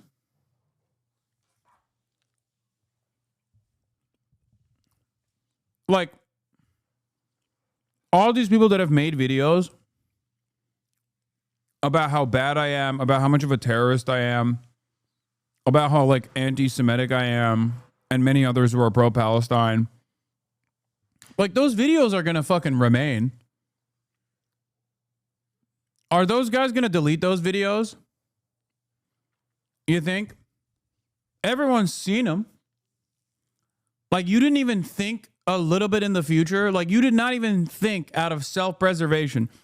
Many prominent media figures that are liberal Zionists have been awfully quiet in the last couple of months. Because at least they understand that if they were to come out and fucking chirp in defense of Israel, most people would look at them and remind them of the propaganda that they engaged with as a genocide was unfolding. How will the likes of, I don't know, Willie Slop Show or Ethan Klein or Bonerbox or numerous others actually try to present themselves, or Sex Pestiny or Hutch, how will they actually present themselves as though they were always against what is going on?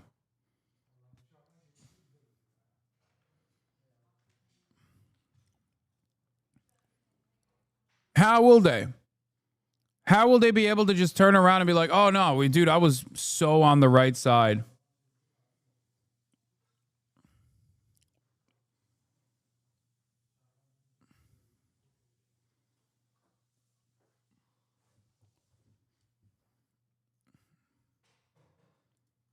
So you're denying that there are... D is now saying he's against the Netanyahu regime because Trump has given them carte blanche. Yeah, that's not going to work, big dog. Joe Biden gave the Netanyahu regime carte blanche as well. You can't just, like, be at the mercy of whatever the fucking Democrats are doing. Your former co-host literally said there's a Holocaust against Jews in America right now, like 2 days ago. What? Like, there's a Holocaust in Los Angeles, California right now against Jews. That's what he's saying?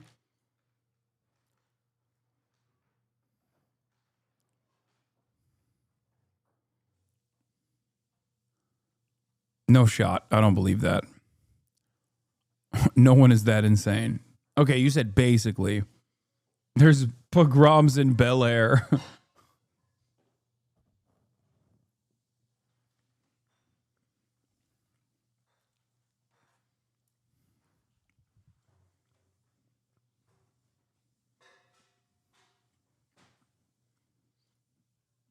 Hungry children, babies dying. These are not my accounts. Those you know, lies. you won't allow journalists into Israel, but these are the accounts of British, American doctors, Israeli human rights groups, people who are in touch. Multiple times I've interviewed people on the ground working there. So you're denying the accounts of...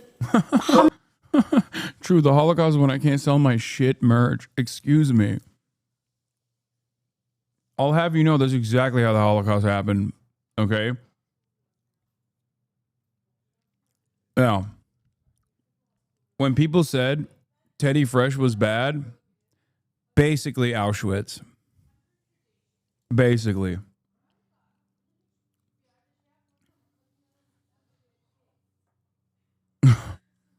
When people say, I don't want to buy Teddy Fresh merchandise any longer.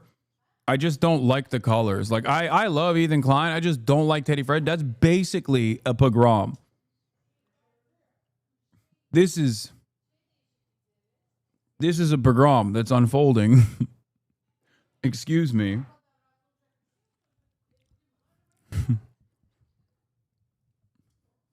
hundreds of doctors. You know, I listened to Mr. Tom Fletcher from the UN claiming that 14,000 Palestinian babies will die within 48 hours. Then he had to retract his words and apologize and acknowledge that it was not true. Aid is coming into Gaza today through two mechanisms, through trucks. Oh my God. Okay, dude. The blatant, this violent anti-Semitism that is oozing off these people, if you can't see it,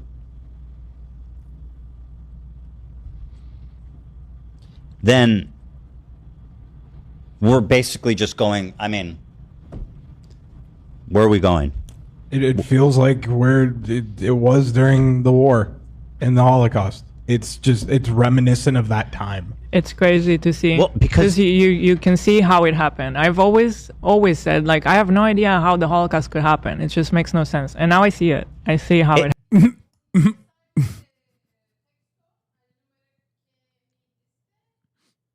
Bro.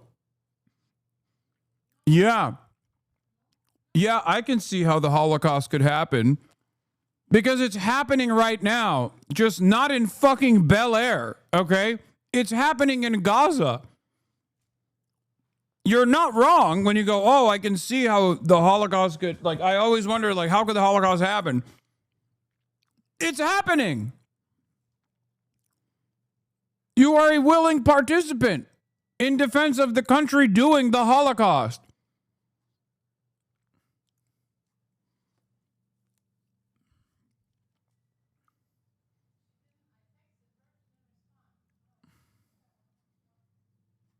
What the fuck?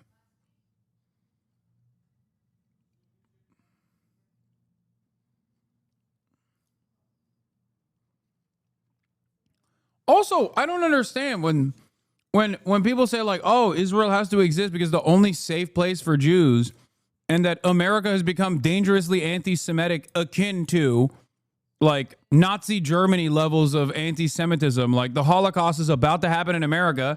Okay, well, you're not in fucking Israel. So how does that work? Like, I don't understand. You don't believe the shit that you're saying, obviously. Like, obviously, you don't fucking believe it because I don't see your ass fucking flying out to Israel to be like, I need to defend myself. Not to say that you should, for the record, because I don't think that is going on in this fucking country, you know? Oh, my God. You said Apex Shakur? Oh, stop. No, that's fucked up. Don't disparage the good name of Tupac Shakur by associating a socialist icon with Hila Klein.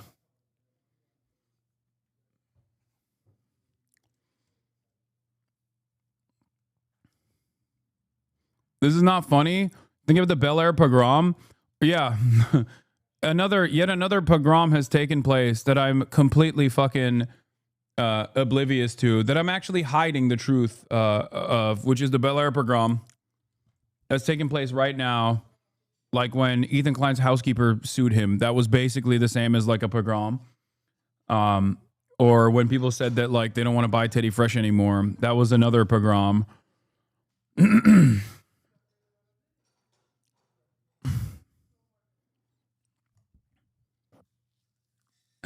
Yeah, or when Reddit told Ethan Klein, hey man, you are engaging in mass harassment of other people, by the way.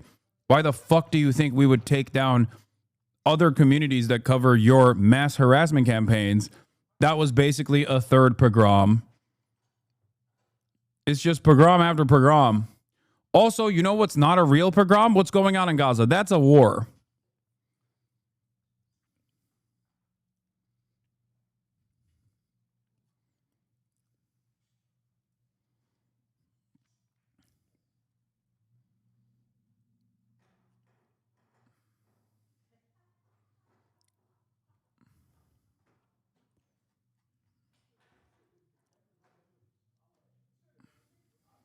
Anyway.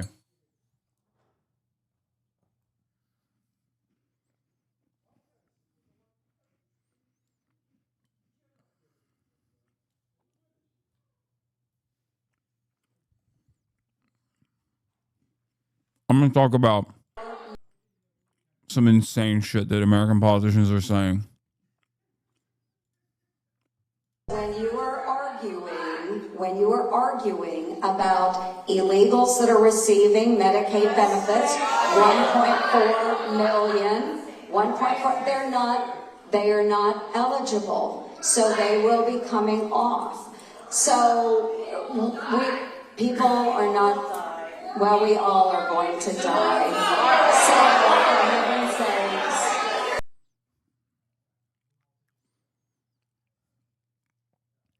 Bro, she did the meme. Some of you are going to die, but I'm okay with it. But also, at the end, we all die. By the way, Zero Optics is funny, but like, Republicans are stupid. They're going to vote for her again. Back in the day, like 10 years ago, maybe 11, 12 years ago, a statement like this was an end to your political ambitions.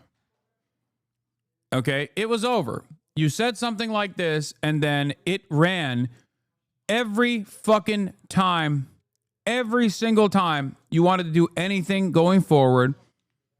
This would be the only thing that people reminded you of. You would always be remembered with that statement. Now, you can basically say that and gain momentum and popularity off of saying insane things like this.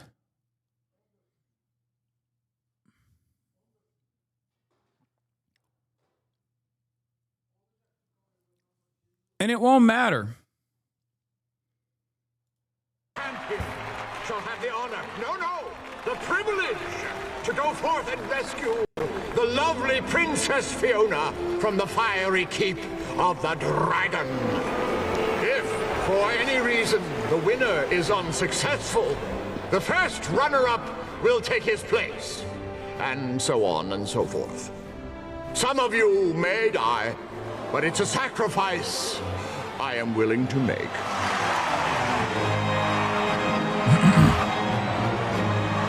Let the tournament... Adam captured that sentiment perfectly here. Yeah. Oh, I saw this. It's fucking amazing. Let's watch. Yeah, we're gonna watch this today. A congressman's underpants with a little bit of a print was tweeted out in 2025. What I would say is it wouldn't make the top 100 news stories of this year. That's right. So it represents an intersection of like an old kind of New York tabloid press, which is like that was kind of an old world thing. Correct. And then the new world introduction of technology into. That's one version. The other version is like dick pics. I love the point that Adam is making there, where he's saying like, you know, it's old world to have a longer time frame for controversies like this to continue, because in the new world that doesn't happen. But it's also new world because you sent dick pics on your phone. It was like one of the first moments of one of those first ever dick pic moments for a politician. It was a relatively slow news period, and I'm a guy named Weiner who tweeted out a picture of his dick. But so you were the first guy too. No, I'm saying that I'm not dismissing that idea. I'm saying that there was an element of it. But Matt Gaetz fucked a kid. Right, and if his name was Matt Kidfucker, then the story would. No.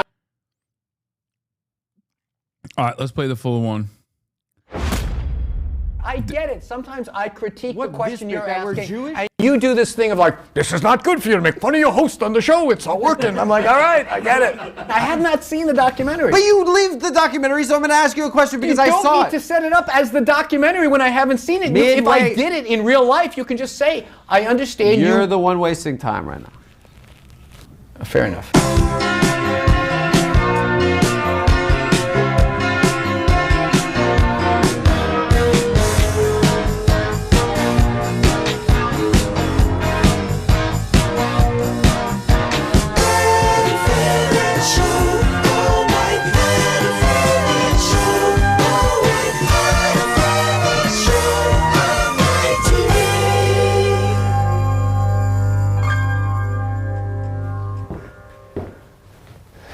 Hello, America. My name is Adam Friedland. I'm extremely excited to welcome you to the premiere episode of the new season of The Adam Friedland Show. On a weekly basis, I will be releasing episodes where I sit down with some of the world's most important and interesting people. And for our first guest, I was joined by none other than current candidate for New York City Council and former Congressman Anthony Weiner. Now, it would be easy for me to prepare for my guest like a tabloid fixture. But let's not forget, Weiner is a seasoned and accomplished politician, and above all else, a human being. So in order to prepare, I decided it was necessary for me to sit down with an expert on human psychotherapy. And I may have even... Wait, what? Bro, no. No. Have some decency, man.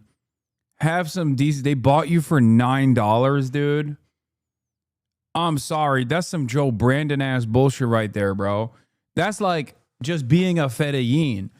It's better to do this for free than to do it for $9. I've never seen a figure like this in my life, dude. I'm sorry. It unironically is worse that you did it for $9. No, he didn't even spend it on a haircut. In fucking Brandon's America, in the post-Brandon universe, who is cutting hair for $9, dude? You ain't getting a burger for $9. Maybe at fucking McDonald's, that's it.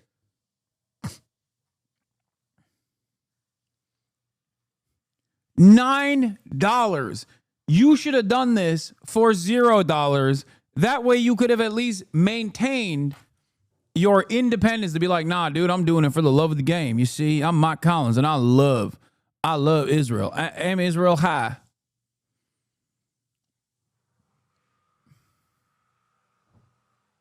How did AIPAC give him $9? This doesn't make any sense. Dude, yeah. I'll give him 10. Will he start talking for Palestine?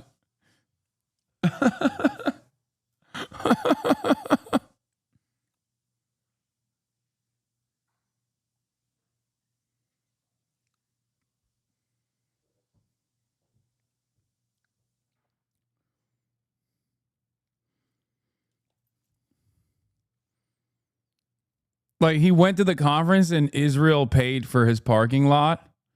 My goats are the same. I'm getting the full Hasan treatment. Oh, man. The right-wing freaks are melting down over the fact that I said 9/11 isn't that meaningful to young people and that they have 9/11 parties and cakes are in such a bubble they don't realize it's been a thing for a while. 9/11 birthday cake, emotional.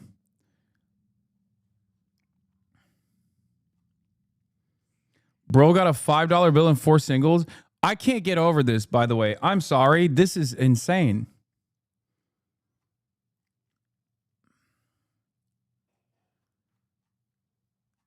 Like, how does it get logged? How does it fucking get logged as $9? There's got to be an issue here, right? Like, did he go to an AIPAC conference and then they bought a beer? Like, where could you buy a beer for $9? I don't even think beers are $9 at the bar anymore. Did they buy it at the fucking convenience store next door and then logged it as $9? Like, what's a flat $9? That doesn't make sense. Like, parking? Parking is $9. He went to the AIPAC conference and they paid for the fucking parking. God, you're so out of touch. This is not an opportunity for you to act like there are many bars where you can just like easily get a singular beer for $9. Like maybe at the... No, I feel like maybe LA is more expensive, to be fair. But like, we've gotten to a point where the fucking affordability crisis is so insane that $9 is $9 is many things are not $9. Okay, there are less things that are $9 than there are more that you could just like.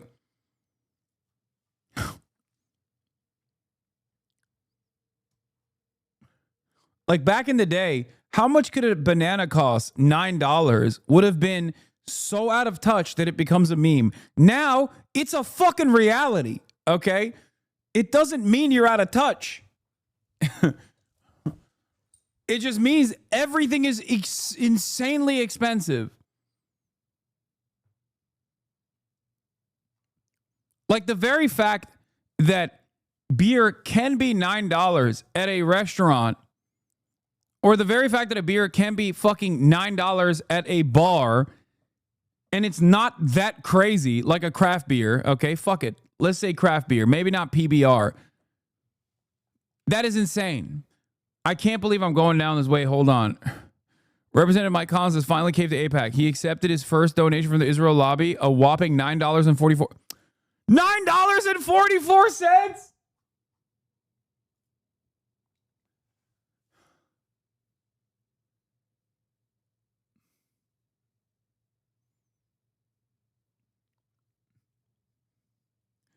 Stop. This is a joke. There's no fucking way. Track AIPAC says it's $29 now.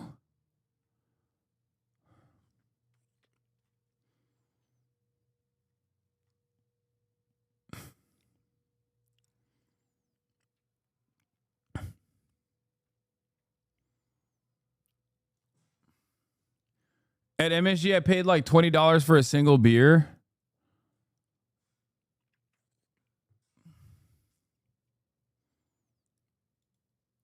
How?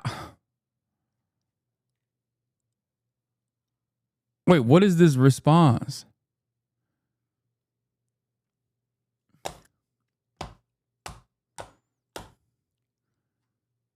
Like, what the fuck? He's so shameless.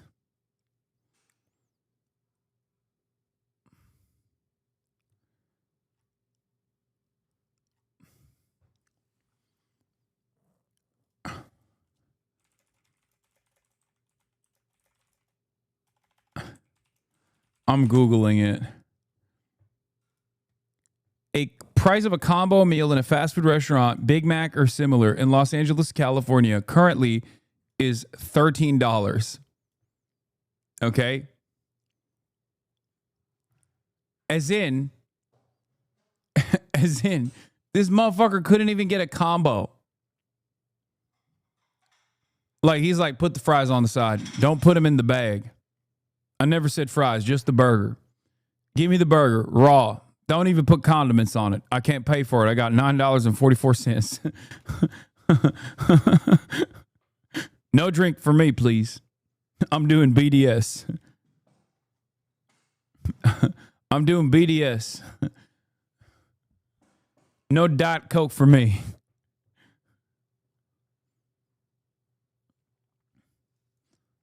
$9.44. You're getting a fucking water cup and then sneaking in Coca-Cola into your water cup. That's the type of shit he's on, okay?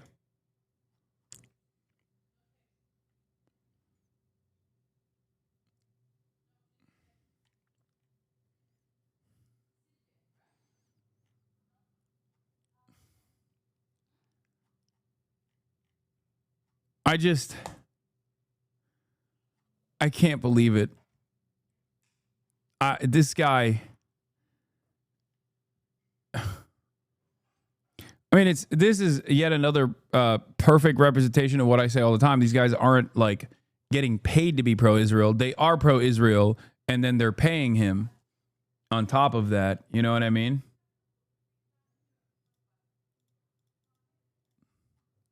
Even learned a little bit about myself in the process. So without further ado, this.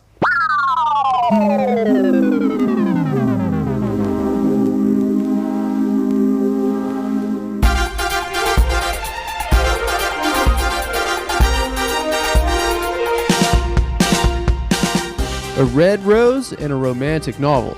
That's how I told my guests to identify me today amongst the hustle and bustle of the High Line, one of New York City's many hidden gems. I was here to meet James Foley, a renowned psychotherapist to the rich and powerful. If anyone could help me get into the psychology behind Weiner, it was James. After a brief stroll through the neighborhood, we sat down in my Hudson Yards penthouse to discuss the psychological profiles of the men that have shaped our world. I'm James Foley. I'm a psychotherapist. I treat men for sexual misbehavior, such as affairs, hiring sugar babies, and things like that. Tell us where we can find you. Do you have an Instagram?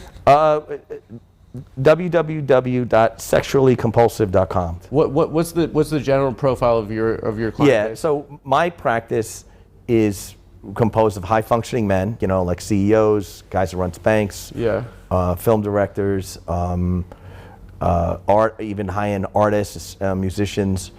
I've had elected officials. Let's say like a man sends just like a picture of his erection like under his underpants, but he's like, I'm not showing full meat. Like, is that like in a psychological process? Is like, well, if I'm not showing full meat, then, you know what I mean? Yes. So he's like, but then obviously his wife sees it. He's like, well, obviously it's legal if I'm just showing dick print, but no full meat. You know what I mean?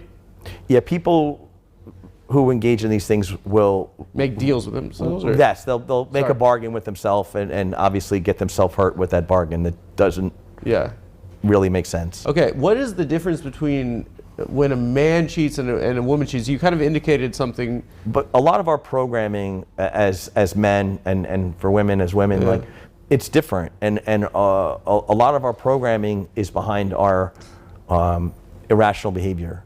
So, bro, it's called progress pics. It's different for me. I was not posting meat, chat. I was posting progress pics. Can you calm down, please? It's different. It's different. It's different. It's different. Like, you guys are being cringe right now. It was so different. You and I are guys. We got different programming typically than a woman would get, and then. But they cheat. They cheat. Oh, I'm not saying they don't cheat, but a lot of them do cheat. Yeah, I mean, nobody's immune from that. At least no gender. But the idea is what's powering it can be different. So why would a girl cheat on her boyfriend? Like, if he's like, especially if he's a great guy and stuff. I wouldn't know. You know, that's a broad brush kind of thing. It's just, but it's not. So it's. And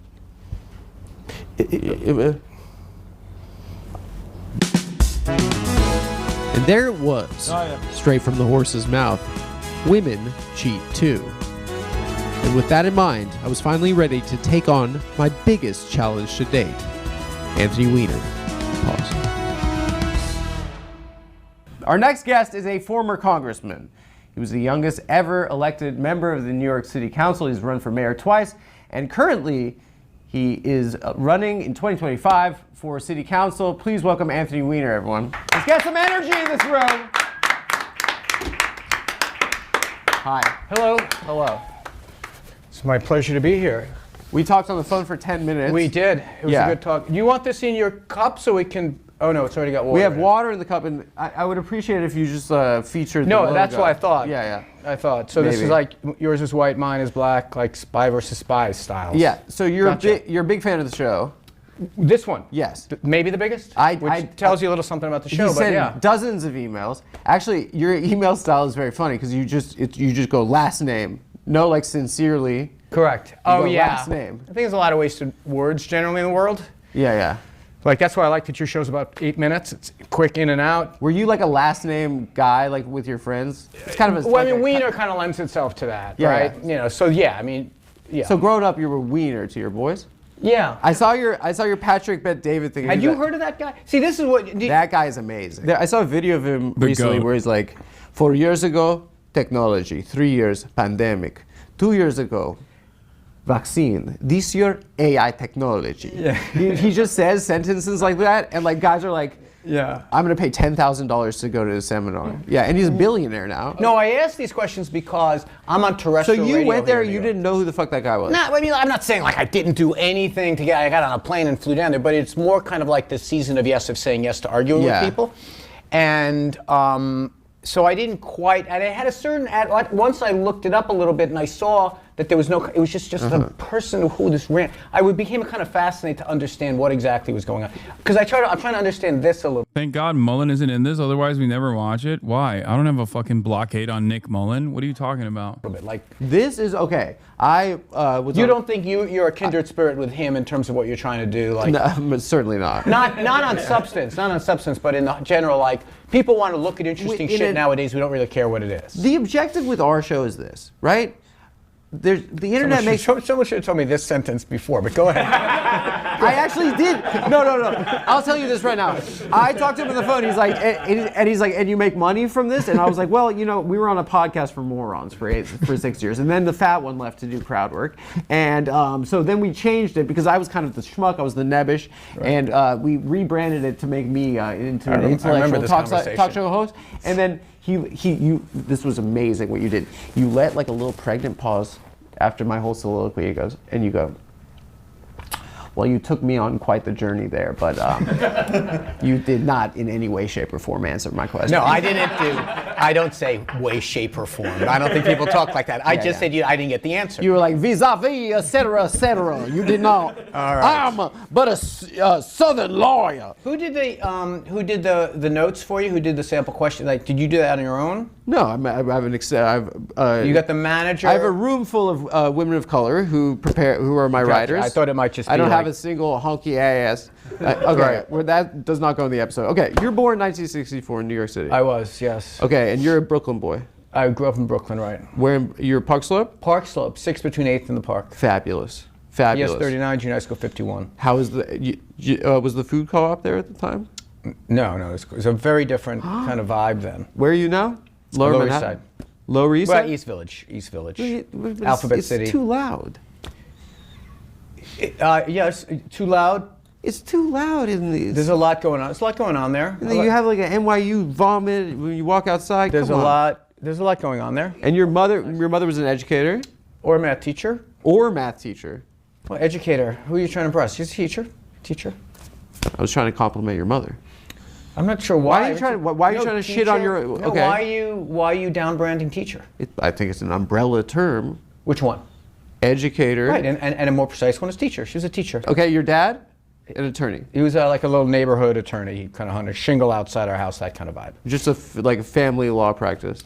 Yeah, some real estate stuff. Yeah, I don't really know for sure. Like some real estate closings, that kind of thing. Wasn't big enough. He's like for people who wouldn't have Jacoby Myers, but they wouldn't have a big firm. They'd have like Grau and Weiner. And did they split up when you were a kid? When I was in college. When you were in college. Your parents together?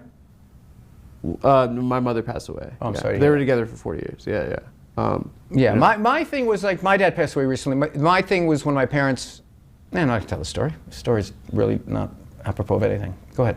Tell the story. What? No, it's just when they split up. Let me tell. Okay. When I pause. This is a literal pause or just a pause in the conversation.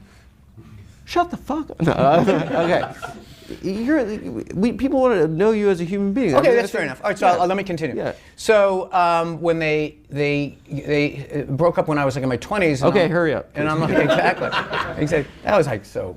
That was a joke. Come on, I'm a schmuck. Kind of weak. You got to pop. What is that? It got to pop. It got to pop. I understand what that. It got to pop. No, I wasn't beefing about you. Oh my God. You know, there's the. Sorry, I'm not. No, I'm not beefing about you. You never. You know, what is it? You never. Okay, sorry, I got to laugh. I'm not trying to do a whip of a pork barrel backroom deal in the fucking halls of or whatever. It takes a little while for me to figure out where the crowd is. This is not a very strong crowd. I mean, they're just laughing at like. It's 4 guys. Yeah. What do you mean not a strong crowd? They laughed at Weiner? Sorry, your last name means mean. It's not a big deal. All right, fair enough. Okay, there was like. Did you think you were like? I'm fine, dude. There's another guy in Congress named Dick Armey. Here's the thing is, Dick Armey. You're like, what? Compared to Dick Armey, this is not that bad. There was Norm Dix, too. Norm Dix? Yeah, in Washington. Yeah. You see, this is what it'll take. It's funny, okay? And you're not a coward like that goddamn John Stewart Leibowitz trying to erase our culture. New York City kids, my girlfriend grew up in the Upper West Side. I didn't grow up here. And I feel like you guys grow up faster. Like my friends that grew up in the city, they're like, I had my coke phase at 13. They kind of become adults. I faster. guess so. I mean, that's Yeah. the kind of the argument. Public schools, you bounce off a lot of different types of people. You know, plus growing up in the '70s, you get mugged a lot. Like, yeah, I guess so. Yeah, I guess yeah. so. And you were going to Manhattan with your friends in high school? High school, yeah. Actually, the same neighborhood I live in now, we would kind of go and it would, just to see how edgy it was, that kind of stuff. Where are you going? Studio 54? No. Andy We would go to Warhol's like Factory. we go to like Rocky Horror, Rocky Horror? Yeah, on St. Mark's, that kind of style. But that's for fucking nerds. Yeah, You're but doing that's that thing probably where a you throw things. fair characterization of like where I was. Yeah, I would have been at CBGB's if I was you. You? Yeah, if I was your age in New York City. So you're gonna say you were cool then. Now what happened? What is I've this? always been one of the coolest guys.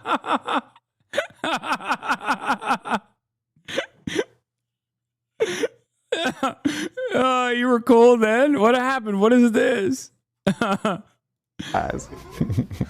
No, so I mean, I guess New York in the 70s is characterized as like a completely different place. Yes. You've lived here for most of your life. Like, My whole, except when I was in college and Yeah. in prison, I was here. And in Washington, I would go back and forth. Yeah. I used to live in D.C. I went to college there. Where? GW.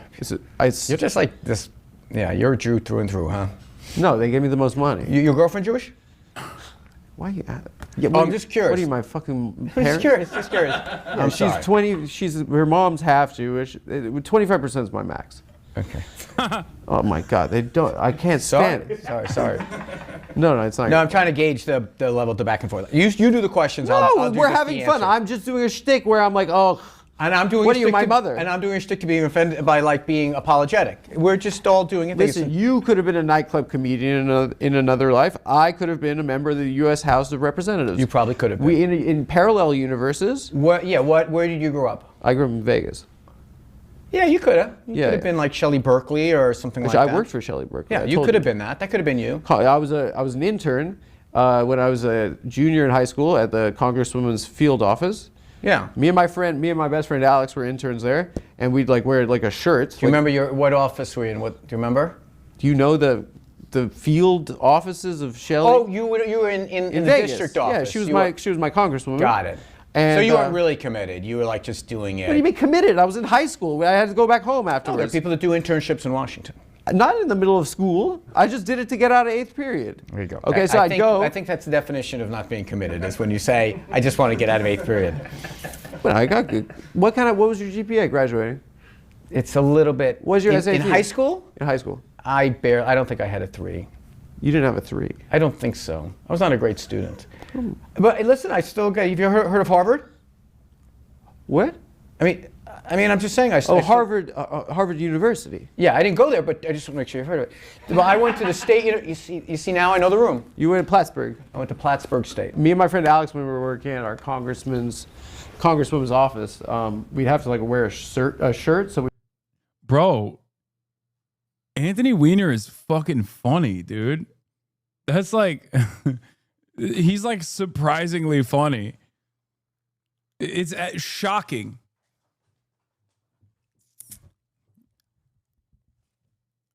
we felt like we were businessmen, and we'd go afterwards to Hooters because we thought that we were like adult. This is in Vegas. Yeah, when we were like 17, 16-year-old boys. Got it. Yeah, it's a great place. Have you been there? Las Vegas, Nevada. No, Hooters.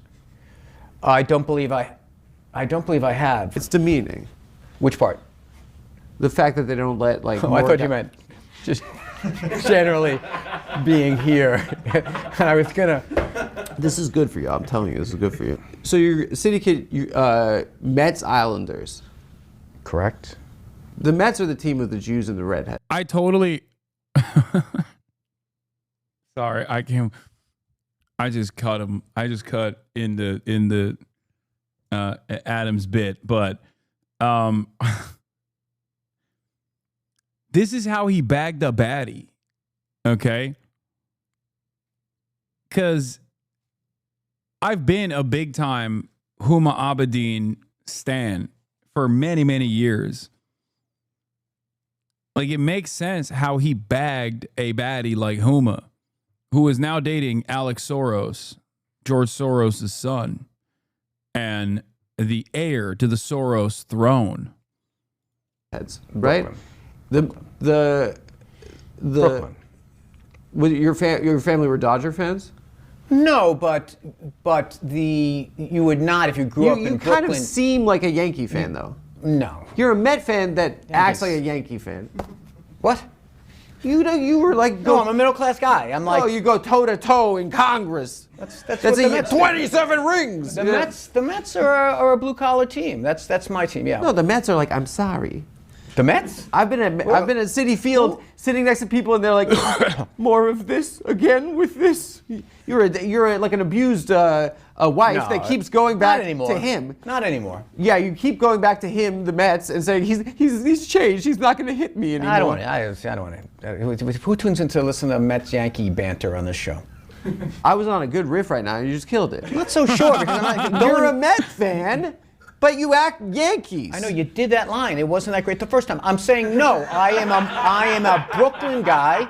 The Mets are a middle class team. You guys buy your rings. We earn them. And guys that have two families that live 3 blocks away from each other are Yankee fans, right? Guys that are like have chronic allergies and get sensitive when they listen to Paul Simon, are Met fans. The 86 Mets were like the iconic bad boy team of yeah, but you weren't there. You were with Dykstra doing lines. First of all, no. Is that the measure of like what team I've lost the thread here.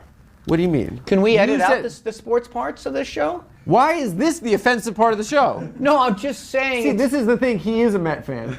He's acting like a Met fan right now. No real New Yorker is a Yankee fan. I mean, I'll give you the Bronx. You want to do the geography thing? I'll give you the Bronx. I think a lot of Italian and Dominican guys would disagree with you. In the Bronx? No, in Bensonhurst, they're no. Yes, they Except are. that asshole Giuliani. That was it. You think Mayor Giuliani was an asshole? No, no, that wasn't the hard part. The Yankee. Yeah. Hey guys, I want to talk to you about having better sex with Blue Chew. Not with. Oh, okay, all right. Oh my God, it goes on for so long. Oh my God, he has so many ads. Oh my God, this is the new Jon Stewart. This is the millennial Jon Stewart. What the fuck? This is the good life. And now back to the show. Okay. Let's get back to it. You went to Plattsburgh College. No, Plattsburgh State University College of Arts and Sciences. I know. PSUC. Plattsburgh 4 College. I'm sorry. PSUC. Yeah. Okay. Go ahead. Yeah. Yes. They call it the Yale of the SUNY system. They totally do. Okay. And when did you get involved or become interested in politics? Probably there. I ran for student government there. What was your platform? What were you fighting? Vote for Weiner. He'll be frank. Okay, well, that's just a saying. Well, like, what did you want to do? That's for the what do you think you need in college? It's really no more fish sticks in the cafeteria. A pun about hot dogs. Yeah. And they were like, "That's good." Vote for Weiner. He's on a roll. But what? But that was your entire platform. You were like, okay, I want an office of Palestinian investigations or so something. the division in student government, at least at Plattsburgh, is probably other places, is you have these guys, these resident assistants who basically they're the professional guys on campus who are hired by the colleges to be in the dorms, the RAs, we all know what they are. But they're students. So my whole thing is those people should not be allowed to be on student government. Why? Well, because they effectively worked for the administration. So there's so I don't think they should be. Those are always the ones that were most ambitious to run. So I ran. It wasn't a platform. Who gave a shit? I kind of like that as spite run. Yeah, so that's what I did. And I didn't win. I came in. Anyway, I came close. And then there was a bit. You want to keep hearing the rest of the story? Yeah, I don't think I've ever told it on any podcast before. This is what people want. I'm dubious, but I'll continue. We'll see. We'll see if the dial groups do well for this. We'll segment. cut it if it's boring. So there was a vacancy because some kid didn't come back for whatever. He ran and then he didn't come back for whatever reason. What was this guy's name? I don't remember. Full name. I don't remember the guy's name. Remember, so there's a vacancy. You definitely remember full name. I remember names for the rest of the story. Okay. So then the charter of the Student Association of Plattsburgh State says that the president who's elected gets to choose a vacancy and has to get ratified by the Senate, right? So the president was Christine Slobin, and she chose someone, not me. And I'm like, that's not fucking fair. I was the next person votes, so I lobbied all the members of the Senate to reject her appointment. Oh my God. And they did. And she was your first enemy in politics. And she said, all right, fine. Who the fuck wants this job? Fine, you can have it. Uh-huh. And then I made the rest of the Senate miserable the rest of the time because I was constantly complaining. So you love the game. got a taste for it then in college, yes. Okay, and then you worked for Chuck Schumer. I did. In D.C. right afterwards.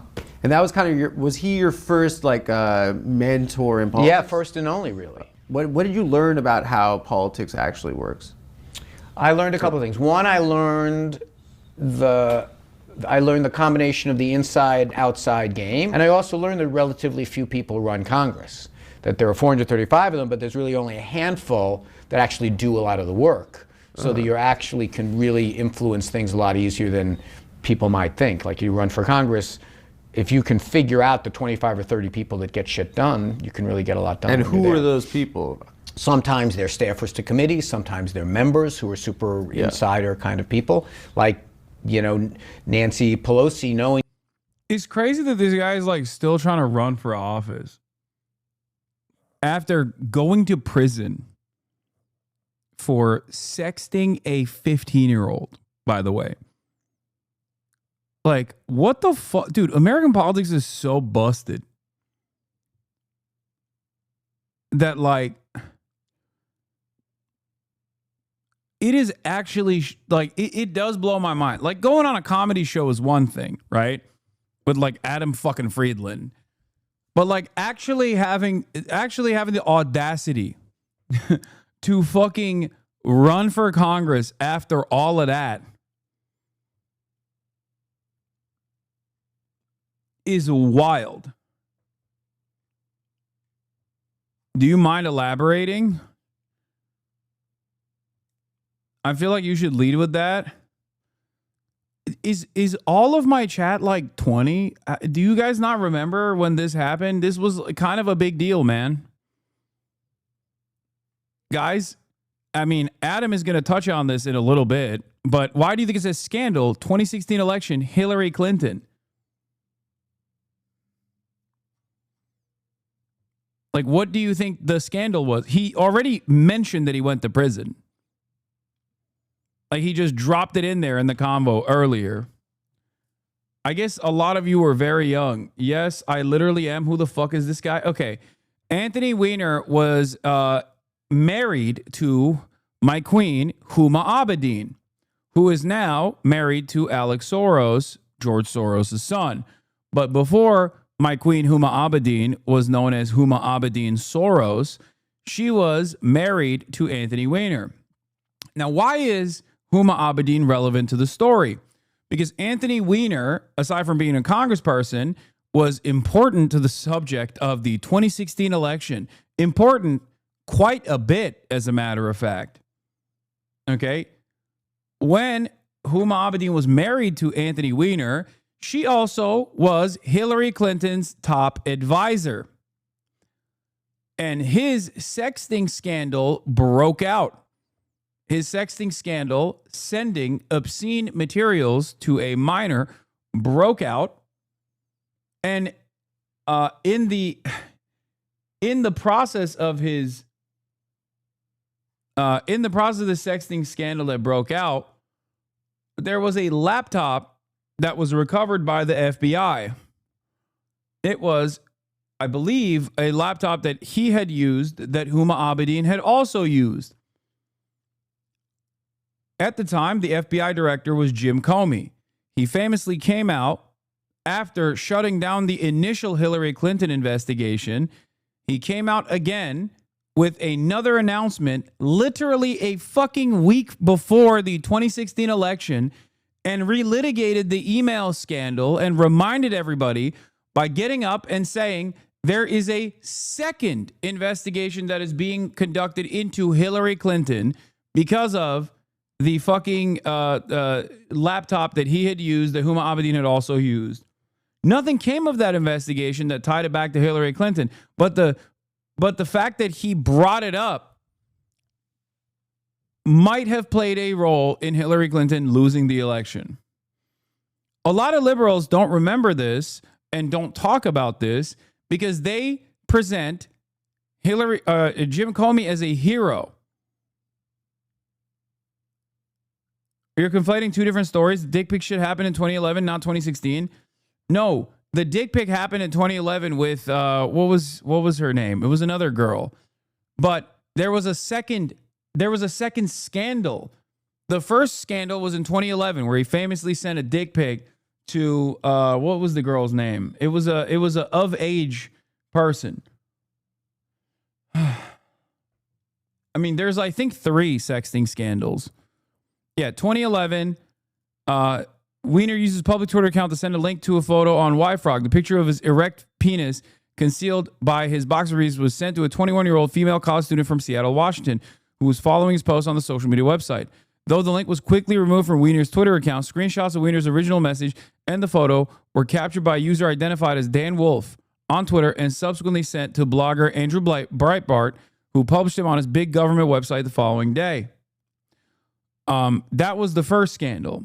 That was actually a very famous one. Okay. Later, that blew the fuck up. But afterwards, there was a second scandal. The former congressperson announced his return to politics as a candidate for mayor of New York City. He soon became the frontrunner against Democratic primary opponent, City Council Speaker Christine Quinn. More pictures and sexting allegedly by Weiner were released to the website The Dirty in 2013. Okay. That was the Sydney Leathers scandal. That was the other big one. Okay. The Sydney Leathers scandal, I think that was where he called himself Carlos Danger, if I'm not mistaken, or was that the last one? But the finale, if I'm not mistaken, the finale came with the 15-year-old. The 2016 one was with a minor.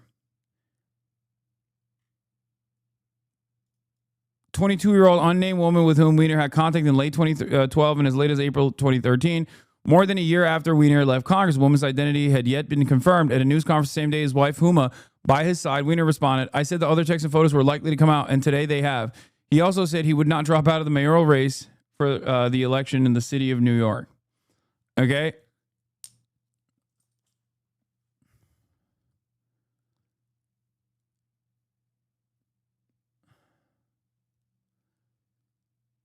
Now, the last one is the one that was consequential for the election, and that's this.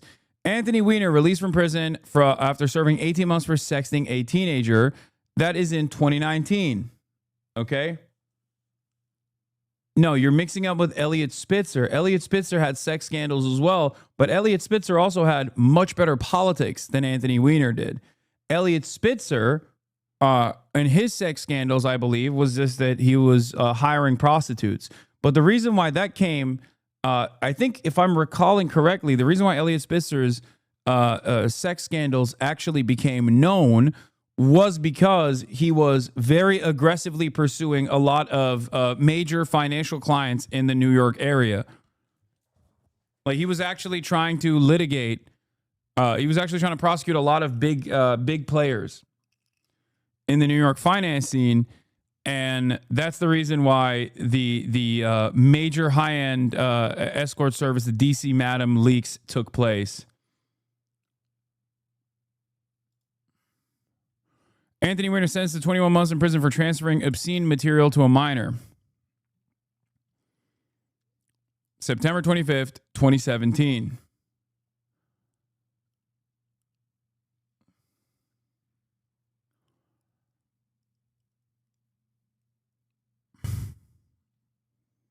All right, let's keep going. Nancy Pelosi was going to be someone early on. Like, I supported Nancy for whip and majority leader and whatever else.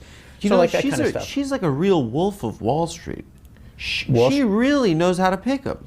She's very good. She's incredible at it. She was very good at her job. She was very good. No, I'm just talking, she's unreal. Yeah, but people have money. How the hell does she know what stocks to get behind? A lot of people are rich. Yeah, are you not familiar with that? Like I'm making a joke about how, like, yeah, and I'm not playing along. Why? You think that members of Congress should own stocks? Why shouldn't members of Congress own stock? It's the most transparent fucking body on earth.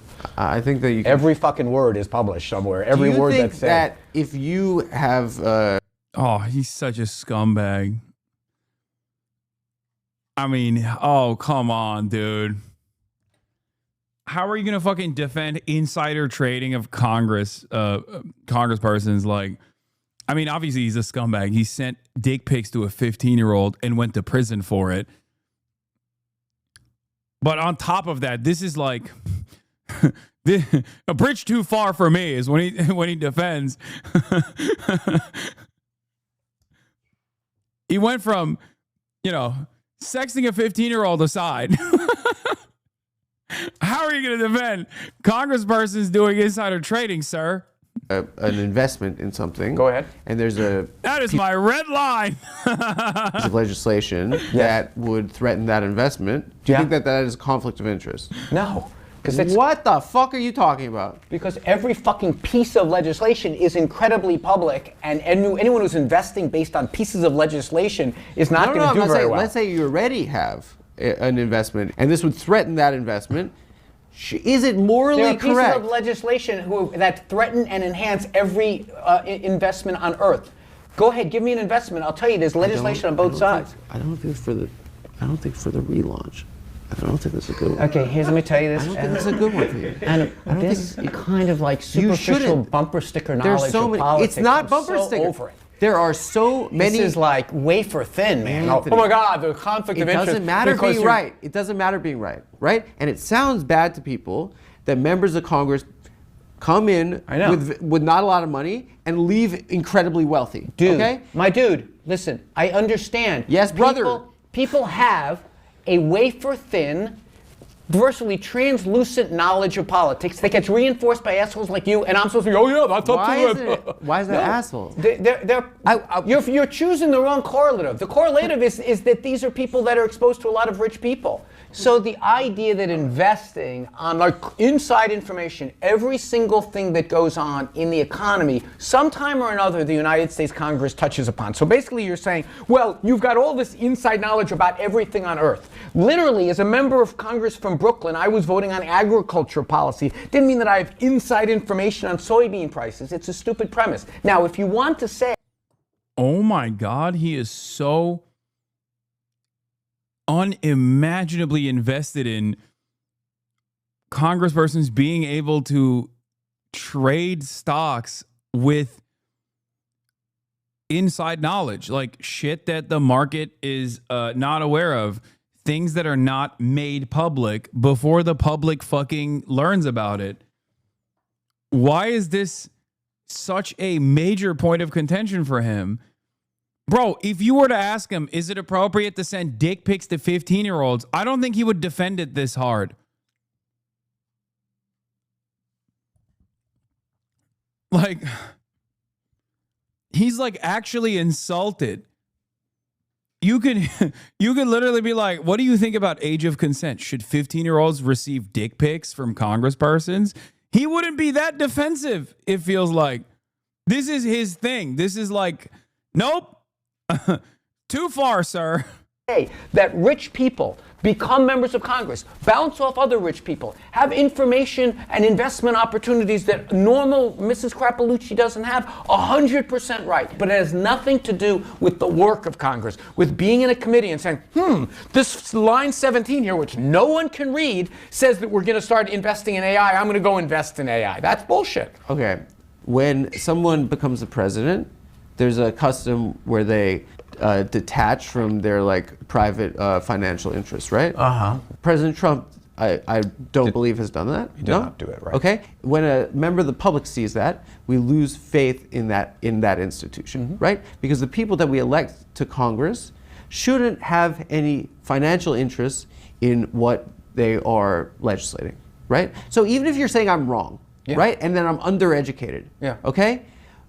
In principle, we are in a time where people's faith in our institutions, especially in the fucking government, is at it is at a low point. In my opinion, people just don't they think it's all bullshit now. Correct. Here's the problem. Yes. When I ran for mayor, I wanted to put pressure on Mike Bloomberg because I was going to run against Mike Bloomberg. I said, I don't have any money. You should put everything in a blind trust. And so I said to my staff, I said, let's figure out how I do this. They said, well, you can't because you have to report every quarter what you're holding. So I said, I can't, so it's blind, I just can't read my own filings? Well, no, you have to sign your filings. It's a conflict. But I'm saying it's bullshit. You, not you particularly, but you people like you, want to find an easy pat boogeyman for these things. Even if you're a middle class guy like me, who am I calling up for money? A bunch of rich people. Yeah. Right? So now in the city it's a little bit different. They incentivize you to call, regular New Yorkers. Your guy Pete lives in my district. I'm gonna ask him for $10 on the way out of here. I mean, Pete? Yeah, he lives in my district. Don't give him $10. It's worth it's 8 to 1. That's kind of me giving you $10, just so you know. You've just pleaded guilty to a felony. Why? What's the felony? Well, you can't. He's a straw donor. Straw donations, yeah. Good friend? He's a straw donor. Being a good friend? Okay, so Chuck was your mentor, right? Yes. And you took his seat in the House. I did. Okay, and by force. After you were in also, can I ask you another question? Sure. I used to live in D.C. Yeah. I mean, like, how ugly are these people? Physically? In the government.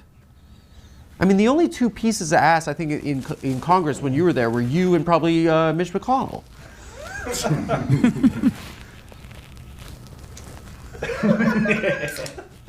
Let's move on.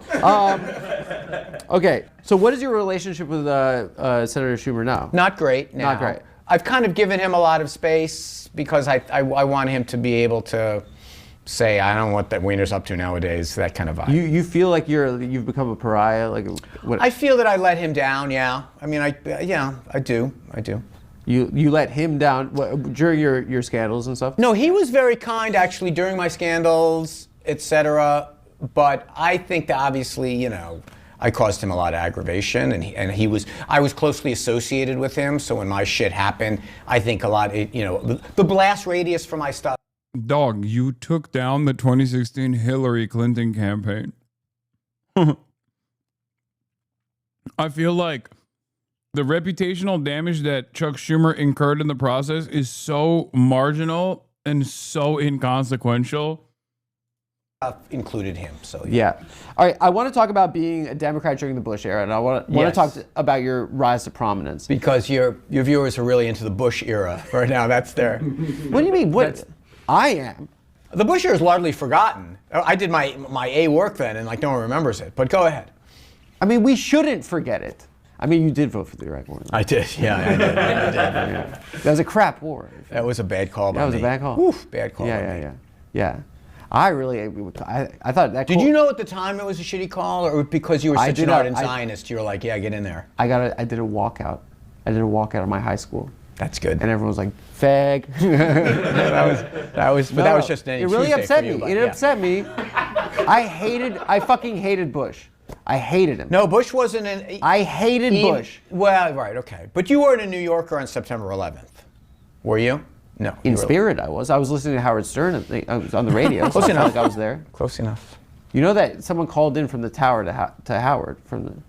Oh shit! I did not know that. And he was like, "Howard, Baba Booey, I'm in tower." Not funny. Too not soon. funny. Too soon. Not funny.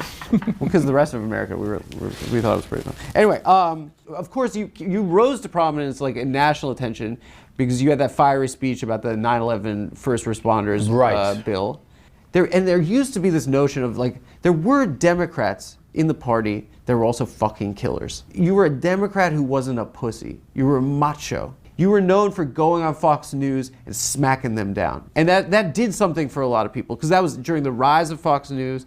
That was during the Bush era. What do you make of the state of the modern day Democratic Party? Do you think there are people that have that fire? Well, it's the comparison doesn't fit because I was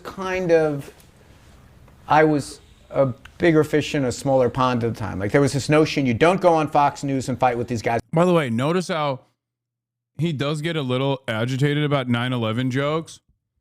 I was like, well, you weren't in New York at the time. But also, when he talked about fucking voting for the Iraq War, 1 million dead. It was a bad call. You need to understand. That's how American politics and the attitude that Americans have towards these sorts of things. He just doesn't give a fuck, dude. That's because why do it? What does it get? And I thought, one, it's the sport of it, and two, it's They're idiots. Yeah, and but now you have, it's now the entire institution of politics is got. As a New Yorker, I get rattled by 9/11 jokes. Oh my God, dude.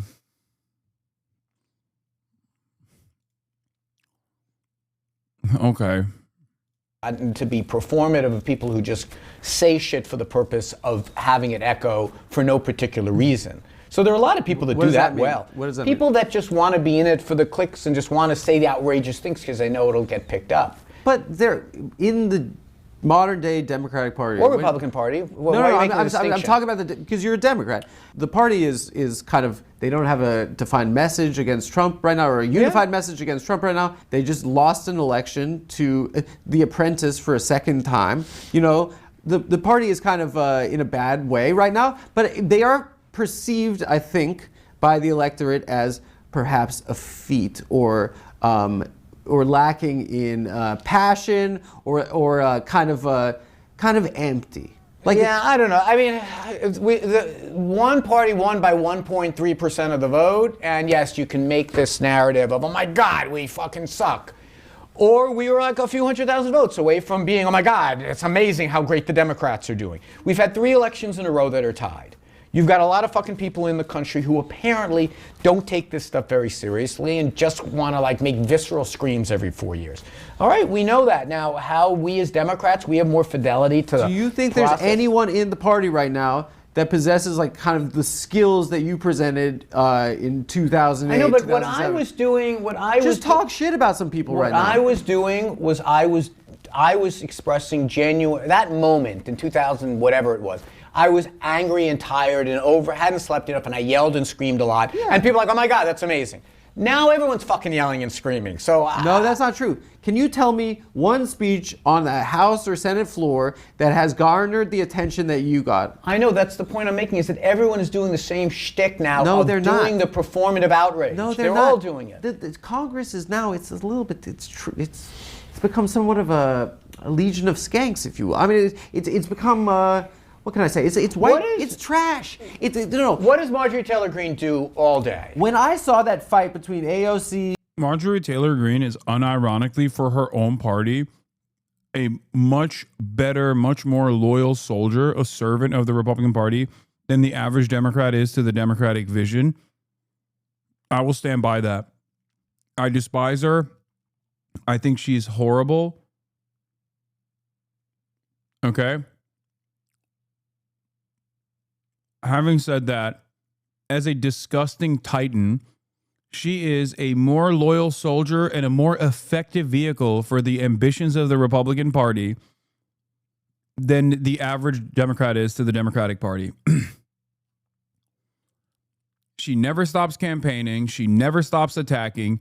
She's constantly posting. She's constantly putting her ugly ass face in every single affair. Marjorie Taylor Greene is such a freak. She literally attacked David Hogg. And I don't mean David Hogg like right now, okay? The VP of the DNC or whatever. David Hogg, when Marjorie Taylor Greene attacked him, was like a 17-year-old who had just survived a mass shooting. Okay? Like, understand that kind of shamelessness, that kind of energy. She is the fucking Fedayeen. Why does she do it? Why does she attack a child who had survived a mass shooting? Because she recognized, I guess, ahead of time, before everybody else, where the party was going. She had a better understanding of what Republicans wanted from their fucking politicians than the average Democrat does from their base. That's it. That's why they're winning. She is a monster, dude. Think about a while ago you said something that will stick with me forever. You called her a sexual dynamo. I mean, that is true. She is a sexual dynamo.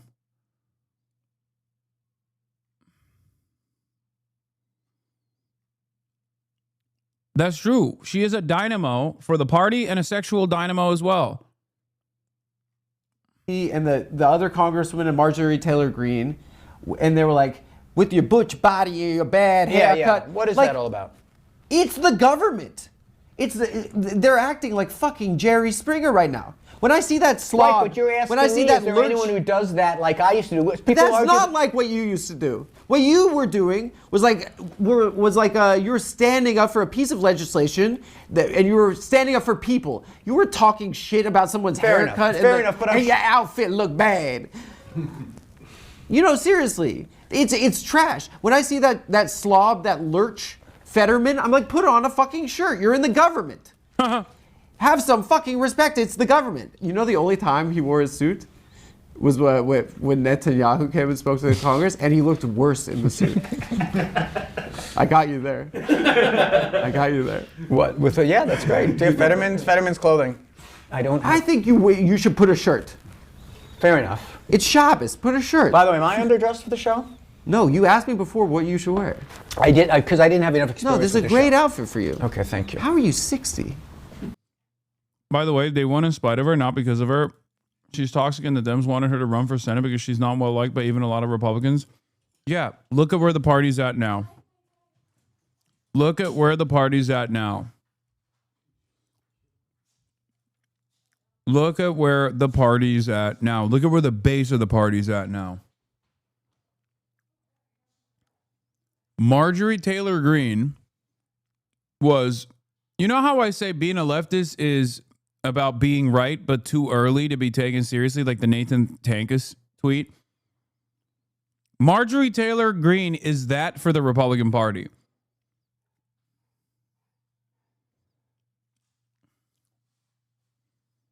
Marjorie Taylor Greene is the most honest, most unvarnished, most truthful version of the Republican Party. And she was leading the fucking charge. Like, think about the stuff that she got in trouble for. Saying that, like, Jews have satellites that cause the California wildfires. Like, she was an anti-vaxxer. She is a straight up fucking neo-Nazi. Like, all of those things, when she was doing that at the time, people were like, what the fuck is this? This is crazy. She still kept winning her elections, number one, which is wild. Yeah, she first said Jews did the California wildfires and then said the Chinese did the Hawaii wildfires because she realized they made her they sent her to the fucking Auschwitz to write a book report to apologize for her anti-Semitism.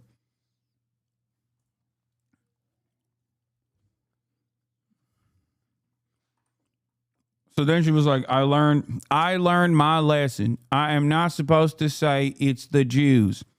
I can always, however, say it is the Chinese.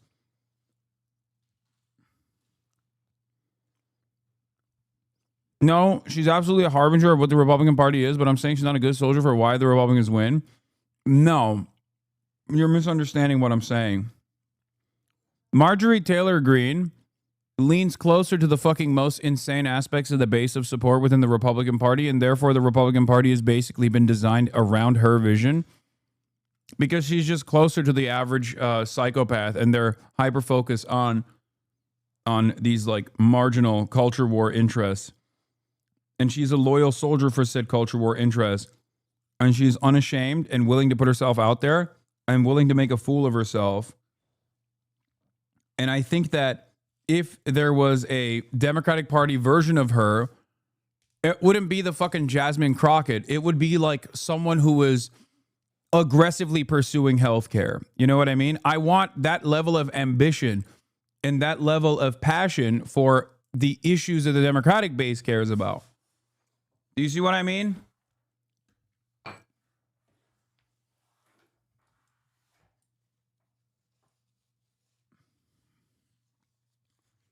Republicans apply year-long pressure, never-ending, unyielding, year-long pressure on the issues that they care about in a way where they're like shameless. They're not afraid to lead. They're not afraid to lead the rest of the party, the rest of the base of support, in the direction of what their primary base of support wants. the super passionate white evangelical Christians. There's obviously a level that you can't go beyond, like Valentina Gomez.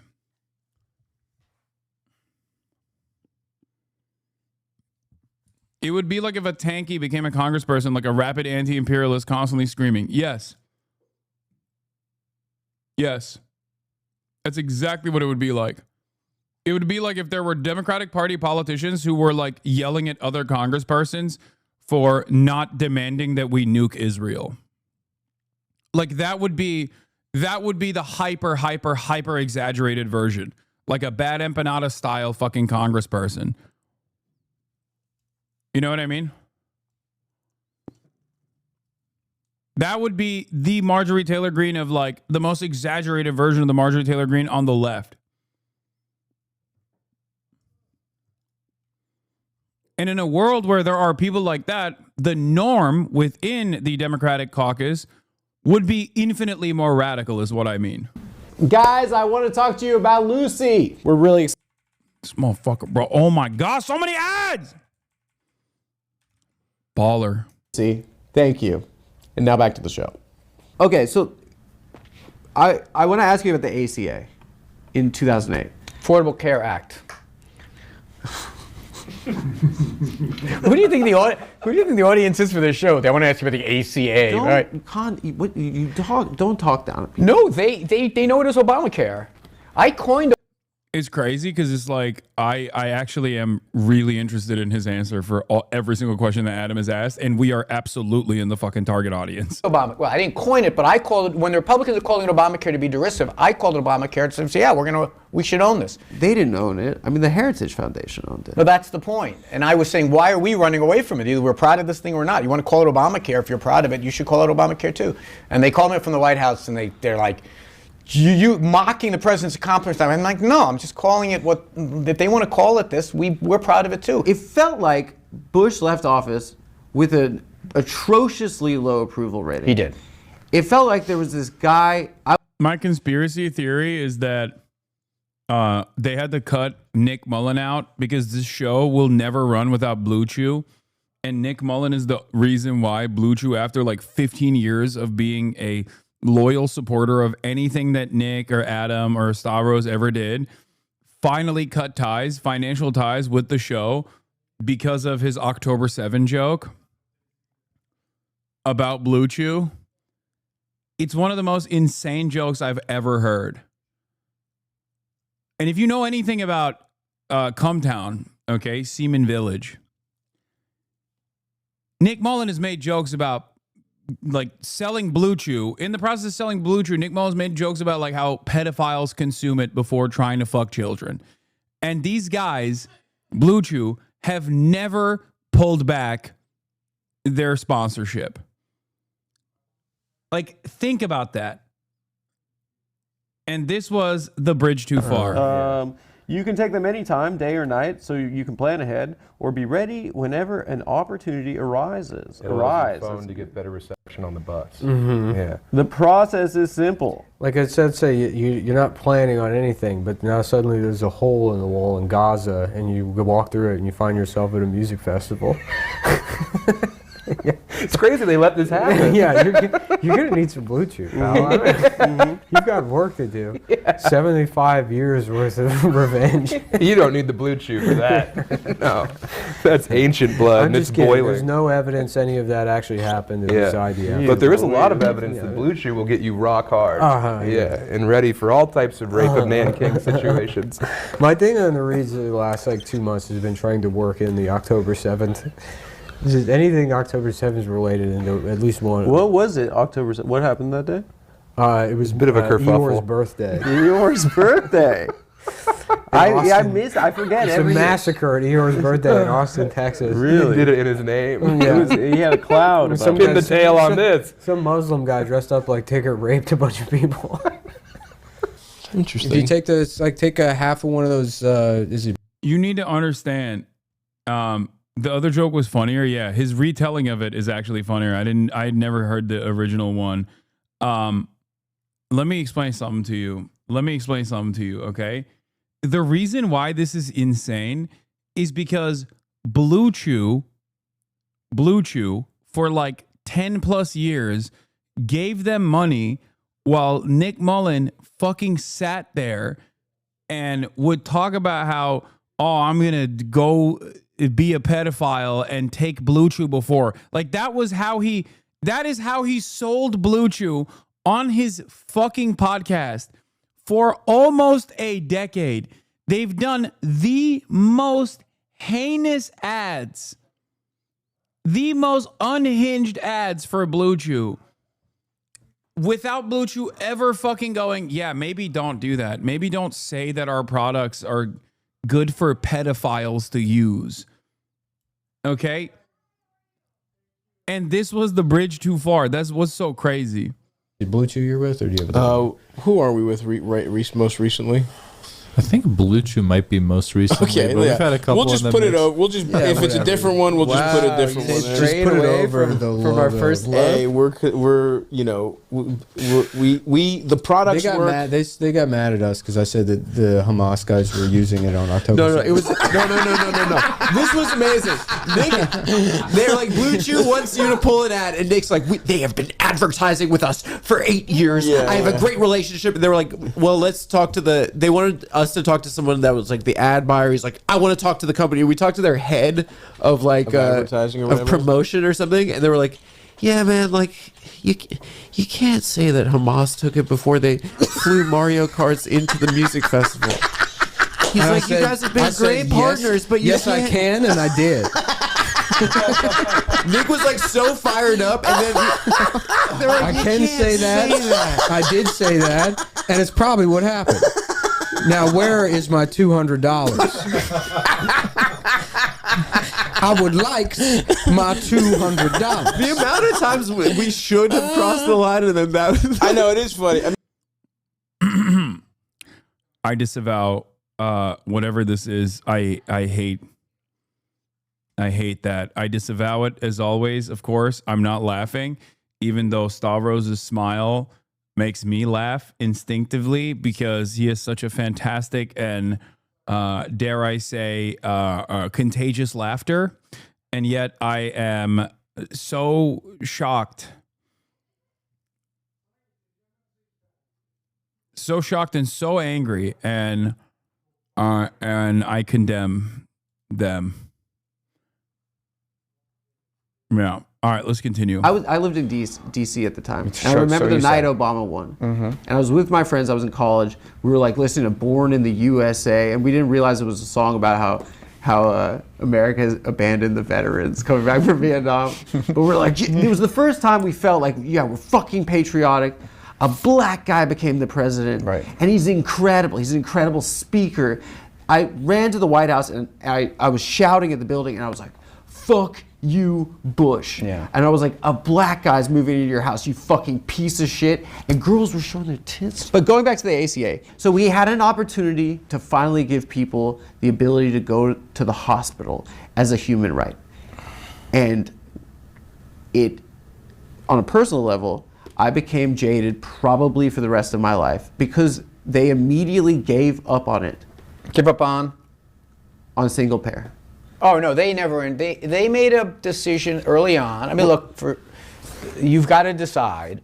A lot of our economy is a single-payer system, and Medicare and Medicaid, the Indian Health Service, and then a lot of it is employed. By the way, one of the most insane things that took place in the Nick Mullen joke that I'm still thinking about and not laughing about, of course, was that the only part that he clarified was that there was no evidence. Like, he didn't even apologize for anything else. And he was just like, I'm so sorry to Hamas for saying that they used Blue Chew. He did not apologize to Blue Chew for the association with October 7, but he basically delivered an apology to Hamas for associating them with the mass rapes that were conducted on October 7 narrative. That in and of itself is like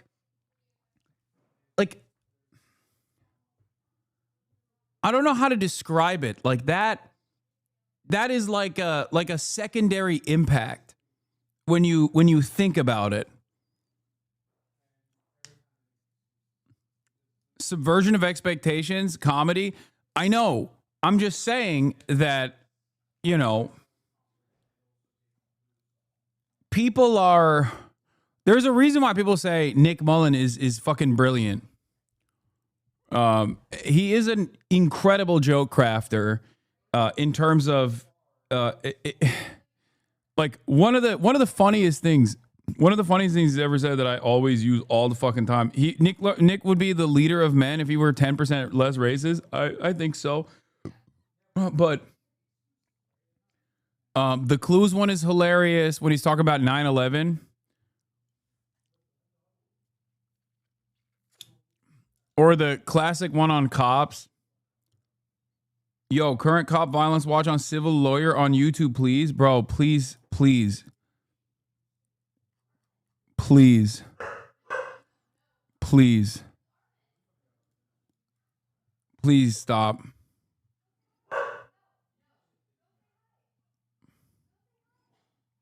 Stop it.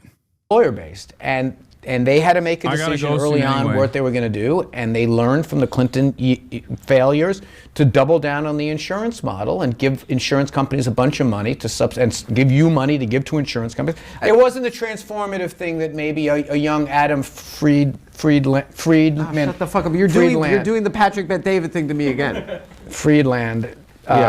Shortened Friedlander? No, it's not because I'm fucking quiet quitting.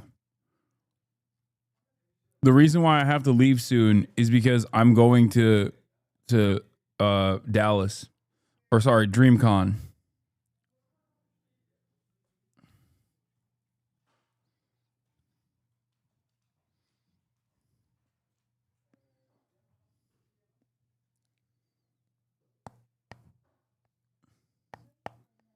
I'm going to SOCON.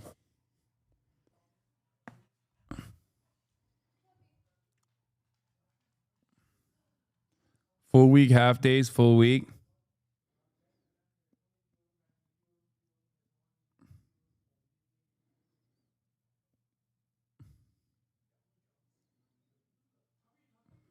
What's sock on? Sock on my nuts. Oh, dude. Oh, dude. Okay, well. No NIGHTREIGN, you leer. ADL was wrong. You are no gamer. Well, I freaking got you. I think on a high note like that, we can end it. If you think there's no way Israel would murder a Swedish activist and a British actor, you haven't been paying attention. Greta Thunberg and actor Liam Cunningham are to join the Freedom Flotilla bound for Gaza. Let's see how that goes. Anyway, love you guys. I am going to leave now because I got to get ready. I still haven't gotten ready. And fly out to Texas, baby. I can't finish the video, but I'll be live tomorrow from my hotel first and then at DreamCon. Lots of crazy stuff happening. Obviously, we're going to be balling. I'm going to be balling my freaking face off. I'm on Team Mark. Okay, going up against Team Duke Dennis, Team Mark Phillips, Supreme Dreams. You already fucking know. I'm going to be balling my freaking face off at DreamCon tomorrow. Hopefully, I'll be able to collab with some people, get to see some people that I haven't seen in a while. But yeah, get excited. Don't get it twisted. Let's freaking go, baby. Peace, everybody. Love you all. Peace, peace, peace. See you tomorrow from Texas.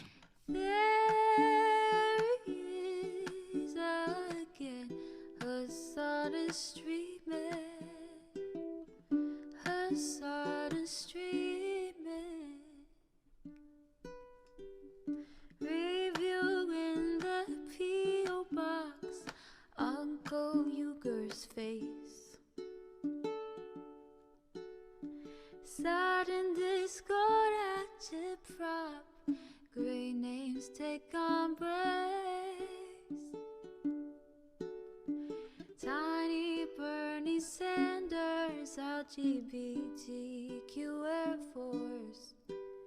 The whole left at your fingertips. Ane at your door. The H3 crowded up. upbeat, the Young Turks online show. 3 full fucking years of this, plenty more to go. 90-day fiance talks of champagne bourgeoisie.